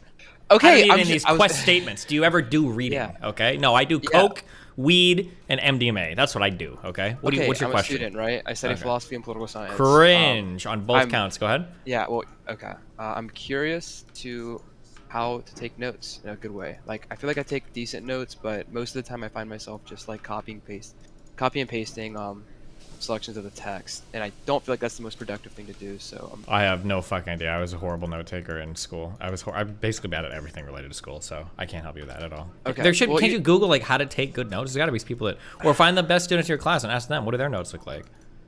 That's true. Well, I'm one of the best students, you know. So. Well, then why the fuck are you asking me? Because I don't want to waste time. Like, if it takes me like 3 or 4 hours to type notes or to take notes, it's like, holy shit, I'm wasting so much time. I could be playing Minecraft or League. What year are you? 3rd year. In college? Yeah. Just keep doing your shit. You're gonna graduate soon. Who the fuck cares? At this point, you probably got it figured out. I imagine if you're doing decently at school, right?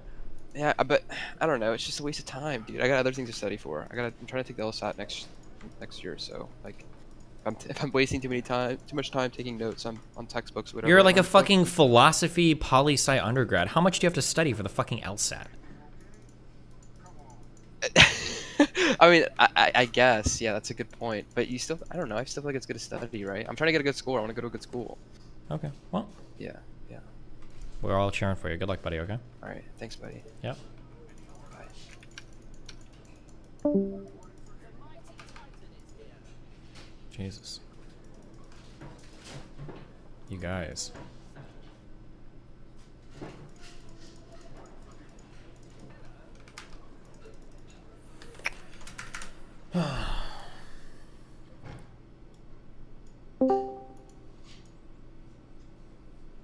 Hello, Chuck.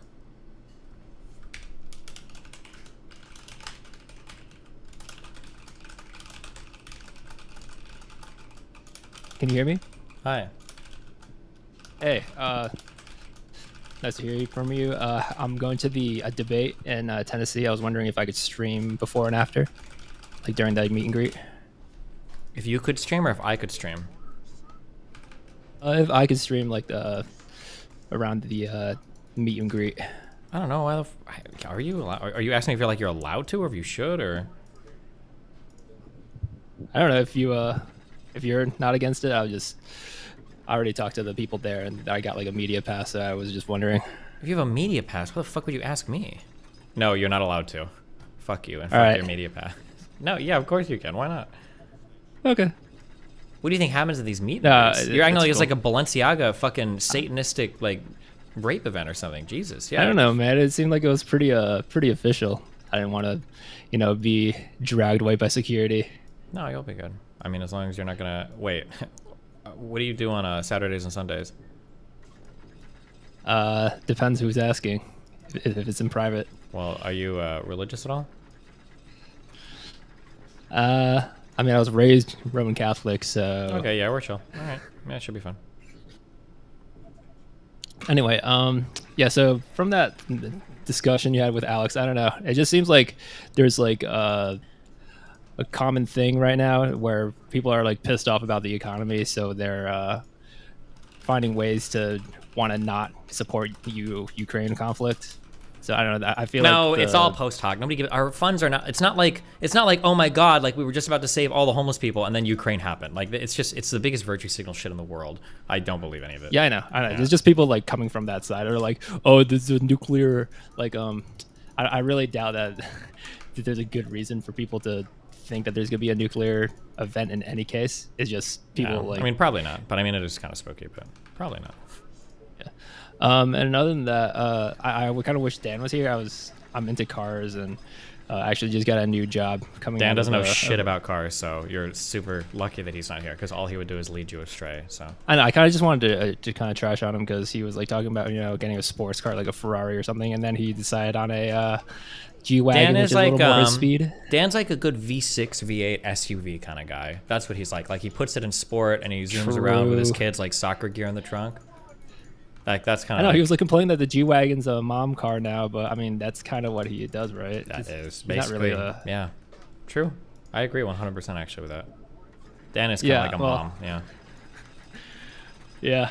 Well, I was gonna ask you this during like the meet and greet, but do you have like really bad takes in food and movies just to like make your political takes seem more Name legitimate? one bad take for food or movies. Name one. You're not even gonna name a single one. Pepperoni pizza is like hurts your mouth or something. It's just pepperoni is dog shit because pepperoni drags all the other toppings of the fucking pizza. It's a dog shit on. topping. It's just not. You good. just get one topping. What are you the type of person to get like 7 toppings and you can't taste anything? I'm gonna get like 2 or 3 at least. Okay, yeah. All right. Well, I mean, I don't agree with you with everything, but It's like the surface area of it is so fucking huge. It's like it's not a great topping. You know what's good? You know what good pepperoni is? It's the very little like thumbed inside out pepperonis. I don't know what those are called. Those are legit. I'll eat those pepperonis, okay? But the big, weak, massive fucking slobs of bologna that they just throw on and call it pepperoni is just cringe. It's actually cringe. The people like you would actually defend that dog shit. You should actually be ashamed of yourself. Well, I mean, I came from like New England where all the good pizza is in America, so I don't know. Wow, really? That's crazy because I've been to New England a ton. Where do you guys hide it? Because you don't sell it in any of your fucking pizza places. Connecticut. Have you ever heard of Pepe's? Pepe Wins, rated #1 pizza in the country. Yeah, was it? I bet the Oh, Pepe yeah, Wins definitely. people. Yeah, I bet they love cheese pizza. I bet that's all they eat. All right. Well, I won't take any more of your time. I was just happy to hear from you. Yeah. Okay. And your super base takes and everything except for food and everything. movies. But Yeah. all right, see ya. Wait, what name a bad movie take? I don't want to talk about like cinema and No, go ahead. I've got a lot of opinions on film. Tell me. I mean, I Oh really, God, you're gonna defend enjoyed... Dune. You just said cinema, and you're about to defend Dune, aren't you? Say it. Go ahead. What were you gonna say? Lawrence of Arabia is one of my favorite movies. So. Oh my just God! really Isn't that movie enjoy, made in like wide shots. 1927?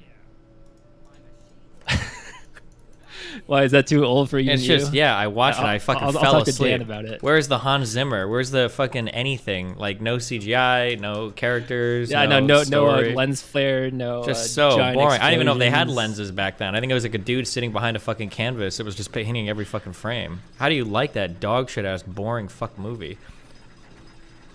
It sounded cool, like the name, like Lawrence of Arabia. I thought it was gonna be like Aladdin or some shit, and we were gonna have some Arabian Nights like songs going on in Jafar and shit. But instead of some weird dude in a desert, I don't even know. God, what a horrendously boring fucking movie. Yeah, it really. I really didn't like those movies after I got diagnosed with ADHD. I just only can watch Lego Movie. Oh, you just can't appreciate. You can't appreciate Marvel. good cinema like Avengers, Endgame, and okay, that's cool. That's all right. I understand. Yeah. Sometimes you guys are zooming aside. You're like, I really like the movie about the sled Rosebud. That's my favorite one. Like, yeah, I like all movies, like Japanese directors are my favorite. Like, you're that guy right now. That's what you're doing right now. Yeah. When I watch a Dune, I need to put Subway service on the bottom so I don't get bored. Listen, it's okay, dude. It's okay. You don't have to All be right. dark. Okay. Well, anything else, buddy? All right. No, I'm not gonna be that guy that just drones on and on. So I'll see ya. Wow. Okay, have fun. Bye. Fucking loser.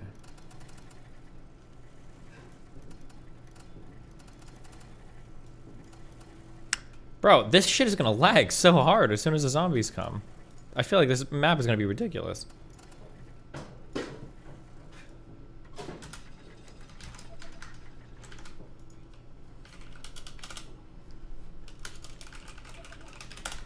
Please, God, gate your train tracks. Does it where? Oh, does it fucking matter? There you go.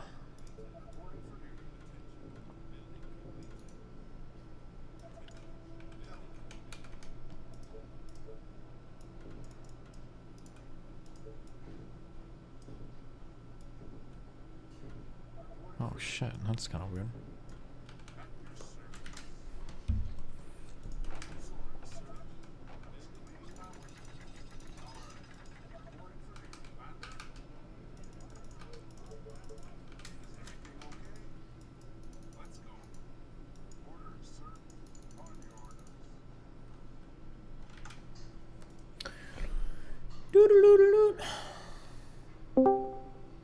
Wow, you did it. What's up?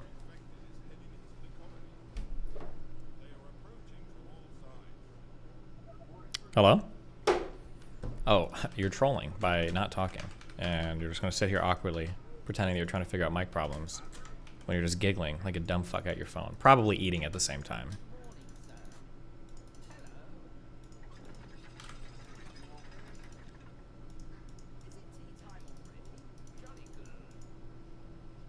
If I lose this map, oh, nice. And now she trolls me by leaving. Good one. Actual good one.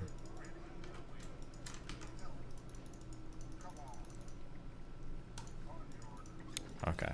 Easy, easy, easy time. Nice lag. What kind of monsters are they? Ooh, harpies.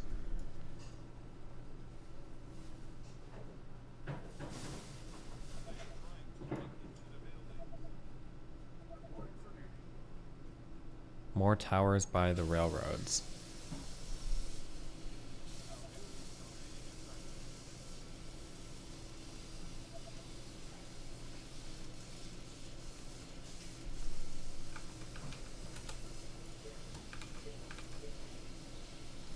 Wait.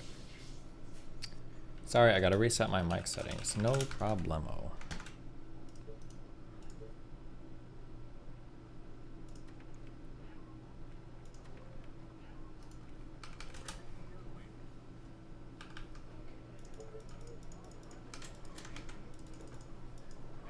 Bro.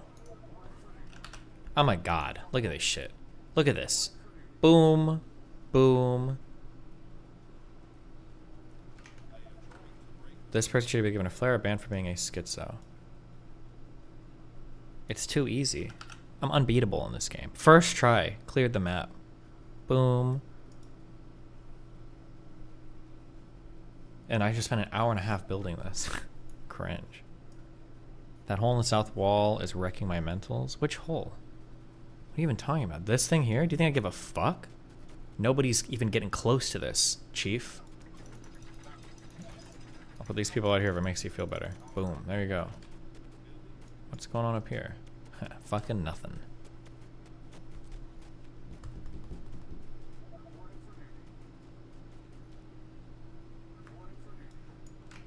Okay, well, this is AFK. The newest broken terms and data for paying 130,000 hush. Oh, we already read this. This is okay. An incomplete list of burning clips I feel may be relevant in future post-bridge burning streams, positive and negative. Destiny advocates gaslight. Wait, what the fuck is this? Oh, I was really high. Him and Melina were reading Reddit stories, and there was a cheating. Oh, I read this. Why? Wait, why?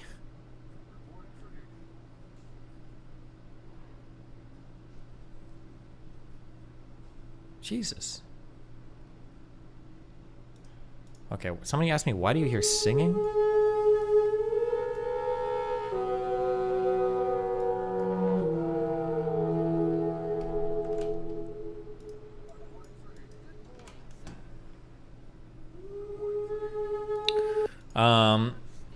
When you get, sometimes people get really good at their instruments, they do something called, they're called extended techniques.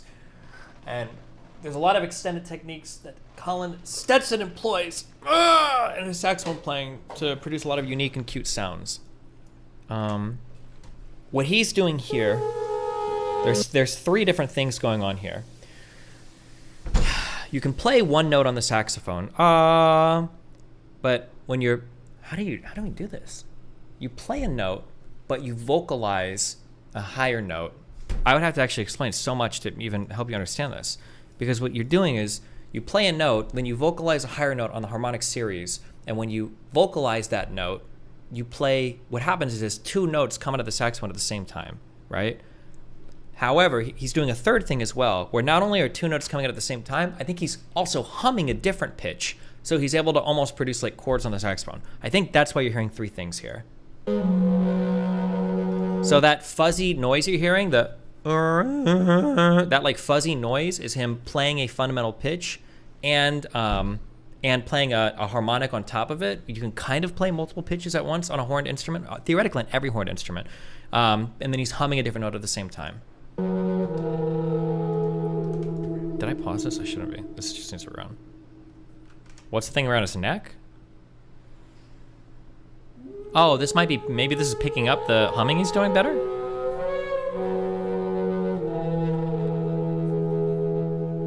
Like this, but singing? Is this the throat singing thing? Is a voice, choose a fundamental and have the overtone scale, or I choose an overtone, another full scale.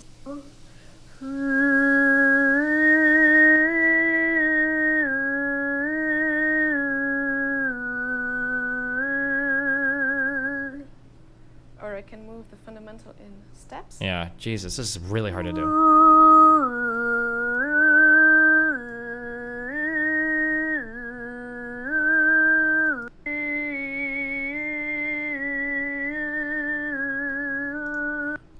For an example of this live,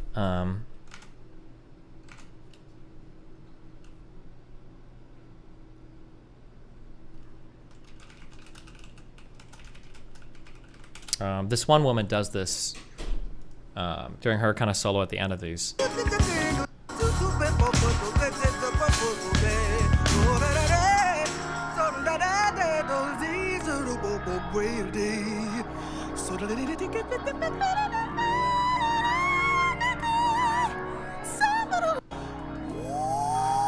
This is an example. I guess you could call this polyphonic singing, I guess, but that's what she's doing here. She's doing 2 notes at once.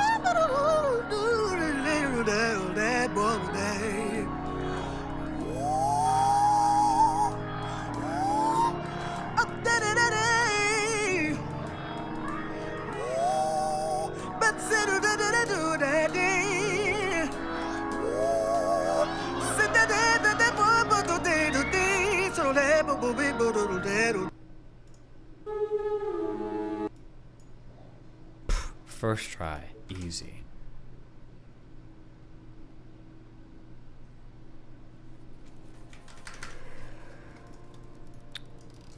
The Goddess of Destiny. Is that the name of the last map?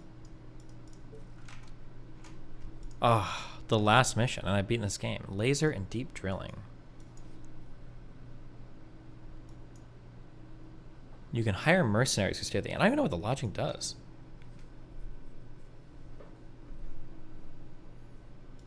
I've been seeing you bust a 950 in weeks. You want to see me bust at a 950? Laser. Titan attack damage plus 25%. Okay. And deep drilling. Oil platform. Oh, damn. I guess I need Titans for the last map.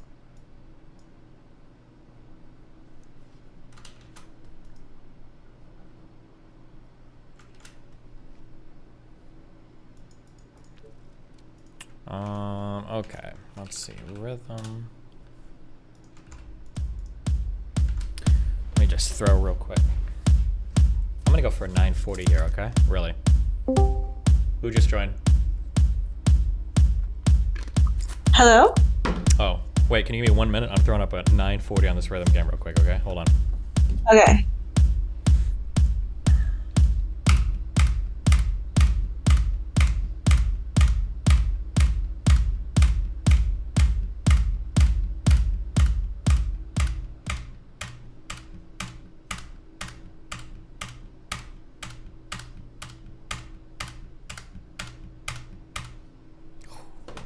What's up? How you doing? How's life?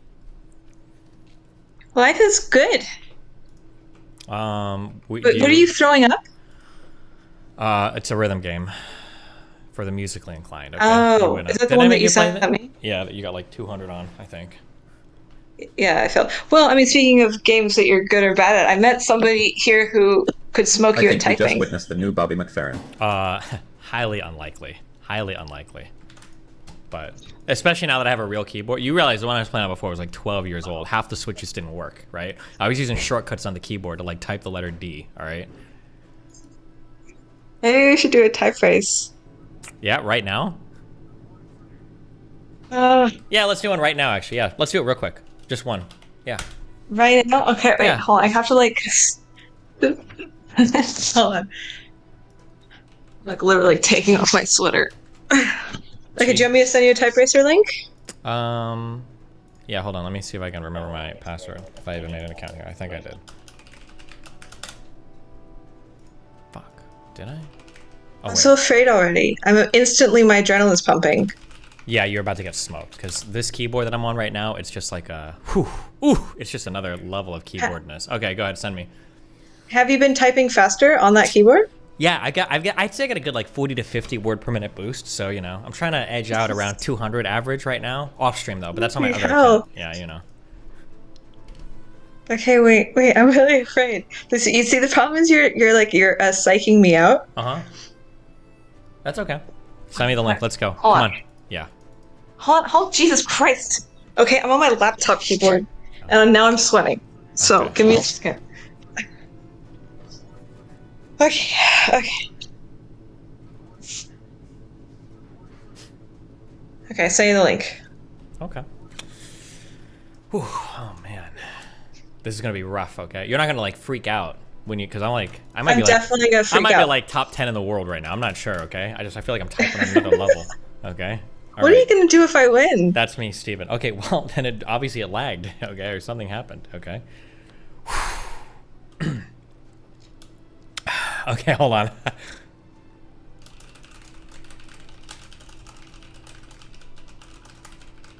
No!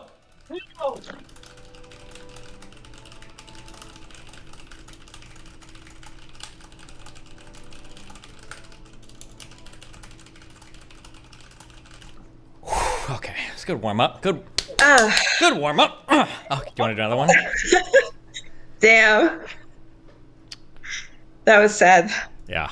Do you feel put in your place yet?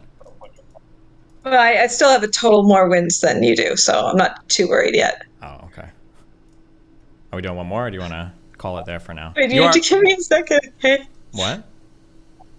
Wait, I'm too pumped. You have to hold on. I'm too pumped with adrenaline right now. Oh, okay, that's fine. Chill. Back off. There's then, too much. Okay, assert a boundary. Say something. Say you're uncomfortable. Okay, don't just sit there and say I'm gonna fucking mind read you. All right, Jesus. Well, I'm not making a request. Okay. True. Wait, I said I'm gonna have to pause. I am requesting a pause. Let's chat about something really casual. Yeah, I know. Something really low stakes. True. How's your thing going? I never know how much is like public, so I don't want to like say something stupid like how's your, and then you're like I never wanted that to be revealed. So what do you catch us up? What are you doing? Where are you at? What's going on? Well, I'm actually not sure what's public. I think it's probably fine. Otherwise, they would have told us we are not. It's just like a large crypto type thing, retreat thing. Yeah, so sure. I'm in a. But I know like the whole like fucking like animal child sacrifice shit is really weird. So I don't know if you wanted to be like public about that stuff or not. Oh man, bro! I told you you're not supposed to talk about that. Okay. But anyway, yeah. So how's it going? You're in like you're doing things. Yeah. Catch us up. Go ahead. What's going on in the world of Ayla? Yeah, I'm in a crypto place. I got invited to this crypto thing, and I was like, oh, if I'm going, there must be a lot of other weird people. But I think I'm one of the almost no non-crypto people. Like I really like crypto, but I'm not working in it. Mm-hmm. I'm not very technical. So I feel like by far one of the most strange people here. Everybody else is like very nice.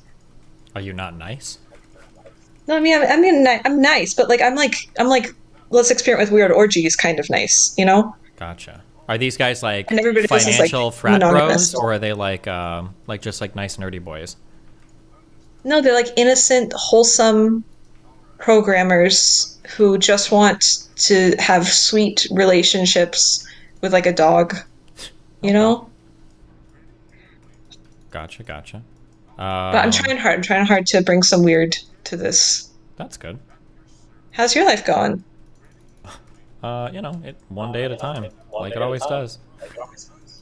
I never know what to say when people ask that. I'm like, am I supposed to scan the past week and then like identify the most interesting thing and then tell you that? Well, yeah, you just said you don't know what you're supposed to say, and you just said the perfect thing. That's what you're supposed to do, right? Yeah, I don't know. Yeah. I'm like a little tipsy, and then I was feeling really social, so I think that's why I'm here. Oh, cool. Have you? But I didn't. Are you guys doing any other fun drugs or anything, or just drinking? Are you allowed to say? I don't know. I mean, there's. I forgot. I'm on Phenibut. I forgot about that. What? Oh, that's probably why I'm so social. Wait, because you're on a drug or something? Yeah, I mean, it's like a super mild. Like if I dosed you, you wouldn't know that you were on a drug. You'd just be like, "Wow, I feel kind of social," you know?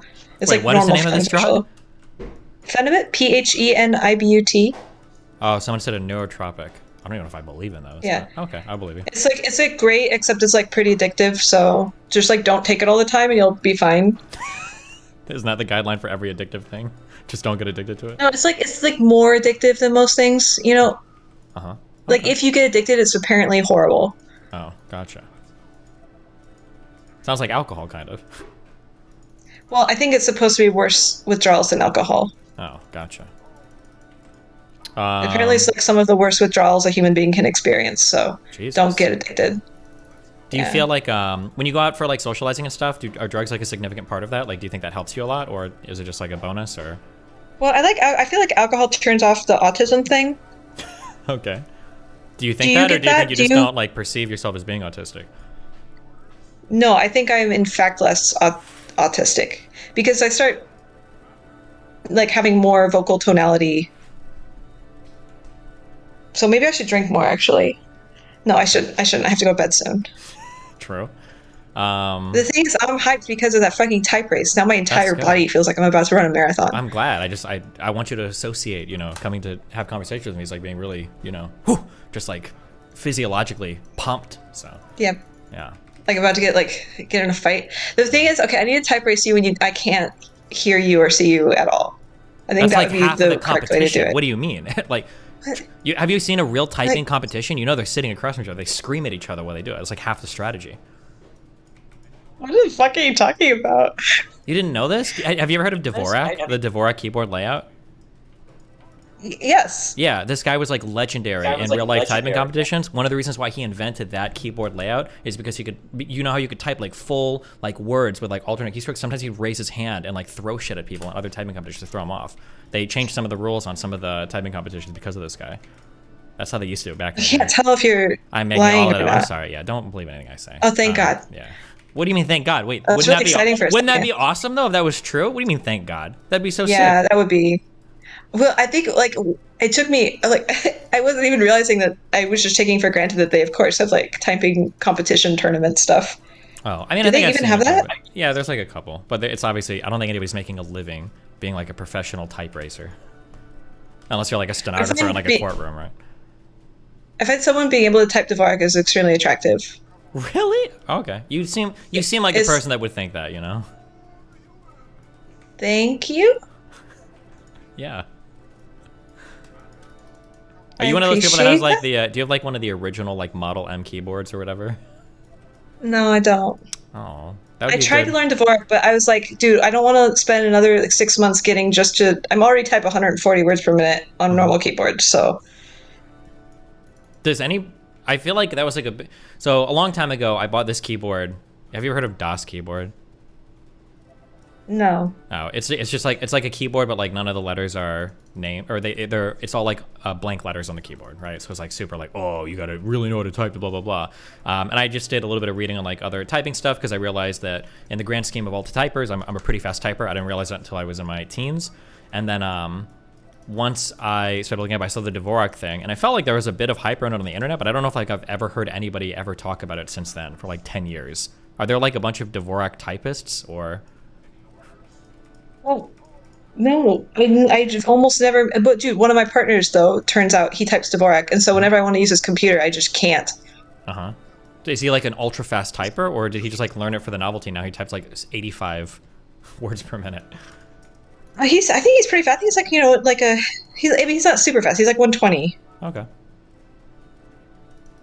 He's mostly a programmer. Gotcha. Have you had any super fun experiences that you're allowed to share? Any cool new drugs? Any cool new Dude, activities? I had weird sexual tension with the waiter, Okay. which is a very unusual for me. I'm not used to having sexual tension with people With I know wait nothing staff? about. Oh, okay, gotcha. The wait staff. It was really lovely. We made eye contact. Nice. What kind of And I was the place that. Go ahead. What kind? What? I was gonna ask a totally kind of related question, but go ahead. What were you gonna say? Okay. So the place I'm at is like this. It's like kind of White Lotus-y. Have you seen this TV show? Nope. But go ahead. It's a TV show that takes place at like really fancy 5-star resorts or whatever. Okay. And so I'm at this place. I did not pay the price that it takes to stay here. Mhm. It's like a big the very rich person is hosting this. Mhm. But it's like the kind of thing where you get to walk along all of these shops at night, and so it's like a little town city thing, and so there's this waiter, and he's like, I don't know. So it's I feel like I'm in a video game where you like know where kind of the NPC is going to be. Mhm. Not that he's an NPC, but I know what you mean. There's like a set, You know, there's location where Yeah. he shows up at. He spawns in when you go there. Yeah. yeah, I'm trying to do a matchmaking thing here. Where I'm trying to get people to fill out a form, a survey, so that I can make them be in the same room with each other. I don't know. I feel like this is a weirdly like sexually charged retreat that I'm at, despite it. Does being anybody full else of feel that way, or other you're sort the of- only one that feels that way? Yeah, I think I'm the only one. That's the thing. Okay. Do what is like you said crypto and stuff, so I'm imagining it's like 90-10 male to female. What is like the ratio of genders there?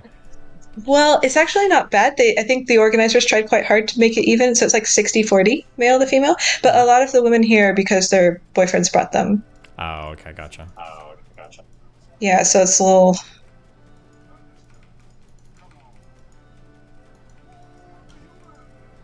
I can't think straight right now because there's people listening. I don't. Wait, like in your Like, background no, or if like I on was just my talking stream? about what I say, I try to say something weird and normal. Wait, people listening is in like on stream or like in your background right now? Yeah, your entourage, your horde of minions, your The Dali band, that's what we call them. crowd of small consciousnesses. They're pretty big in the conscious realm. Yeah. Yeah. What do you think? Go what? ahead. No, you say something. Sure. Go ahead. Okay. This was a big question. So I don't know if this is if your brain is in the right place with it right now. But so it seems to be, unless I missed something huge in the world of philosophy, ethics, and neuroscience, it seems to be that we can't actually like detect when things are conscious. Like we really don't have any way to know that. We can like look at some like brain things and say, well, it's doing this stuff, and you know we kind of do that stuff, so maybe it is. But like we can't truly know. How do you think is there ever a way to test a chat robot thing to see if it's gained any type of sentience? Like, do you have thoughts on that? No, I think it's a definitional confusion. I think that people are quite confused when they're talking about what they mean by consciousness. I think like before you can test a thing for consciousness, you have to like understand very clearly what exactly you mean by it. So, for example, what do you mean by consciousness? It seems like I'm about to use a bunch of really like hollow bullshit words. It seems like humans have an experience what it's like to be something. Have you ever heard of the sort of robot shit and like notion like semantic and syntactic understanding and shit? I don't know those words. Okay, don't worry about it. Okay, just that basically like you can have like a collection of like facts and statements, but it feels like we are like having an experience where we know what it's like to be a thing. And that like a sentence or a series of statements can't do that to know what it's like to be something. That's like the best like words I've seen to describe it. But yeah, it's not very precise. So yeah, go for it. Educate me. Yeah, but still, like I think people are not. So this is my stupid argument. My argument is that when people talk about consciousness, we're actually talking about two separate things, and that we're accidentally conflating into one. And it's consciousness and I'm just like really humiliated because my word I use in my head is consciousness, which is very goofy. Okay, it's not in your head anymore. Can we we all have it? Yeah. Yeah, but I'm like afraid of having to talk about this concept now because I don't want to say like consciousness and I sound like a toddler. Is there like a cooler word we can use, like consciousness and? Consciousness is good. That's a good word. Go ahead. Okay. All right. Okay.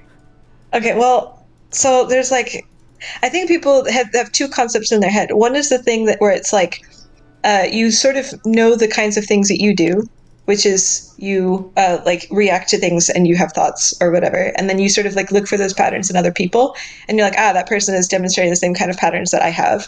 Therefore, like I'm extrapolating that they have some sort of internal experience. Yeah. And so what you're doing is you're sort of modeling like sort of this magical property. I don't think that we're doing this consciously. I think this is just like a subconscious thing where you're like, okay, like it's basically like there is this glowing ball of mystical, awareness thing, which we don't have well defined, which we then imagine like descends into somebody's brain when we decide that they are conscious, or like maybe we imagine that we have an AI that like slowly is growing this magical ball of consciousness or whatever. And so like this concept has like a couple of properties. One is like multiplicative, like you can have multiple people that all have their own separate little balls of consciousness or something, and it is like fundamentally uncertain. I think it's definitionally uncertain, which makes it this particular question quite hard, because it's like you never actually know if something has that ball of consciousness, because if you did know, then it would be partially you, because experiencing it directly is what it means to be a self. Yeah. So you cannot experience it directly, and so at best we can like guess by extrapolating things like reactivity and saying things like, "Oh, I think I'm conscious," right? So that's type 1, and then type 2, I think, is like the thing that happens sort of sub words. Like as soon as you put words on it, you're thinking about the thing, and that's not quite the thing. Like the sub word things is like if you just stop and quietly directly observe your own experience, and this is necessarily solo. It is necessarily singular, and it is necessarily certain. So you cannot multiply it. There's only one thing. There's only one you. This is like what the Buddhist people talk about, is like, you know, thou art God. Like there's one shining beacon of reality. And it is necessarily certain. Like it is the one thing that you cannot doubt. Sure, I think that's where I am. Right, and so it's in a way it's like completely opposite to the other form of consciousness. It's necessarily certain versus necessarily uncertain. It's like necessarily multiplicative versus necessarily singular. I think these are very different ideas of what consciousness is, and we can ask very different questions of both of them. But if we try to mix them up, then we're going to get very confused. So if you're asking about like ChatGPT, like does it, you can only really ask, does it have like the first kind of consciousness, the thing where we like register it by like signs, like it's saying, hey, I'm conscious, or having a reaction. Well, but we can never be certain. Yeah, the register by signs is boring because we can imagine that there are so many ways to deceptively create that where there's obviously no conscious experience, right? So like we could create like a little robot that reacts in really rudimentary ways to external stimuli. So like if you kick it, it makes eye patterns that make it look sad, etc. And we know it's like incredibly simplistic, and we're like, there's almost for sure no conscious experience here, but we can still like have that modeling because it's just like a very natural, like you said, it's like a subconscious process. But then it seems like, but then for the deeper question, or sorry, did you want to say something? But why do you not ascribe that to other people? Because it feels like the way that it works, the way that we do it is there's some type of like circuitry in our brain that produces a certain experience that we have, and then we just assume that if the parts are sufficiently duplicated, that there must be like a similar type of experience. But it's 100% like it's an intuitive, it's an intuitive process. Like it's not like you can you can't like prove I assume you're familiar with Pete zombies. Yeah. Like everybody could theoretically be that, and neither, like I could be that to you right now, or more likely you are that to me because I am the main character. But no, like that could be the case with every person you talk to, and you have no way of knowing or not, right? Right, or like this could be a dream where you're generating all the things. Like, have you ever been in a dream where you're like, am I in a dream? No, I'm not. And then you go like verify by talking to people. Yeah, or brain in a vat or anything, yeah. So like to tease apart your intuition, this is like what makes something conscious versus not. I assume that you just basically believe that I'm conscious for all intents and purposes, right? That I believe in consciousness? That I, Ayla, am conscious.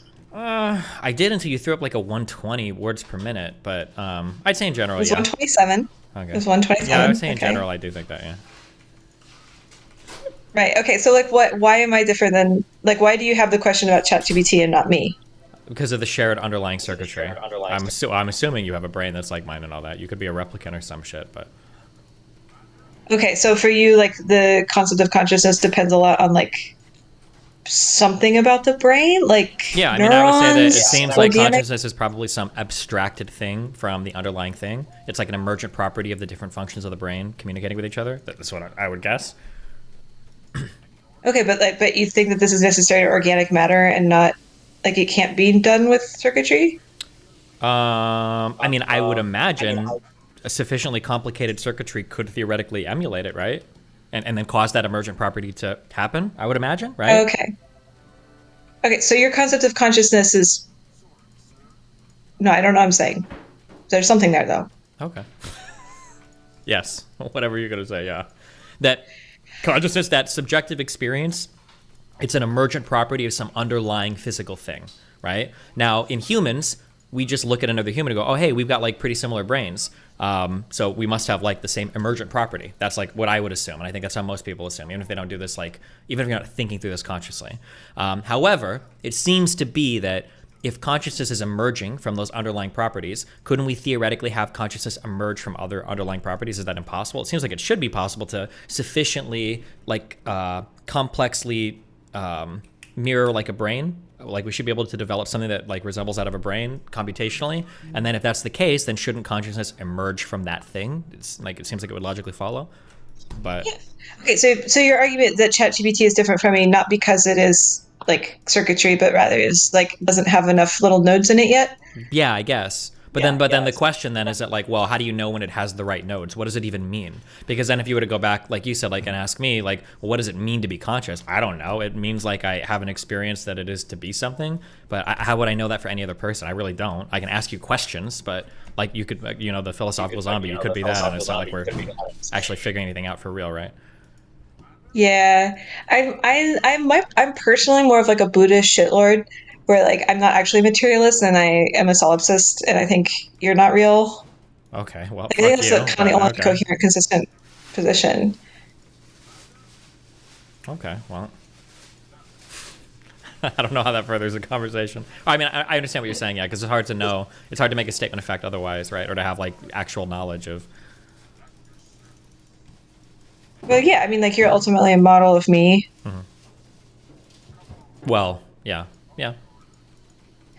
One thing I'm trying to remember this thought I used to have, which is like, okay, let's say we do have ChatGPT is something that you would consider to be conscious. Like maybe it's just like you, except a little bit cooler. Okay. And hard to imagine, but I'll try. Yeah, I know. I'm sure you can stretch your mind. Yeah. But like, okay, so then this means that we have circuitry. We have like a series of computations that makes consciousness emerge. And let's say we just assume this. I mean, we could argue this about our brain if we want to represent our brain as like little computations. But then, so if you have this, like that's like all the operations are going, like what happens if you translate the operations to something that's not a computer? Like, what about a mechanical computer? Oh, can I ask a question? And then you can tell me if this is like a similar thought. This is kind of something that I was wondering, right? Let's say that we mirrored all of those computations perfectly, okay? And we had like, we could do it with a byte system, base 2 or whatever, or we could figure out some way where there's instructions that we're writing and all of these things get translated to some larger environment, right? What if those instructions were being carried out by people? Let's say that you put like 1 trillion people in a building you did it. On paper. Yeah, it seems like you all are doing the thing. Is there like, because the question I had before was like, is it possible that there's some, like there's literally an overlaid consciousness like of the planet Earth, of the people on the planet Earth, that because of the way we communicate with each other, it is pretty complex. We do a lot of things at a macro level. Like, is there some conscious experience there? And then it's like, we have no way to even test for it or see it. So if there was, I don't even know how we could find it, right? Because I don't think that any neuron knows that it's conscious. It's part of a conscious thing. I don't know if any individual part of my brain knows that, you know? But I think this is like a good example of pointing out like how this conception of consciousness starts to fall apart. Like the way I was going is like kind of a similar direction, but in the opposite. Like if you have a bunch of people performing the computations on paper and pencil, like is the consciousness there? Like is the paper and pencil conscious? Because the exact same computations are being performed. Like where does the consciousness lie? Is it necessarily in this physical circuitry? Like the information is not lost. And so like once we start to like tease it apart there, it becomes like sort of incoherent, this concept that we're working with. And I think this is why this distinction that I'm trying to point out with consciousness is so important. Like you have to let go of the idea of internal experience, and you have to cling to specifically, is the thing that you're witnessing remind you of me? Basically. Like we kind of ascribe consciousness to animals according to this system. Like to what degree does animal responses seem to match what we consider to be consciousness internally, right? Yeah, it seems to be, because but we really don't know that. We're really just mapping it onto like very basic proxy things, right? Like their eyes and the way that they seem to move seems to mirror some human things, right? They cuddle you when they're happy, they play, like it's just, but we don't really know, right? It's not like we have a reason to believe that they're conscious like we are. They just exhibit some like outward characteristics that it's like an emotional Turing test kind of, I guess. Yeah, and like, yeah, so like if we're asking like, do they have internal experience, and they are no different than them versus like people writing pen and paper. like doing the computations on pen and paper. Mhm. Like there's no fundamental difference in information there. Mm-hmm. So I think we're asking the wrong question. I think there's like so many philosophical like Mary's Room experiment or whatever. Mhm. Like all these, or the pea zombies. I think all of these are like really pointing. Like if you get into a part of philosophy where you can come up with like a whole bunch of paradoxes that seem to like make everything fall apart, that means like our original concept that we're questioning is probably really confused. Mm-hmm. Yeah, maybe. Yeah, I'm really surprised you've never heard of the Chinese room thing. I think I probably have. With the, can I guess I'll just read you this, get your thoughts on this, because it deals with this kind of. It's where somebody like writes Chinese without knowing what it means, and it's like, did they? Oh yeah, communicate or but something? there's like a room or whatever, and then the question is basically like, does it actually understand Chinese, or does it simulate the ability to understand Chinese? And then like, is there a meaningful difference between the two? And then Searle was getting at the difference between like syntactic, like you just like have like inputs and outputs, versus semantic, you have like an actual understanding of a thing. And then there's a question of like is semantic understanding even real, or is it just a whole bunch of syntactic understanding on top of each other, right? Like I don't know if you've ever heard like the memes of like all AI is just if then statements or whatever, like kind of like that. Is that like the human brain just like at a trillion different if then statements or whatever? Yeah. What does it mean to you to understand? Like when you understand something, what's happening in your experience? I don't know. I feel like every like year We can I try learn. right now. Yeah. What? Sorry, go ahead. I was just gonna say, I feel like every year, like I learn more and more about what it means to be and what it means to understand things and how complicated even like really, really, really basic things are. So something that I've kind of explored a lot over this past year has been like concepts related to language, especially with things like with trans people. Trans woman, what does it mean to be a woman? All of these kinds of questions have like caused me to dive really deeply on just really fundamental basics of like language. And I realized over this past year and a half, like I take so much for granted when it comes to concepts and language and the way that we use language is like actually such an absurdly sophisticated process. But so yeah, I don't even know in terms of what does it mean to be me, or like be a thing that experiences things. Yeah, I'm not even know. No, to understand, specifically understand. So like let me think of an example. So the word petunia. Mhm. Okay, like when I said that, like, did you understand it? Yeah, I think so. Like right now, the when word. you ask me understanding, the way that I think of is usually like families or groups of things, and then like hierarchies of circles. So when you say petunia, the first thing that pops into my mind is going to be flower, some type of color, and then you're saying it. And then like on the next level, I might be more broadly thinking of like plants, maybe things like romance because it's like a flower, like these are, and it's like these branching, basically hierarchical circles of things when you ask me like what's related or what is a petunia. Like these are all the things that are kind of like appearing in my mind. And then as you go from concept to concept, you're kind of like in this complicated like weave of like getting from like one bubble of concepts to another bubble of concepts to another bubble of concepts. Essentially, that's like how I think of things. Yeah. Right, but I think you're like explaining it correctly. Like I say the word, and then you have another concept. Like there's like this series of sounds, and then you have an image of a flower, and other things. Yeah. And then these two things are mapped together, like so close they're like almost identical. Yeah, kind of. Yeah. Well, yeah, but there's never like a hard meaning for anything. Like it's always like groups of things. Like if you ask me about one particular thing, it's always going to be like these groups of concepts, and then they're going to also have associated like sense data with them as well, a way that they look, a way that they feel, a way that they smell, and then other like cerebral concepts like related to them. Like romance is not like I'm a just touch being thing. deliberately overly simplistic. Yeah, that's fine. Oh, sure. Yeah, that's fine. Oh, sure. Yeah. Like I'm just picking like one thing, but just to make it really easy and simple. Mhm. But yeah, I mean, I think like my conception of understanding is something like this, like when two things are brought together, like one thing being like the other, like the mapping of two separate things as a connection. Mhm. Like this seems to be what understanding is internally. Yeah, it seems to be. Did you ever read the book Ender's Game? Oh yeah. Something that was really interesting to me, and I guess this is kind of what I think about for the AI thing, is it's been a long time, okay? But I think that when they were fighting towards the end of the first book, one of the things that humans discover is that the buggers, are they called buggers? Is that what they called them in the book? Yeah. Yeah. when the buggers were like vivisecting and capturing humans and killing them and shit, for them it didn't seem like a big deal because they were like a hive mind consciousness, and like killing a human would kind of be like chopping off a fingernail or something. Like they're not, every single thing wasn't an individual sentient being. And then it was with great pain that the hive mind realized at the end, they're like, oh wow, we didn't realize we've been like genociding humans in the process of having these wars.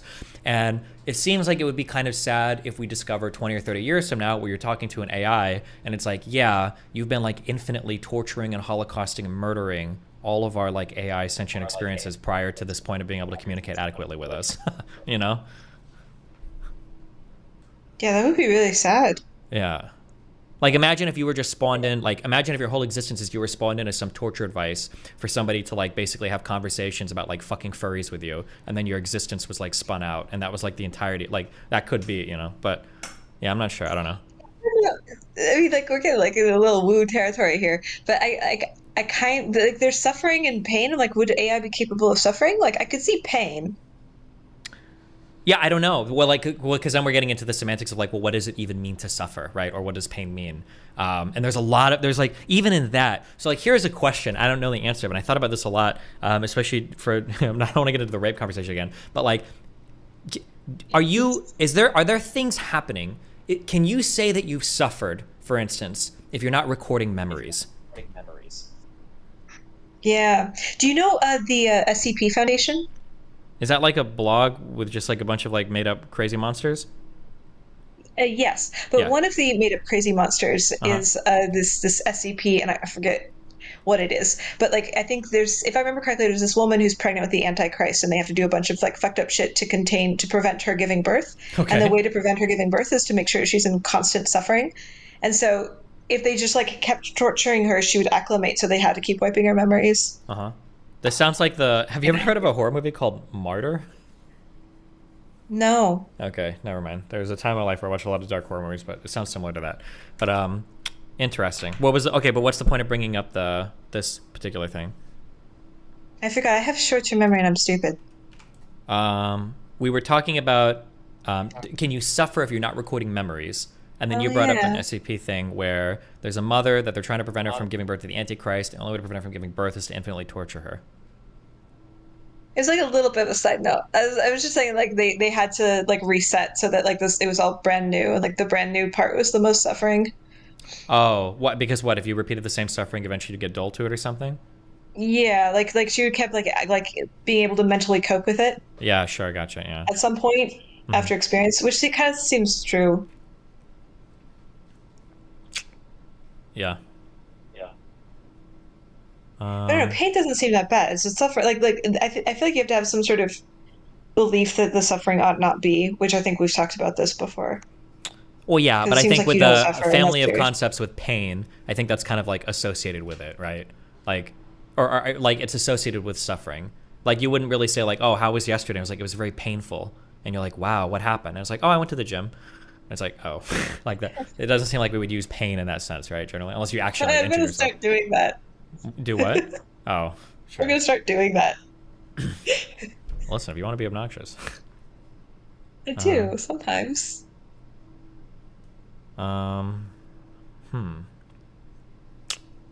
Any other thoughts? Yeah, I did. I forgot. Hold on. I'm trying to remember what it was. I was gonna ask you a question. Fuck.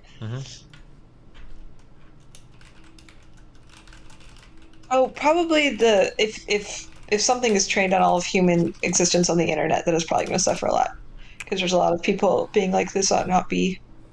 But that's it. That was my last thought. Wait, repeat that thought again. If an AI is trained on the internet, it's probably going to have a lot of training around believing that things should be different than the way that they are. Oh. Yeah. Anyway, that's my last thought. Okay. Have you Wait, what time is it there right now? Actually. It is 11:38 p.m. Gotcha. How much longer are you on this adventure for? Months, like another month. Oh, cool. Would you say it's overall been an enjoyable experience so far? Well, yeah, I wake up every day. I'm directly over the ocean. I go down underneath my bedroom. There's free breakfast full of people that I am getting to know. Are you like it makes a me big? want to live in a little town. I want like all my friends to move into a neighborhood where we all frequent the same locations. Yeah. That's Austin became that for streamer people. I know what you mean though. It's really frustrating when you have like, and I'm sure you feel this to some extent. You've got like friends and acquaintances from like all over the world, but like if you could collect them all in one area for an extended period of time, it'd be a lot of fun. But it's almost impossible for it to happen. And why are we so bad at this? Like humans are pretty good at doing a lot of things, but this seems like one of the hardest problems. Well, because you're on the internet where you're connecting to people all over the world, right? If you wanted to not have this happen, just don't get on the internet and make friends with your neighbors. But it's probably harder to seek out like-minded individuals in like geographic proximity, right? Yeah. Well, I think there's also a thing where a community like tends to explode if you try to intentionally make it. Like religious people are really good at making communities because this is like some sort of ancient evolved process. But if you're internet people who are like really weird and you're like, let's do a top-down design of a good community, then it just like inevitably fails. Mm-hmm. Yeah, maybe. Yeah. I'm trying to think of. I feel like there. Yeah. Yeah. Listen, my community is a good community. Fuck you, okay? We're gonna make our own city one day. It's gonna be the fast city that I told you about. You're gonna be so fucking jealous at how quickly our elevators and escalators move. It's gonna be full of so many penises. Okay, and problem? We're all you realize we are Not for MGTOW. me. We've gone It's beyond great for women. me. Okay, we're all into the bro jobs. Half of us are gay because we've realized that women suck, and we've moved beyond that. So it will be a lot of penises, but we'll love it. Okay. This is not a criticism. Oh, okay. I went off birth control. I think that's what's happening. Yeah, that'll do it. Oh, you're really looking for a husband, huh? That's one way to get him. I can't tell if it's placebo though, which I really hate. I wish that somebody had just swapped out my pills with placebo pills without me knowing. Yeah. Wait, how long ago did you? Why? Wait, why? Wait, do you talk about this? I don't know if it's too personal. I'm trying really hard to find a husband here. It's like a high accumulation of micro marriages. Okay. So I'm like, okay, why don't I just do an experiment? So I'm not actually anticipating success, so I'm probably not going to have sex with anyone. So I'm like, let's just go off birth control and see if my attraction patterns change. And so far they haven't, except I just like am thinking about orgies more. And wonderful autistic cities full of penises and fast elevators. Do you think that do you think that attraction patterns influenced by birth control would bleed over into like mate selection for a husband? Does that make sense? Like, I'm not sure. Oh, huh.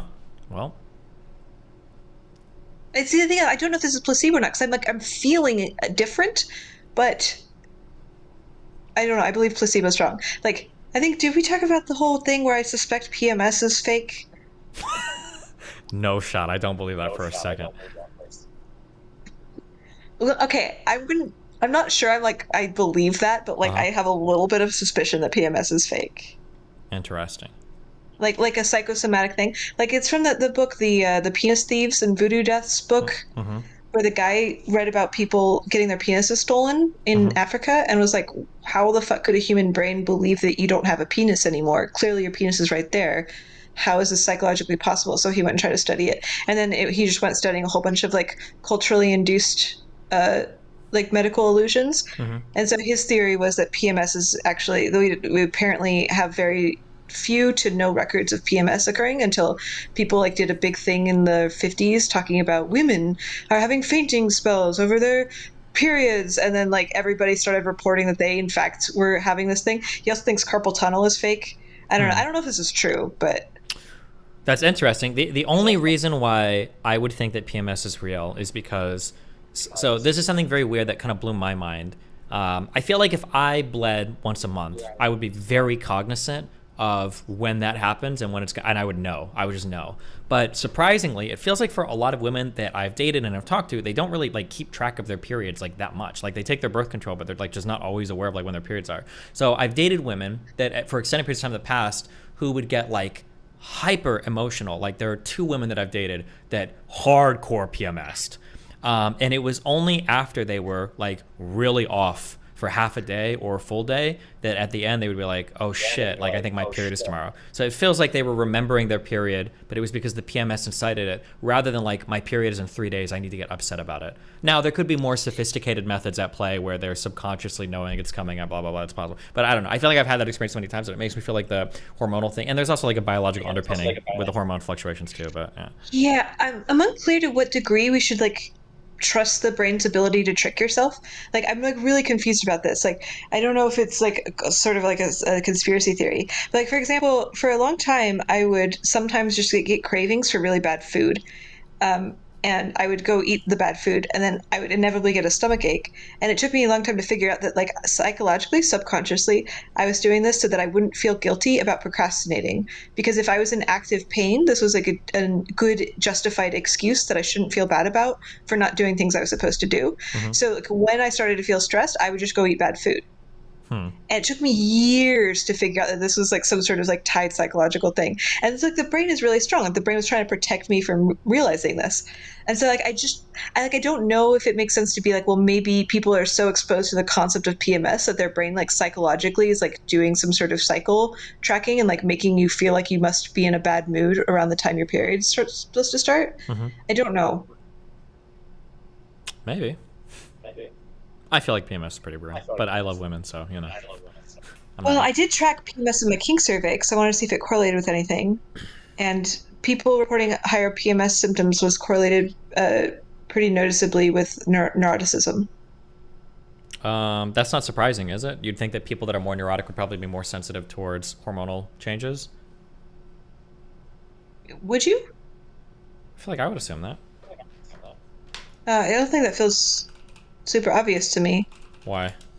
Well, like, neuroticism is just, at least according to the Big Five, it's like responsiveness to negative stimuli. Yeah, Like and things how, like, and how like, mad wait, you get and how no, anxious you as soon as I said get. that, I and- think I changed my mind. Oh, okay, sorry. Sorry, what were you saying though? Yeah, I was going to say it's a sensitivity to all sorts of emotions, right? Like how irritable you get, I think general emotional stability, I think like sadness, stuff like that. So it seems like somebody that's highly neurotic, hormone fluctuation is probably going to impact them quite a bit more than somebody that's a bit more, what is the opposite of neurotic? Not stoic, but... Well, I mean, there's something like base actual hormone rates, and then there's also sensitivity to it, which is because I never get PMS symptoms ever. Sure. I mean, but I'm like quite happy. Yeah, I mean, anecdotally, like I've known women that like don't PMS that much, and then I've known other women that are like there was one woman that I dated for several years who like it was just unbelievable. Like it was so bad that she would realize it like almost as soon as it was happening, because she would get so upset over the dumbest of things, or like cry during TV shows in like the most ridiculous ways, and it was because she was PMSing. But yeah, to be fair, I'm not like convinced that PMS is fake. Like I think I'm just like sort of trying it on, like arguing for it to see if it makes sense. Yeah. But like your trauma there's is a pretty fake good hat. chance it's real. Huh? Like your trauma is fake hat that you were wearing for a while, or still wearing. Oh yeah, I'm still on that. I'm still wearing that. Gotcha. I'm like I think whenever somebody says the word trauma now, I get a little triggered. I get traumatized. Yeah, are you trauma? Yeah, I was gonna say I think I might be traumatized by trauma responses. So, because now whenever I hear somebody mention anything about trauma, I'm like my body is experiencing PTSD symptoms. So. Do you still think trauma is fake? No, I never thought it was fake. I just like I don't think any mental illness is fake, but we're in a really weird world right now where there's like you're highly incentivized to self-diagnose mental illnesses, and then there's a lot of bad psychological baggage when it comes to doing that, because if you self-diagnose yourself as something, then you can start reading symptoms of that, then you can start intentionally exhibiting symptoms of that, which could cause you to eventually unintentionally exhibit symptoms of that. And there's like a whole bunch of like really shitty baggage downstream from that. And there's bad incentives like littered all along that pathway, right? Where there's like so many rewards for having all of that bad behavior, and it's like really bad, you know? Yeah. Like if you think about it, like what is like, think about like, what is the downside to saying that you have like ADHD and like just self-diagnosing it and being wrong about it? There's literally no downside, but what's the upside? You could get cool drugs. Or go ahead. It tanks mate value among some categories. For people, yeah, but I don't think people are even thinking about it like that.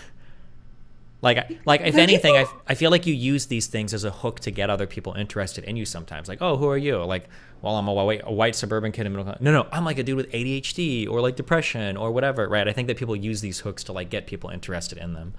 Yeah, I think that's quite. Honestly, I think it's a political lines thing. I think that this is very much a specifically liberal phenomenon. Mm-hmm. Like liberal versus conservative people are reporting mental illnesses in my data is like very asymmetric. So I think it's like I think if you are a conservative and then you're like I have ADHD, I think this does in fact probably tank your mate value among other conservatives.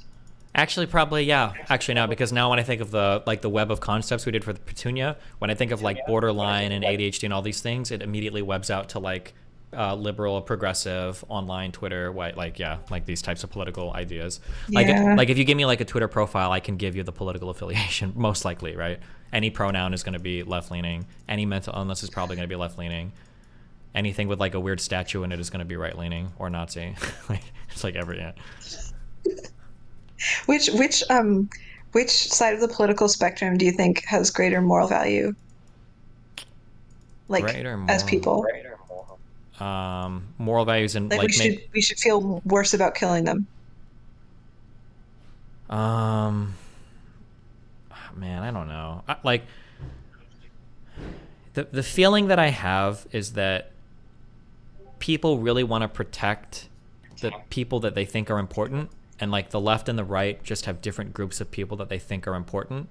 And I think given unlimited power, they would destroy everything outside of those groups.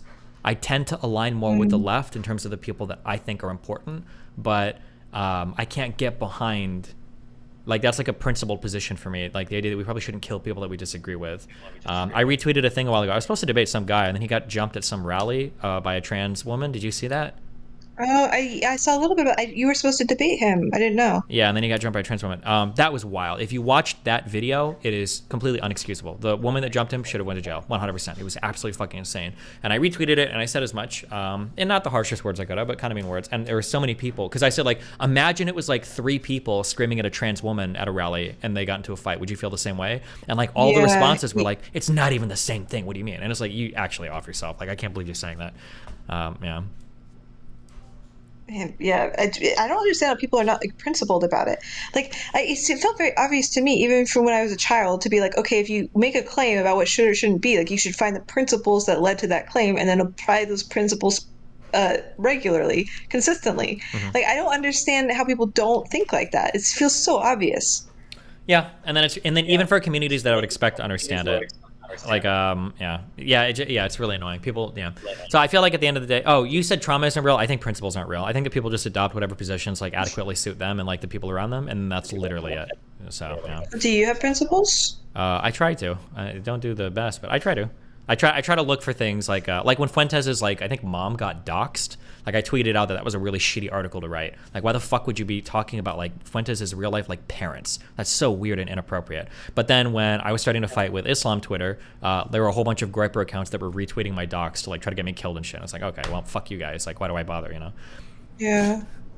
But I mean, you bother not to win favor with the other side. You should bother because you adhere to your principles. But I mean, what are you gonna do? Do you track the sensations in your stomach when you're talking?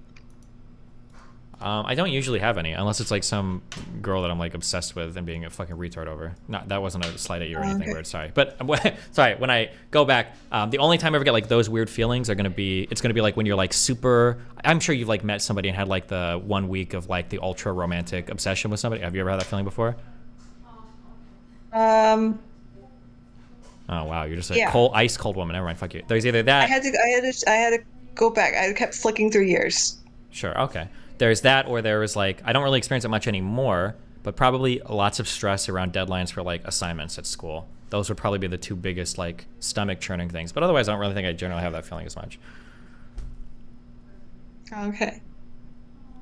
Why do you?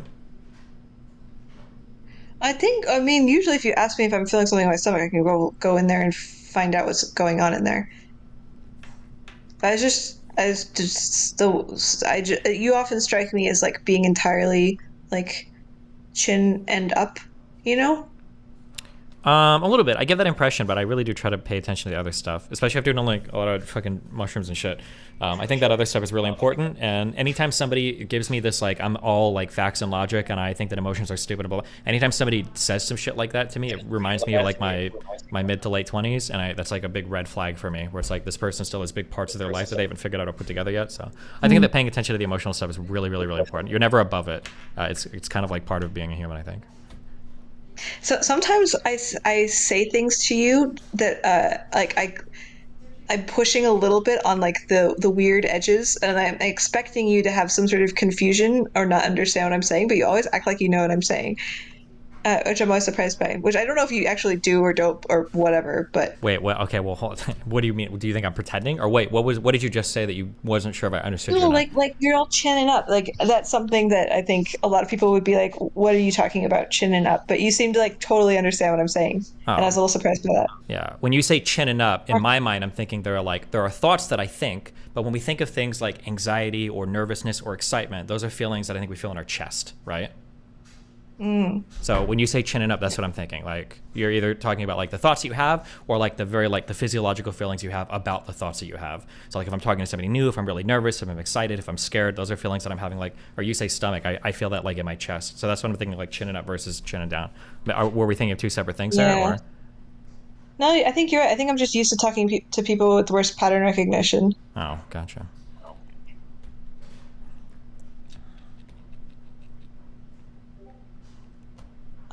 Do you want me to ask you some of the questions from the new Ask Hole? I heard from the new Ask Cult. I don't think that's what you said. Ask Hole, my question game that we played. Oh, yeah, go for it. Okay. Wait, you have to wait 1 second. I have some really horrible ones. I think I have an urge to be really shocking right now because I'm afraid I'm boring. That's what's happening. You're not boring. You don't have to be shocking. You're good. Okay, wait. Okay. This one's not a shocking one. Okay. No. I suffer from like a constant terror that I'm like boring people because I'm so often bored that I'm really paranoid about it. Is that boredom? Is that like a chin up feeling or a chin down feeling? I think it's a chest feeling. Gotcha. Okay. Okay, but here's my question. Okay, suppose you think that you're 80% likely to have left a power adapter somewhere inside a case with 4 otherwise identical compartments. Okay, so far so good? You've left a power adapter inside of a case with 4 identical parts. Yeah, but 80% chance that you left it in there. 80% chance that it's left 4 identical compartments. Okay. In a case, and it's got the... Okay. 80% chance it's in the case. The case is 4 compartments. Okay. You check 3 compartments without finding your adapter. What is the probability that the adapter is inside the remaining compartment? Holy shit.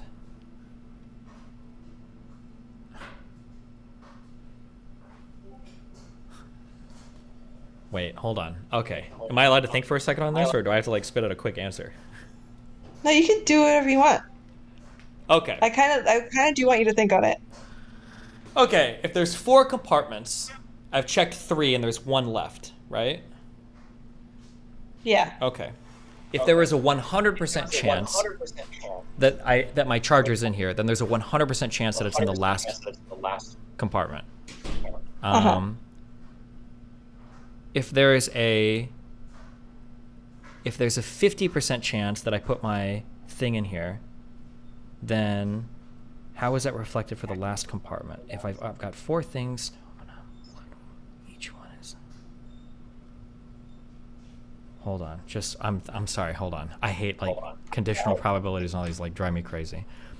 Okay. I'm also trying to watch your stream, so it's a little delayed, but I'm still watching. Okay. So I can see your diagrams. Yeah, these are additive. So hold on. I try to ask other questions to figure out. It's been a long time since I've done real math stuff, okay? Fuck you. Okay. So we've got a case. Let's say there's a 100% chance that I put the charger in here. There's a 25% chance that it's in any of these individual compartments. If I open 2, then I have a 50% chance of having discovered, I think, where it's at. If I open 3, I've had a 75% chance. If I open all 4, it should add up to a 100% chance. So if I open 3, there's 20. So my guess is going to be I'm like, this is like super intuitive, which you should never do with probability.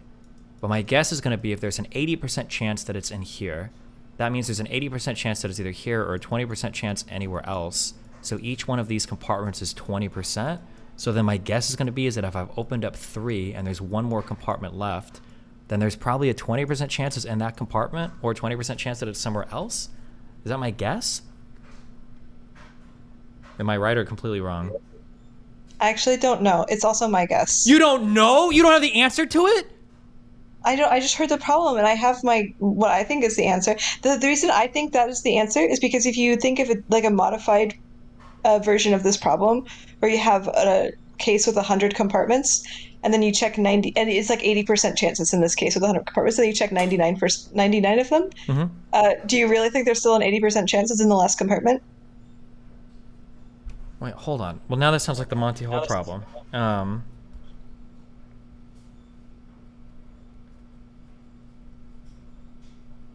Oh, fuck. Hold on. Did I think about this problem completely incorrectly? Let's say that you have a case with 1 million compartments. And it's either in... No, that's a fundamentally different question. Is it? Yes. That's a fundamentally different question because in the Monty Hall problem, it's guaranteed that particular thing is behind one of the doors. Oh, okay. Yeah, we're asking a modified Monty Hall problem. Yeah, we're asking a modified Monty Hall problem because there's a problem that it's not behind the door at all. And in the Monty Hall problem, if there was a door that was inaccessible to you and they opened 1 million doors and then asked you to switch, would it... No, I think my answer's right. I think it's 20%. I think the answer's 20%. Yeah, I'm on team 20% also. I'm on team 20%. I can't... Okay, hold on. New rule, okay? Ready? You can't ask me a question like this if you don't have the answer, because that's going to drive me fucking crazy, okay? I'm sure you can just go find it, like... Well, I don't know, because the problem with... once you get into probability, the problem is that even the people that study probability never fucking agree with each other. No, so everybody goes... I think you're right, though. I really think we're right. Imagine the same problem with 1 million compartments. Like, obviously, it's different. And I think a lot of the problems with, like, probability things that, like, get you, like, they give you, like, a base probability, and then you give you additional information, and then you're supposed to, like, act like the original probability is true, but it's not. You got additional information, and the original probability should update. Yeah, I think so. Here's how I would imagine this. I would say, imagine you have here's a question. Let's say that you have a container, and it has 5 compartments, and you open 3 of them. What are the chances that it's in, like, one of the last 2 compartments, right? It would be 20% on each. It would be 20% each time you lift up a case, right? Yeah. No. Yeah. No. No. Wait. No, it wouldn't be. Wait, Fuck. No, hold on. It wouldn't be. If you had a container with 5 compartments and you opened 3 cases or 3 compartments, and then there were only 2 left, then the odds would go up to 50%, wouldn't it? You're talking about if it has. Okay, imagine. Okay, the original. I don't know if I'm actually responding to you right now, but I just had another thought. Yeah, I'm sorry. Okay, go ahead. Oh wait, no, you're doing. Okay, never mind. I think you're a step ahead of me. I'm done.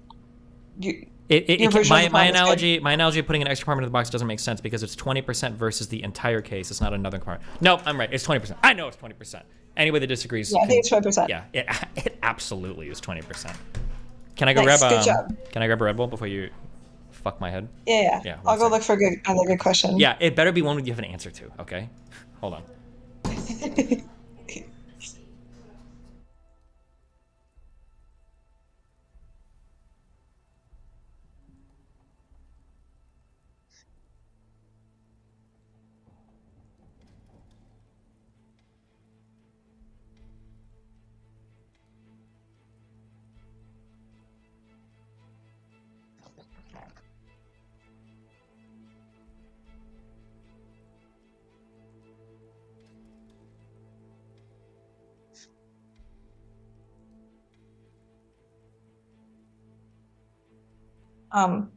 I'm just talking to everybody else now. I was just imagining if you have a case with 4 compartments in it, an 80% chance that it's in the compartment, this is equivalent to a problem where you have a case with 5 compartments. It's just the 5th compartment is quote unquote the outside.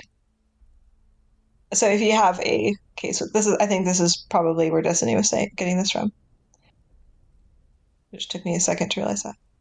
So if you have 100% chance that something is in a case with 5 compartments, and then you have a, and then you check 3 of them. Yeah, this is what he was saying.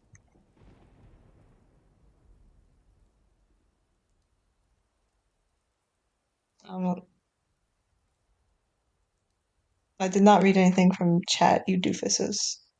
I do not have like the mental capacity to also read chat and then also think about probability. But now I'm not, so now I'm reading chat. It's not an 80% chance. It's in the last compartment. I would bet $5. Yes, this is Ayla. Hello. What did Judy? How does he read text going this fast?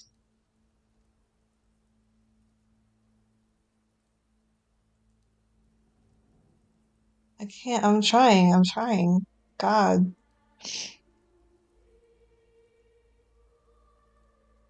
Y'all are deliberately making it go faster in order to make it more difficult for me.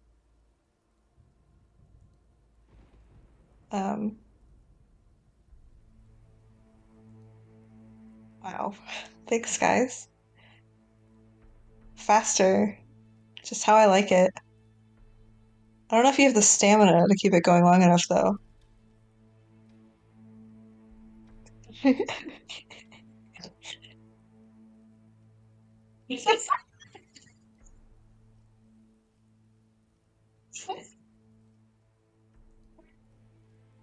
Okay, hi, what's up? Chat so fast. What'd you do? Jesus. Okay. Okay, you ready for another question? No, hold on. Now this is driving me crazy. If you check the other 3 compartments and recheck the probability of it not being in the case, did it just magically change to 80% not in the case and 20% in the case? Wait, did you just read what someone said? I wasn't paying attention. Yeah, I just read it and now he's making a reconsider. I'm not sure. I don't want to think about this anymore. I hate probability. I hate conditional probability. Okay, I don't care. Now everybody's gonna type their fucking PhD stats probability theses on my subreddit trying to explain why it's 20% or 50% or whatever. Okay, go ahead. It's gotta be 20%. I'm willing to bet money. If there's an 80% chance I have an oven in my home and I have 4 rooms, and I've I'm willing checked to 3 bet of them, $5. what is the likelihood of it being in room 4? You need compartment prob, not case prob to tell. You're betting $5 of what? I think it's 20%. Oh, hold on. ChatGPT has an answer for us. What did he say? The probability that the object is in the last compartment given that it has not been found in the first 3 compartments is 40%? Oh, yeah. Okay. I mean, yeah. I was using chat like 20% as like a placeholder for like not 80, but yeah, because you have well, 5 hold total on. compartments, 80. right? There's a lot of numbers besides 80 than just 20 or 40. You can't say I that know, as a but, like, placeholder. But you have 5 compartments. It's just the 5th compartment is the outside. I've noticed you've been talking about education a little bit lately. I'm a public school teacher. Wait, hold on. I'm sorry, public school teacher. I love you, okay? And I care about you, and I'll read your message later. Okay, hold on. Listen to me. Do you understand? You can't say 5 compartments, okay? Why not? Because not all 5 compartments are made even. It's either in one of 4 compartments or it's in a 5th compartment. That's why you can't just say 5 compartments. For instance, there's a 50% chance that it's in like one, oh no, wait. There's an 80% chance that it's in one of 4 compartments, one of those 4, or there's a 20% chance that it's just in the 5th compartment. So I don't think we can weight those the same, right? Well, I mean, sure, yeah, like. Well, that's the point. It can't just be a sure. Like here, let's say there's a billion compartments in the case, okay?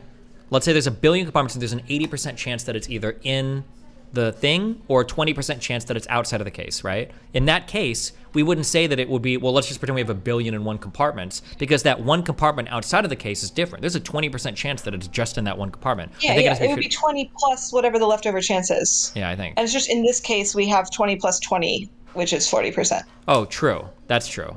No. So what you're saying there is true. It happens to be the case just because of the numbers we're working with, but it can't just be treated like a 5th compartment, right?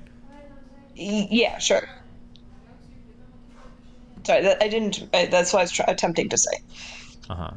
Wait, someone else is saying ChatGPT gave them a different response. Yes. Oh, Jesus. Okay, I'm sorry. We can move on to the next. I'm sorry. Go ahead. Go move to the next thing.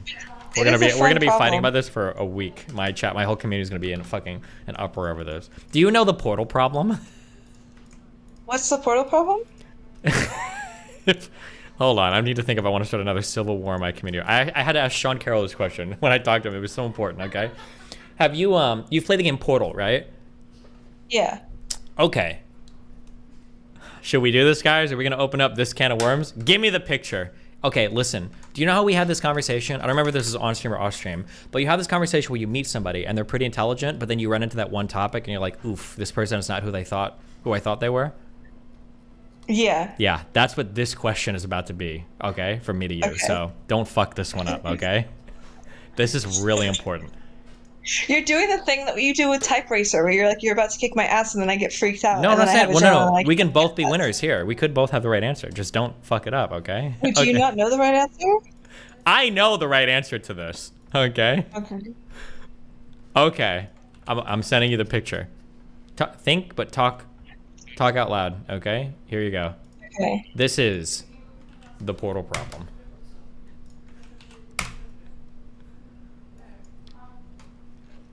Okay. Wait, I'm not sure that I understand this image. So we have a platform on top that's being pressed down? Yep, so the orange portal is coming down very quickly at the cube, and the question is does it plop out of the blue portal, the other side like A, or does it fly out like B? Okay, hold on. I have to think about this for a second. Okay.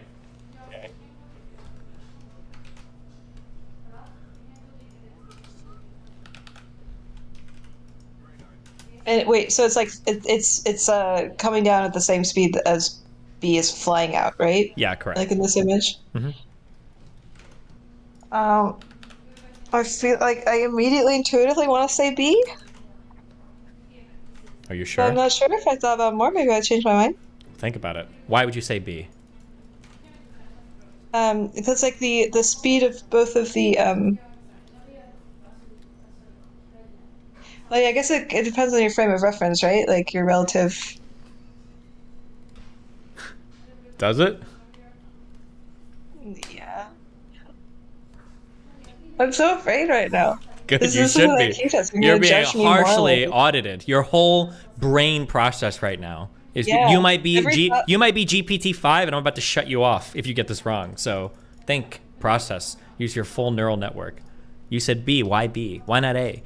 Like the cube's not moving at all when the portal comes down. Why wouldn't it just come out? Yeah, go. Well, yeah. I mean, I don't. It just depends on the frame of reference. Like, where's the momentum going? And it's like with B, it's like where's the momentum coming from? And it's like the momentum would be coming from the falling platform. So okay, I think I switched my answer to A. Why do you switch your answer to A? God, I can't look. I'm so afraid right now. we gotta do Newcomb's back paradox after this one. Okay. Okay. Yeah, I think I'm an A-er. Wait, why? Did I bully you into the answer? No, you didn't. I don't know what the answer is. I'm just... Because at first I was like thinking of like if you clap two hands together, like there's force involved. True. But then I realized that that is probably less representative of what's going on. Okay. But it depends. It depends on your frame of reference, though. Well, whose frame of reference matters here? Okay, wait. Let me like feel this. Yeah, feel it. Think about it. Think as a woman. Feel it in my PMS womb here. Like what? Especially off birth control. You're like on all natural womanhood right now. Okay. Yeah. Okay. Right, because like if you're slamming it down, then the box necessarily has to pass through the second portal like that fast. Why is that? What if the box? But isn't the box stationary? Sure, but like if you're looking at like if you have the box, and I wish I had my camera on, and then you have the orange portal like passing over the box at a certain speed. Like that speed presumably has to be maintained, which would imply B. But what is the speed of what though? The speed of the orange portal. What? But if the box is stationary, why does that matter? Because the if you're looking at A, but you imagine that the box is passing through the portal with a certain amount of speed, it would imply something a little bit faster than a plop. Okay.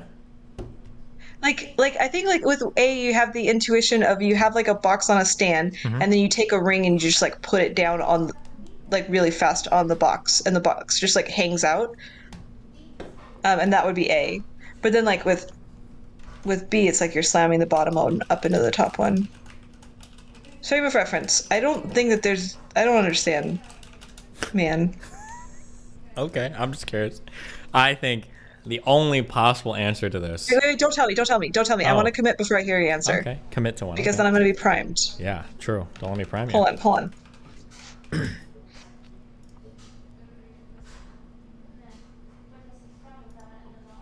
Okay, I'm back on B. I'm on B. You're on team B, you're sure? That's your final answer? I'm on team B. That's my final answer. For now. Okay. Anybody that thinks that the answer is A is actually a subhuman fucking lizard brain degenerate fuck, okay? Alright, let me explain why this fucks with people's minds, and I'll tell you why B is the only correct answer, okay? My chat's about to fight for this for the next 2 weeks over this. The issue, and I ran into this over and over and over again, okay? The issue is everybody wants to say frames of reference, frames of reference, frames of reference. And they'll say that like, oh, well, from our frame of reference, the cube's not moving. However, our frame of reference doesn't matter. What matters is the frame of reference of the teleportation thing, which is the portal. And it doesn't matter if the cube is flying towards the portal or if the portal is flying towards the cube. Towards the cube, the answer is always going to be B because it's going to pass through the portal at a given speed and it's going to come out at the same speed. Yeah. It doesn't matter who's moving. But the reason why it breaks our intuition so much is because the orange portal and the blue portal are moving independently of each other. That's the issue. That's why it breaks so much of our intuition, because theoretically the portal should be connected such that if one moves, the other moves. And if that was the case, then that means that from our frame of reference, if the box went into the orange portal and came out of the blue portal, if they were both moving at the same speed, from our third-party frame of reference, the cube wouldn't move. It would just float in space as the blue portal flies away from the cube. But that is the answer. But people have a really, really, really hard time because they obsess over like this universal frame of reference that is not relevant at all to solving the problem. Yeah, I think that the thing that updated me was just literally just imagining the speed of the portal, and that felt like more absolute than any of the other things. Mm-hmm. Yeah, true. Okay, go ahead. My community is going to be fighting for days at least now over this, but yeah. Okay. All right. Well, thank you. This is it. Okay. Do you know Newcomb's box paradox? I don't know. Newcomb's box paradox. Well, I can read it to you. Oh, okay. Go for it. Okay. So let's say you have a genie or like some sort of like very, very accurate predictor, some like hyper knowledgeable, maybe like a singularity AI or something that predicts, basically has a perfect track record of predicting things. And then it gives you two boxes, A and B. Mm-hmm. And you're given a choice between only taking box B or taking both boxes. Oh. And do you know this one? Yeah, did you ask me this, or did somebody else just ask me this like 2 weeks ago? I may have asked you this. Wait, did Ayla ask us I don't remember. Somebody just asked me this question like 2 weeks ago, but go ahead, yeah, keep going. I don't have an answer. What was your answer? Is this the one where it's like it can predict what you're gonna pick, or it tells you what the other people picked or whatever, and then you've got to choose whether you want to take both boxes or just one or something? Yeah, one box A has has $1,000, and box B is you can't see what's in it, and it's either has $1 million or nothing, depending on what the predictor predicted. Mm-hmm. Like if the predictor predicted that you would take both boxes, then it contains nothing. Mm-hmm. And if it predicted you would take only box B, then it contains $1 million. Yeah, I have no idea. I think I tried to look up the solution to this, and I don't even know if there's like a known solution for this either. But you can tell me. I have no idea. I think I'd probably just take both, but I'm relying on like weird intuition that doesn't have like a good. I'm a one boxer. Oh, you're a one boxer? What's your rationale for it? It's just if it predicted that you're gonna take both boxes, then you should fucking take one box. Like you're not gonna get anything. But if it knows you're being rational about that, wouldn't it just predict that you take one box? No, but it's just that doesn't make any sense. It outsmarts you. It's just like that's the default.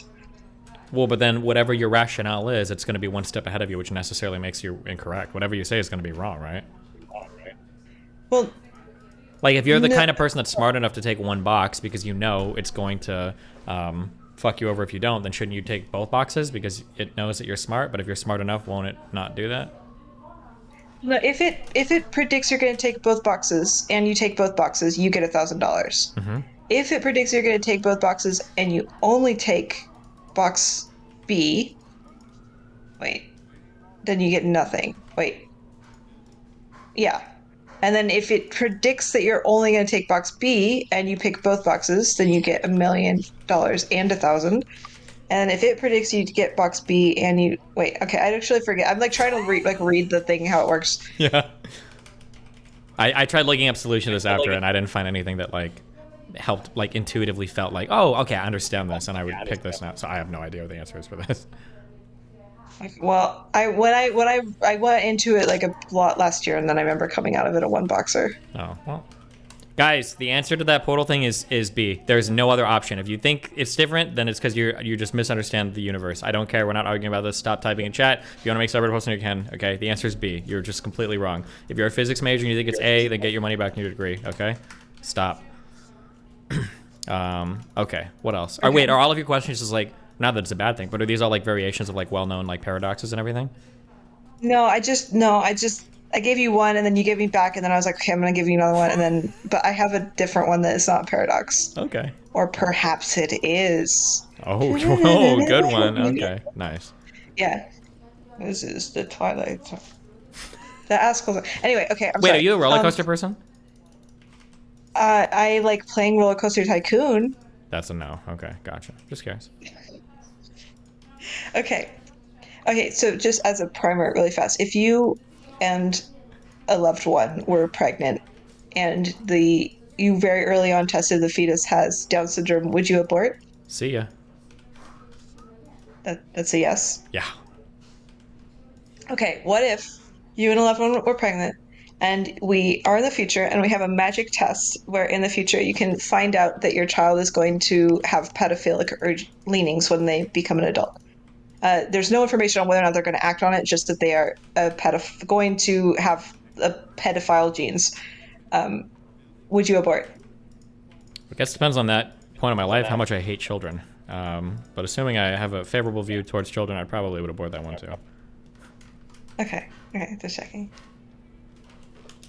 I feel like to make this question more interesting, especially because if you're already pro-choice, a fetus is a fetus. You can make as many as you can make quite a few.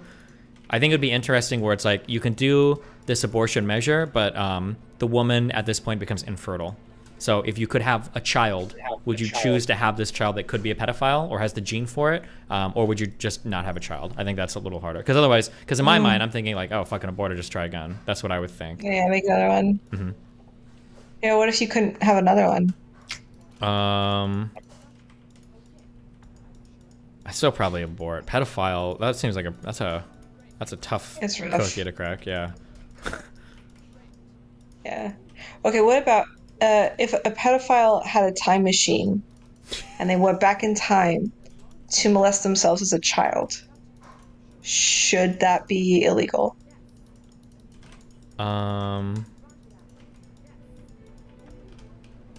Yeah. Yeah, it should be. Okay. I think that it's there's a couple of really weird questions that you can ask that seem kind of simple on the outside, but I think they hit at like very core concepts of like identity and that thing of like going into the past that feels like assaulting a different person, you know? Mm-hmm. Have I asked you the question before about consenting to something and then having your memory wiped? I don't think so. Okay, here's a question. Let's say that you let's say that somebody comes up to you and they say, hey, listen, I want to do like some consent, non-consent, right? Yeah. So somebody comes up to you and they say, I want to do this. You can consent to it now. However, once you consent, I'm going to wipe your memory. Okay? Mm-hmm. So have the conversation, you consent, then I wipe your memory. Okay? The next day, big rape, okay, was for that thing that happened, let's say that after you got raped, afterwards somebody told you, hey, just so you know, you consented to this, but like your mind was wiped. What is the feeling there? Do you feel like that was like legitimate? Do you feel like it was a rape? Do you feel like you consented to it? Or do you feel like the act of wiping somebody's memory has like fundamentally altered your identity in some way? That the person that consented to the action is a different thing? Yeah, go ahead. Did you consented to getting your memory wiped? Yes, yeah, of course, yeah. Okay. Can you prove it to yourself? Like, can you yeah, use a there's video. Yeah, it happened. It's true. This did happen. Yeah. Yeah, that's a fun one. That makes me feel weird. Yeah. I think I would do it. Yeah, I feel like when we did the deepfake thing, there were a lot of questions I had about identity, and this is one of the hypotheticals that popped up in my head, because it feels like, in terms of like what makes us us, and the memory part feels like really important. Like if I watched a video of me consenting to something, but I had no memory of it, I would feel like I would be forced to agree, like, well, I guess it was consensual, but I wouldn't really feel that. That would be like a very cerebral, that'd be a chin up thought, you know? I would have to think like really hard, like, well, I did consent to it, and that is me, and I see me in the video, so I guess it was okay. But like, I would have to be like convincing myself of that, you know? This is partially how I stopped suffering in general, though. Like, I kind of view my entire life as like I deliberately wiped my memory, but like consented to all of it. Okay. And that's fantastic. It makes me very happy. Do you ever worry that you might pick up baggage doing that, or baggage? That you could have like maladaptive behaviors that are happening that you're like repressing memories about, so you don't even realize they're maladaptive or something? Wait, I don't understand why I would be repressing memories here. So let's say that you get it. I'm trying to think of non-rape things, okay? Just fuck me. I lost like 12 fucking different friends that were girls over these stupid fucking conversations. It's like a law of physics that our conversations gravitate towards rape. Yeah. Okay. Although I think I'm like probably more likely to cancel you over things that are non-rape related. You are, or someone else's? I am. Oh. Like if I'm going to cancel for you for anything, it's probably not going to be rape related. Like you cancel me, or you get me canceled? I can't. Is there a difference? Yeah. Like, for instance, if I had a conversation with you and like during the conversation you were like, oh, like I think crypto is stupid, and then you get canceled by the crypto community, that's different than me saying like, I hate Ayla, we're gonna destroy her life. Yeah. Sorry. Okay, that's right. I don't know either. Well, no, probably me cancel you. Like aren't there prediction markets on whether or not I'm gonna like fuck you over or something? Oh yeah, that asymptotically approaches 100 as the days go on, so don't worry. Yeah, indeed, but whatever I'm going to cancel you over, I doubt it's going to be about a rape conversation. Wait, what would it be over? I don't know. Probably you like tell me to kill myself and then I go cry. You would and then cancel I'm like, me over my that? feelings on Twitter. Huh? What? And you would Me Too me on Twitter over making you cry in a conversation? I don't know. I would just be sad. Like I don't know. People are sad when I'm sad. I don't know. Can you cancel someone by crying? I think if that was possible, I would have been canceled like 6 times over by now, so. Okay. I would have canceled Mr. Girl, too. True. Okay. Where were we? What was the question? I'm sorry, I got lost. Something about, rape and memory. Wait, did you ask a question yet? Oh, no, wait, I was going to give an example. Wait, I asked, but I didn't want to do the rape thing. You repressed memory. Oh, I had a question about you, maladaptive things. Okay, so let's say that you get hit by a blue car, okay? And it was like a really traumatic accident. You got hit by the car, you're on the road, it was bad, and you're like, okay, fuck me. I'm just gonna forget this ever happened so that I'm not traumatized by it. And let's say that you do your best to forget it, you don't worry about it, you go through your life and everything's okay, but you have like a huge fear of like all cars. You just never go near a car because you're worried about getting hit. But like you tried like really hard to forget about the one thing, but you've got maladaptive behaviors left over from it. Do you ever worry that something like that could happen? Does that make sense? Well, I don't think this is what exactly I mean in the way that I like forgot my everything and then consented to it. Like, okay, if I'm gonna like go into like crazy talk land in the same way that I'm kind of crazy talk when I'm like you are from your chin up, you know, like if I can go to like this sort of mode of conversation, especially that like I am God and I lived all of the lives, and I'm like, what kind of life can I try to live that will be really interesting? Where I can like erase the memory that I am God and just like experience not getting what I want and like experiencing a lot of pain because it's novel. Let's try the life of Ayla, where things sometimes are really sad, but like even when they're really sad, some part of me like has the frame that I am in fact, you know, a divine power. Not literally, it's just a frame. Oh, okay, I understand more now. Okay, you're like the egg basically. Okay, and that's how you cope with things sometimes. But it's really peaceful, like to be like, oh, I actually did decide to be okay with this in some way. Like this is in fact a deliberate decision that I think is really helpful and healthy. Mhm. So at least when I think of it from that perspective, when I try to evaluate the question of like, can I consent to a thing and erase my memory? How would I feel? Mhm. That feels pretty fine. Okay. That's fair. How would you feel if somebody put their pee into your butthole? And it was like a thing I consented to and lost my memory. Yeah, I'm not sure. I feel like, yeah, it wouldn't feel like me, even if it was like proof that I consented. I feel like I feel like memories are a really important part of identity. I think they kind of deal with that like in the Blade Runner 2049 movie. I don't know, have you seen that movie? I watched it when I came out and forgot what it was in. Wow. Yeah. But I have a terrible memory. My identity is fluid. I see. Okay. My gender identity is short-term memory loss. Gotcha. Makes sense. I mean, you could probably make an identity if you wanted to. It seems like people are open to any of them nowadays, so. Oh. Okay, next question. What do you got? Okay, I'm skimming. All right, right now I'm going through the thing where I'm like asking people for ratings, which I guess if your audience wants to help rate, they can do that. I have a form open. What, like dick ratings? What do you mean? Question ratings. Oh, like rating how good a question is? Yeah. Oh, from your game? Would you rather lose the ability to sing or to swear? Just sing. I'm not a very good singer. You want to play the piano or to swear? Really? Yeah, really. What is hold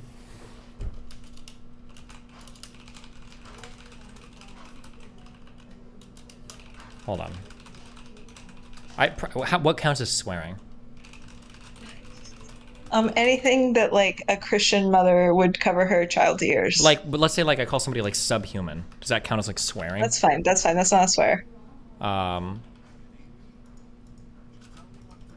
Then I would say I'd say probably lose swearing. I can figure out other ways to make fun of people. Okay. Would you rather drown a puppy or have everyone think that you drowned a puppy? Probably drown a puppy. Easy. Wait, I just want you to make sure you imagine it. You gave me the portal problem and asked me to thoroughly imagine it. So I just want to make sure that you're thoroughly. Do we need to draw a diagram? Thoroughly. Well, I mean, if everybody thinks I've drowned a puppy, that's really bad. But I already eat animals and shit. I can drown a puppy. I already kill how many cows and chickens to eat food. I'd rather drown a puppy than have people think I drown a puppy. Okay.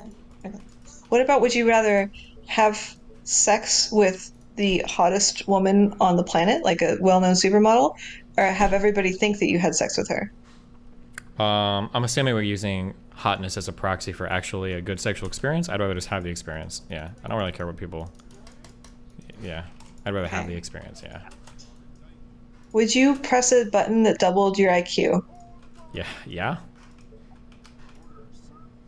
You want to be like what? You want to be like 180?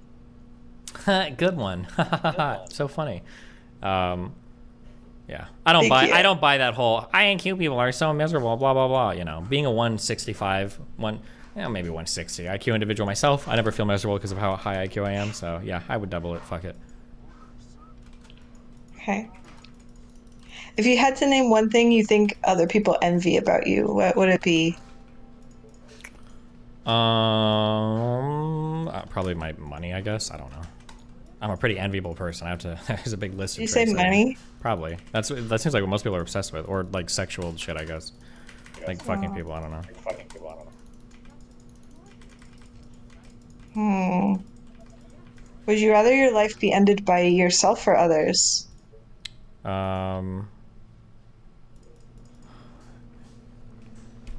Well, like, I mean, like, by my, like, that really depends.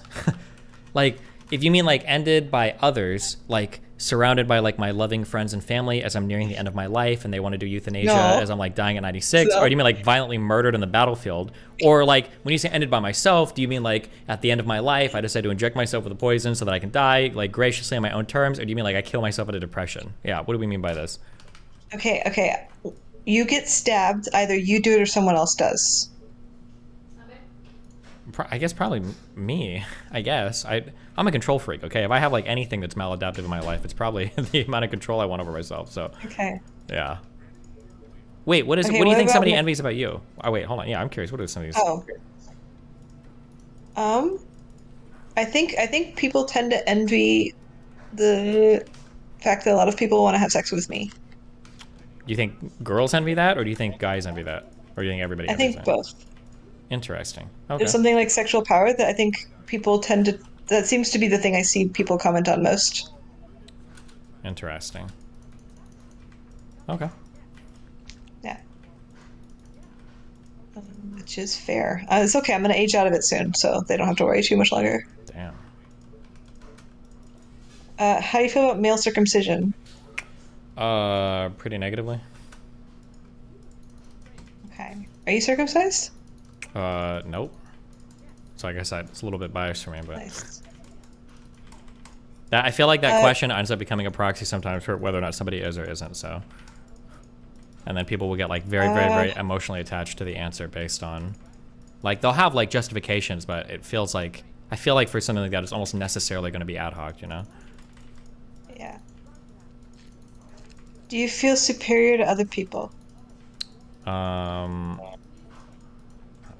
A little bit sometimes, but I deal with a lot of fucking stupid people. Okay.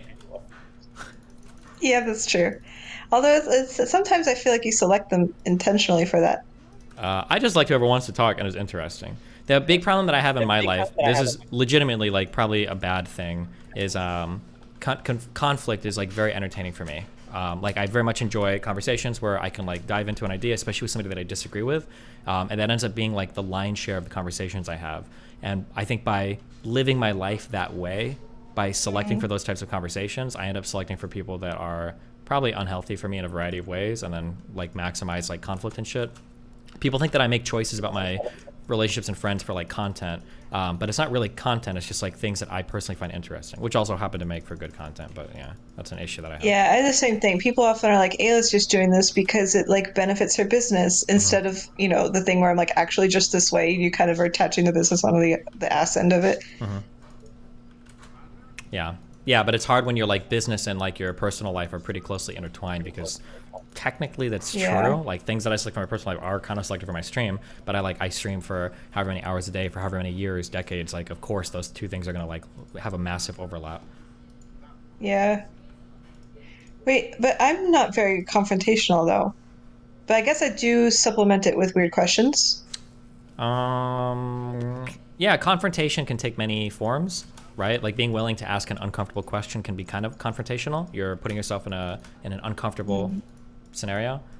You should be more confrontational though. Yeah, like when you call that one woman a fucking idiot or did that one thing. Yeah, you need more of that. Okay. Dude, I can't. She triggers me so much. I don't like the person I am when I think about her. That's the best version of yourself. Okay.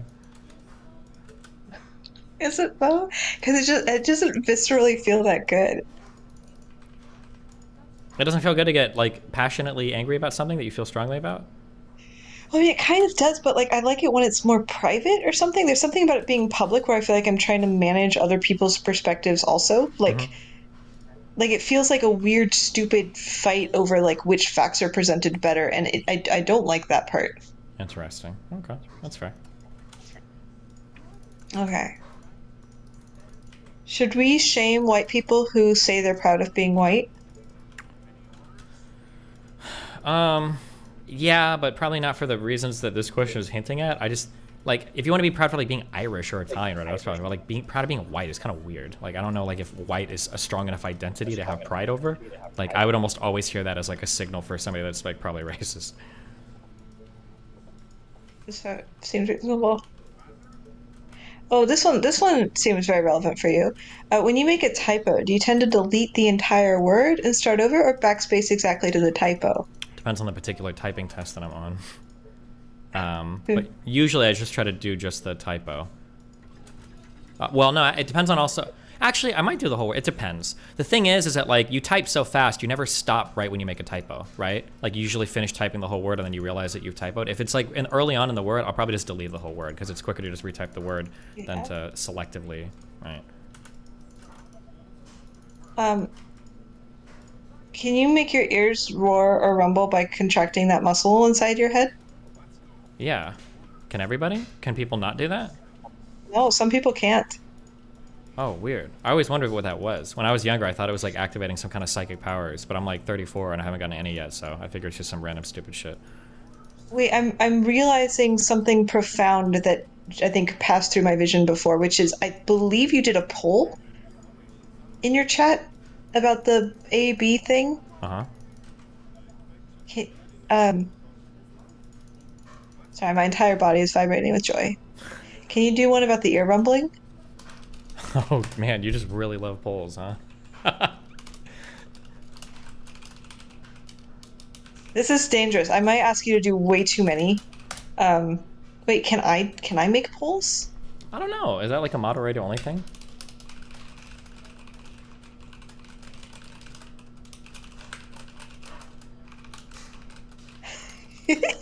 Oh my god.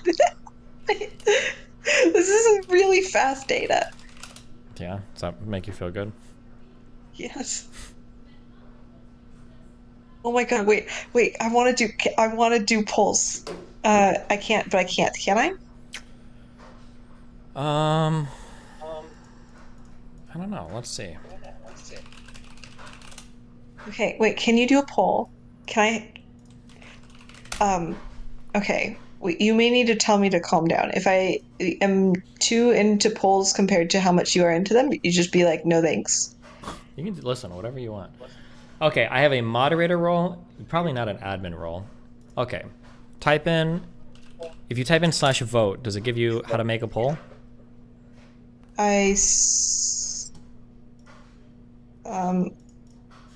How am I supposed to hit something after /vote? Just yeah, /vote and then push enter and see if it brings up like a syntax. oh yeah, okay. Just people type too fast. Okay, usage, poll question. Okay. Oh, everybody sees the syntax. Well, tell me if you can run one. We'll see what happens. Okay. I have to end with a question. Oh no, I have to put it in the thing. Hold on. I'm sorry. 1 second. I have to do social issues for a second. Someone get triggered. Yeah. Somebody Rumble Chat said, black is just a generalization of many denominations of black people. Why can't white people be proud of being white in that case? Okay, in the United States, black technically is supposed to mean African American. There's a shared culture of the descendants of slaves in the United States, almost irrespective of where you live. That's what African American used to be in the United States. So when you say like, I'm black or I'm African American in the US, that denotes a whole lineage and a whole shared culture and a whole history for 250 plus years in the United States. When you say you're white, it doesn't really carry the same connotation. You might have been an immigrant, you came from a ton of different areas. There's not as much shared culture. There's not really a lot of shared culture between being slave owners versus a shared culture of being slaves. So that's why when somebody says like they're white, that doesn't really tell you much. Really, it shouldn't be I'm black. It should be I'm African American. But because we're all so fucking retarded today, African American got deprecated as a really good descriptor of a certain group of people in the United States, and it got deprecated for the word black, which actually means fucking nothing. And now when you say you're black, you've got a bunch of black immigrants that also claim that they're black in the way that the descendants of slaves are black, which is incredibly fucking retarded. But that's why if somebody says they're black, it's generally a proxy for African American, or it should be. If you're an African immigrant and you say you're black in the same way, you're a fucking retard. But that's why they're kind of different. They're treated differently there. There's not like a shared white culture in the United States. It's kind of weird. But sorry, okay. Go ahead. Did the poll thing work? No, I don't think so. Okay, when you did it, what did it say? Does it tell you if you need to be a certain role? I don't think I saw what it said, because I was scrolled up because I was trying to follow the syntax, but other people kept typing, so. It's okay. Well, hold on. No, I just have to check a box. I just don't know which one it is. Hold on. Oh, and it's just /poll, right? It's /vote space and then the thing. Wait, did you even try running a poll? Yeah. But when I write /vote, it tells me that the syntax is /poll. White culture exists in Europe. Can Europeans say they're proud to be white? That is the most American thing I've ever heard of in my entire life. Stop. Okay. We can also just figure this out later. No, hold on. It's a simple problem. Here, type in this. Look at what I'm typing this to you on Discord, okay? Okay. Do the /vote thing.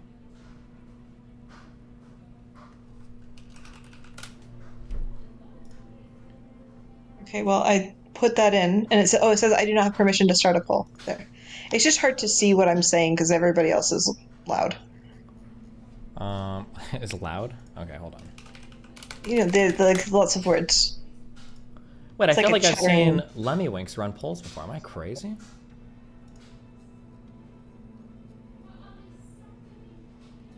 Oh shit, hold on, let me see here. Oh my god, wait, I'm not signed in because I thought I was, but I had to restart my browser and then I forgot didn't auto sign me in. I'm sorry, give me a second.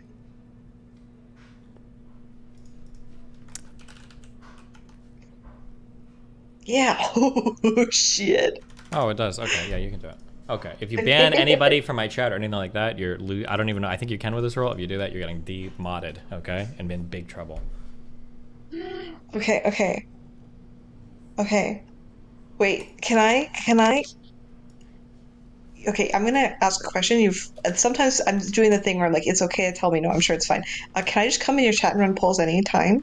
Yeah, but you're I obviously I don't have to say this to you, but you're getting like into hyper selection territory at that point, right?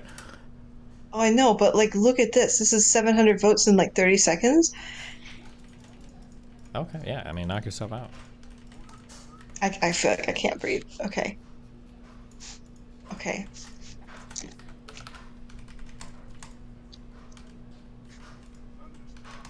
When you post polls on Twitter, like you do all the time, are these usually like inspired by like some real life interactions or Often. what? Often they are, yeah. So often they're like, I'm in a conversation with someone and somebody's like, I wonder if blah blah blah, and I'm like, holy shit, that would make a great poll. Okay, and then you just pull the question. Can people see what the votes are before they vote? Unfortunately, yes. Fuck. So dumb. I'm sorry. Well, make a pull request and program the feature like you'd like on my site. Okay, if you're not happy with the way the polling Am runs. I? What language do you use? PHP. I have no idea. I don't know. Okay. Okay. I'm just gonna. Okay, it's fine. I'll continue to ask you more questions. A 14-year-old has sex. How large does the age gap have to be between the 14-year-old child and their partner before the child can no longer meaningfully consent? This is actually like such a hard question. I don't know what the right answer is to this. I don't think I can give you one. Can I? Okay. Here's this. Can I ask you a question? Are you ready? It's not even fun with you because I Yeah. think you'll just bite bullets. You don't care. Okay, here you go. Ready? Yeah. Okay. Can a 14-year-old consent to have sex with a 14-year-old? Yes. Okay. I'm not going to ask why. I'm going to ask another question. Ready? Yeah. Okay. There is an establishment where you can go to have sex with other 14-year-olds. But when you go into the room, the lights are turned out so that you don't know who it is, okay? So you go to the place, and also neither party knows who it is, okay? Everybody's tested, no STDs, nothing stupid like that, okay? Protection, all of that, right? Yeah. Okay.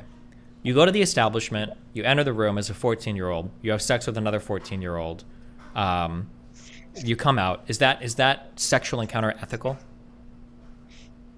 I mean, I don't really think ethics are a coherent concept, but sure.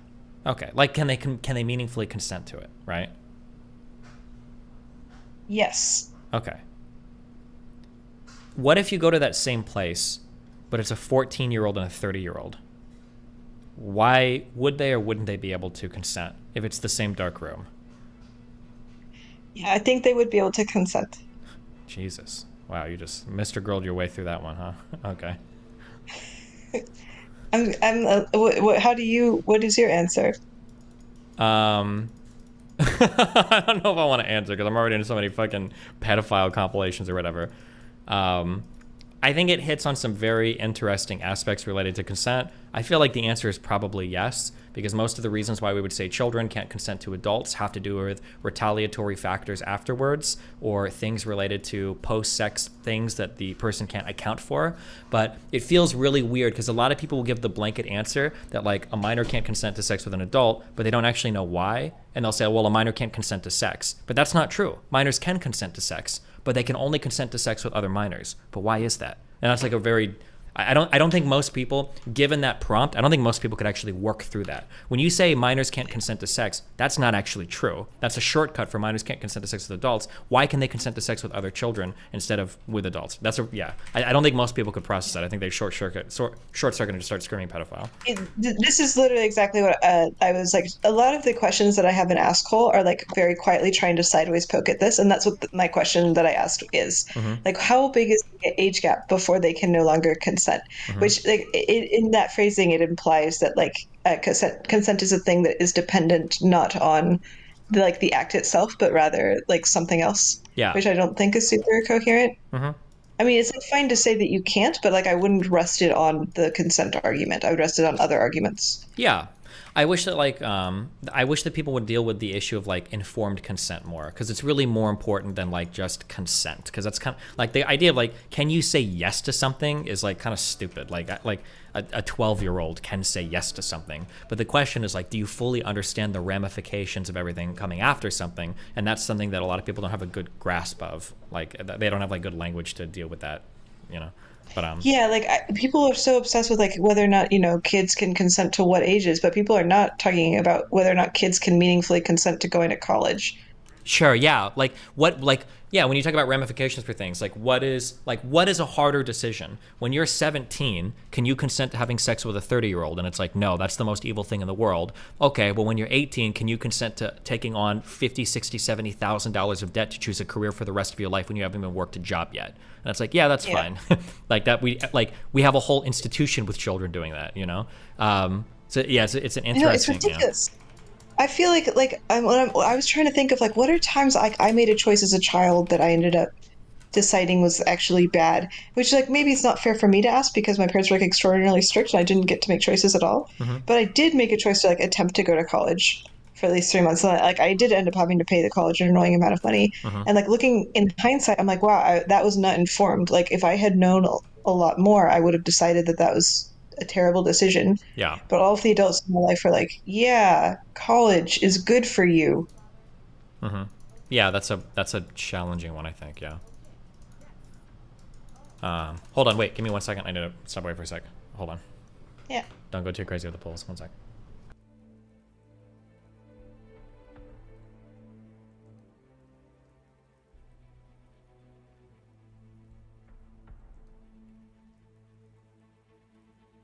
Oh, I can do polls.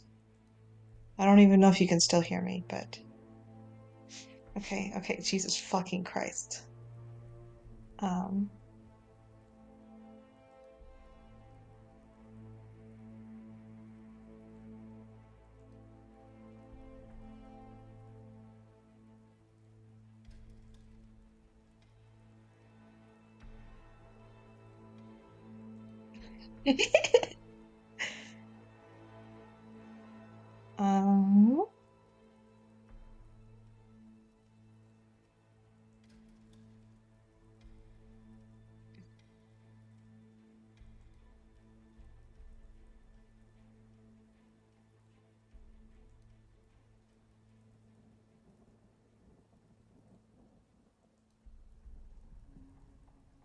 Your mom's arguments are bad.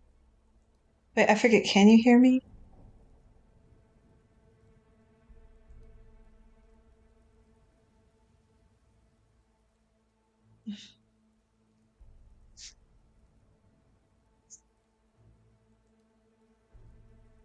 I keep asking if you can hear me, and then I stop looking at the chat because I'm typing a poll.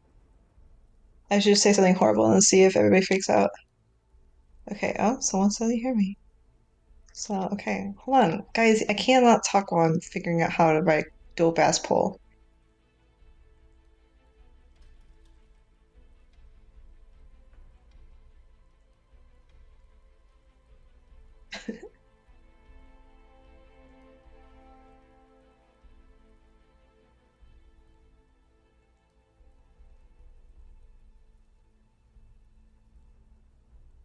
And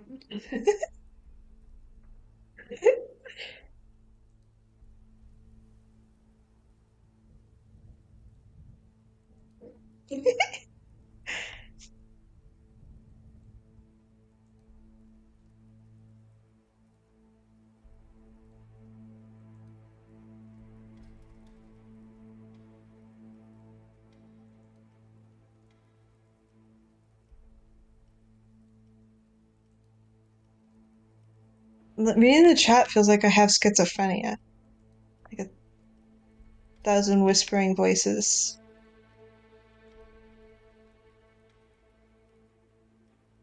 Thank you. Good boys.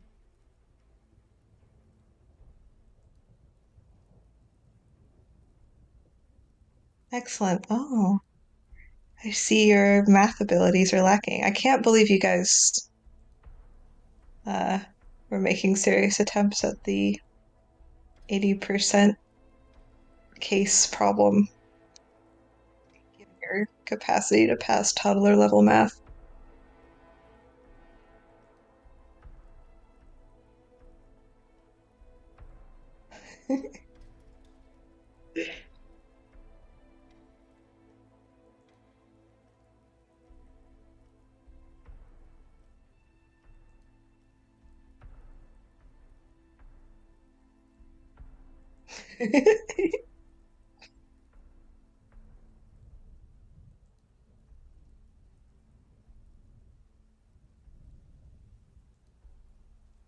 Oh, body count's a good one, but let me give it, I have one queued up.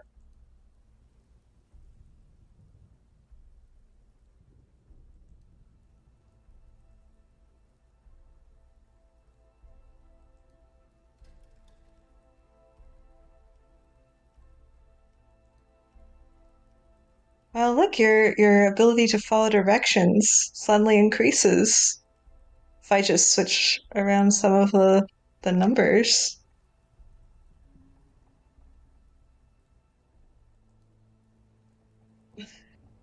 Oh, no.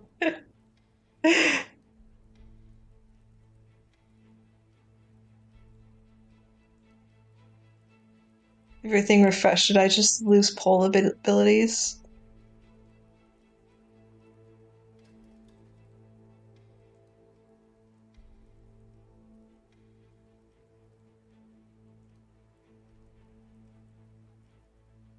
I have no idea what's happening. Okay, I'm gonna try and do another poll, see if I can still do this. It's so delayed because you guys are freaking.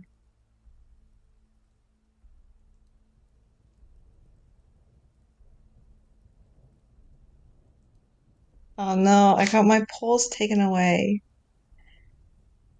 No, but then how will we know how much people can do basic math?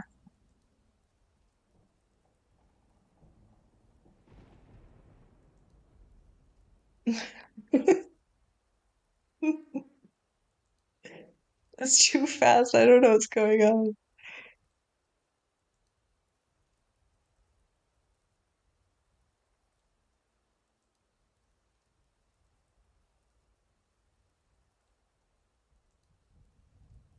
How are we gonna know? I want to know what kinds of types of questions make you guys obey me versus not. How will I get this information? I guess I'll have to go back to Twitter.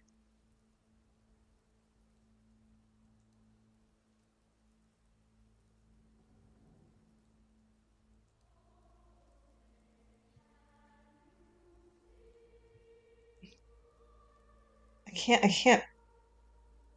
can't figure out anything. I can't read anything.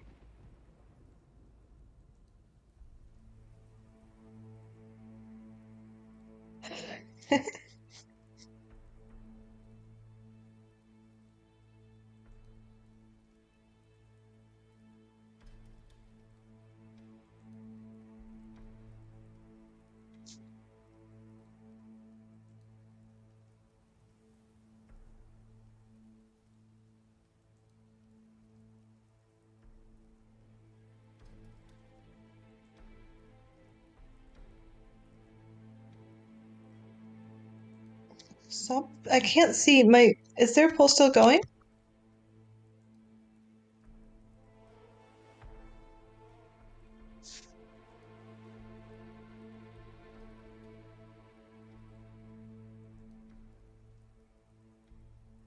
I can't tell what happened with the polls.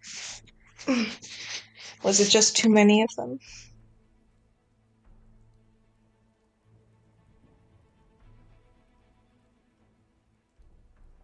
I did type poll stop.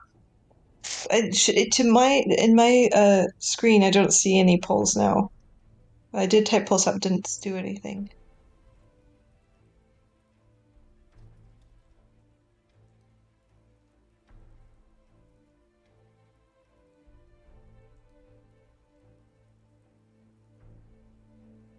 Why are you all telling me to say this word?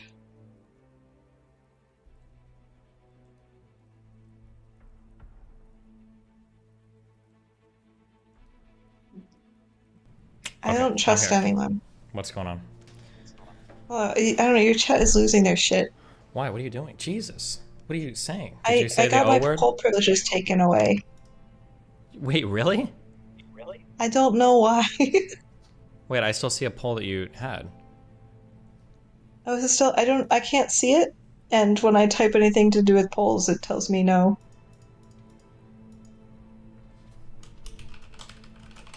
Oh, okay. Hold on. Apparently, there are some things that we need to fix on our end for polling. Apparently, if you poll, there's a lot of there's big server loads on that right now, so we can't do lots of polling I see. on chat. Because I was doing lots of polls. Okay. Well, come back in the future and we'll optimize the code for that, okay? If you haven't burned the bridge or canceled me by then.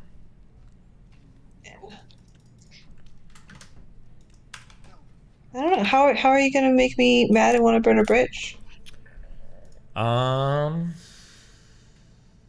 What's the most likely option? We should do a prediction market. Most likely option is, let's see, I'm trying to think.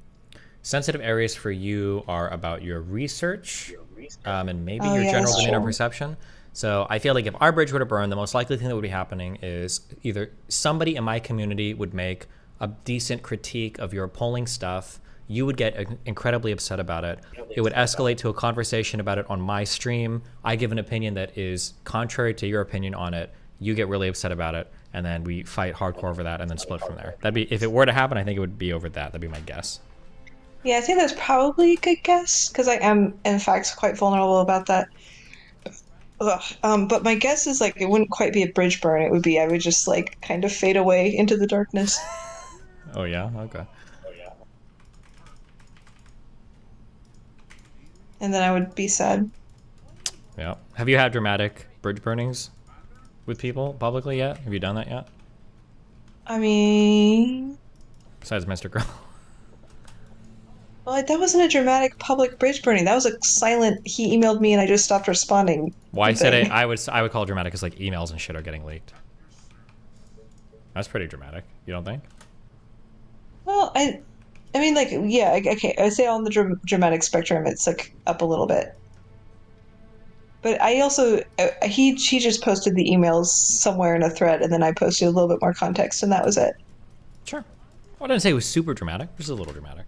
Yeah. Okay, yeah, I would agree it's on the drama spectrum. Mm-hmm. It's not zero drama. But I feel like most of the times I've had conflict with people, it's kind of like that. It's like, usually it's hidden in a thread and it's subtle. Oh, sure. Like, there was some drama in my communities because, like, there was a cult going on, and...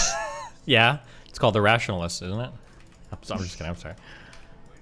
It was Rationalist adjacent. Uh-huh. I really like the Rationalists. I think they're good and pretty non-culty, but they do tend to spawn a lot of adjacent cults.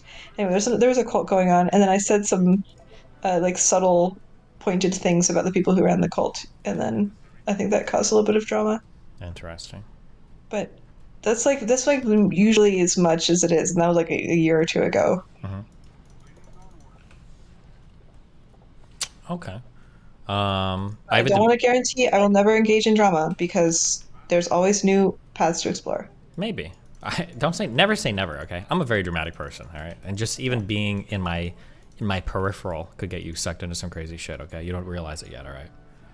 But Well, okay. I can see it from the outside. I feel like I'm like standing outside of a glass house where people are like smashing things over each other's heads. Yeah, basically, yeah.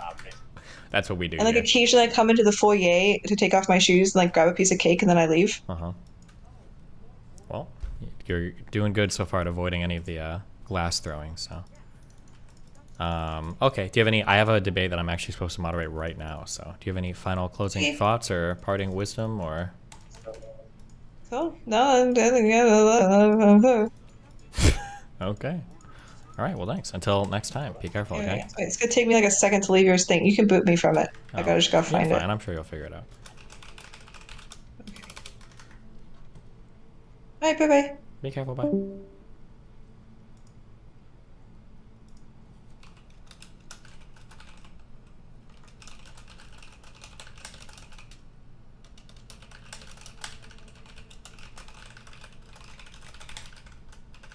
Okay.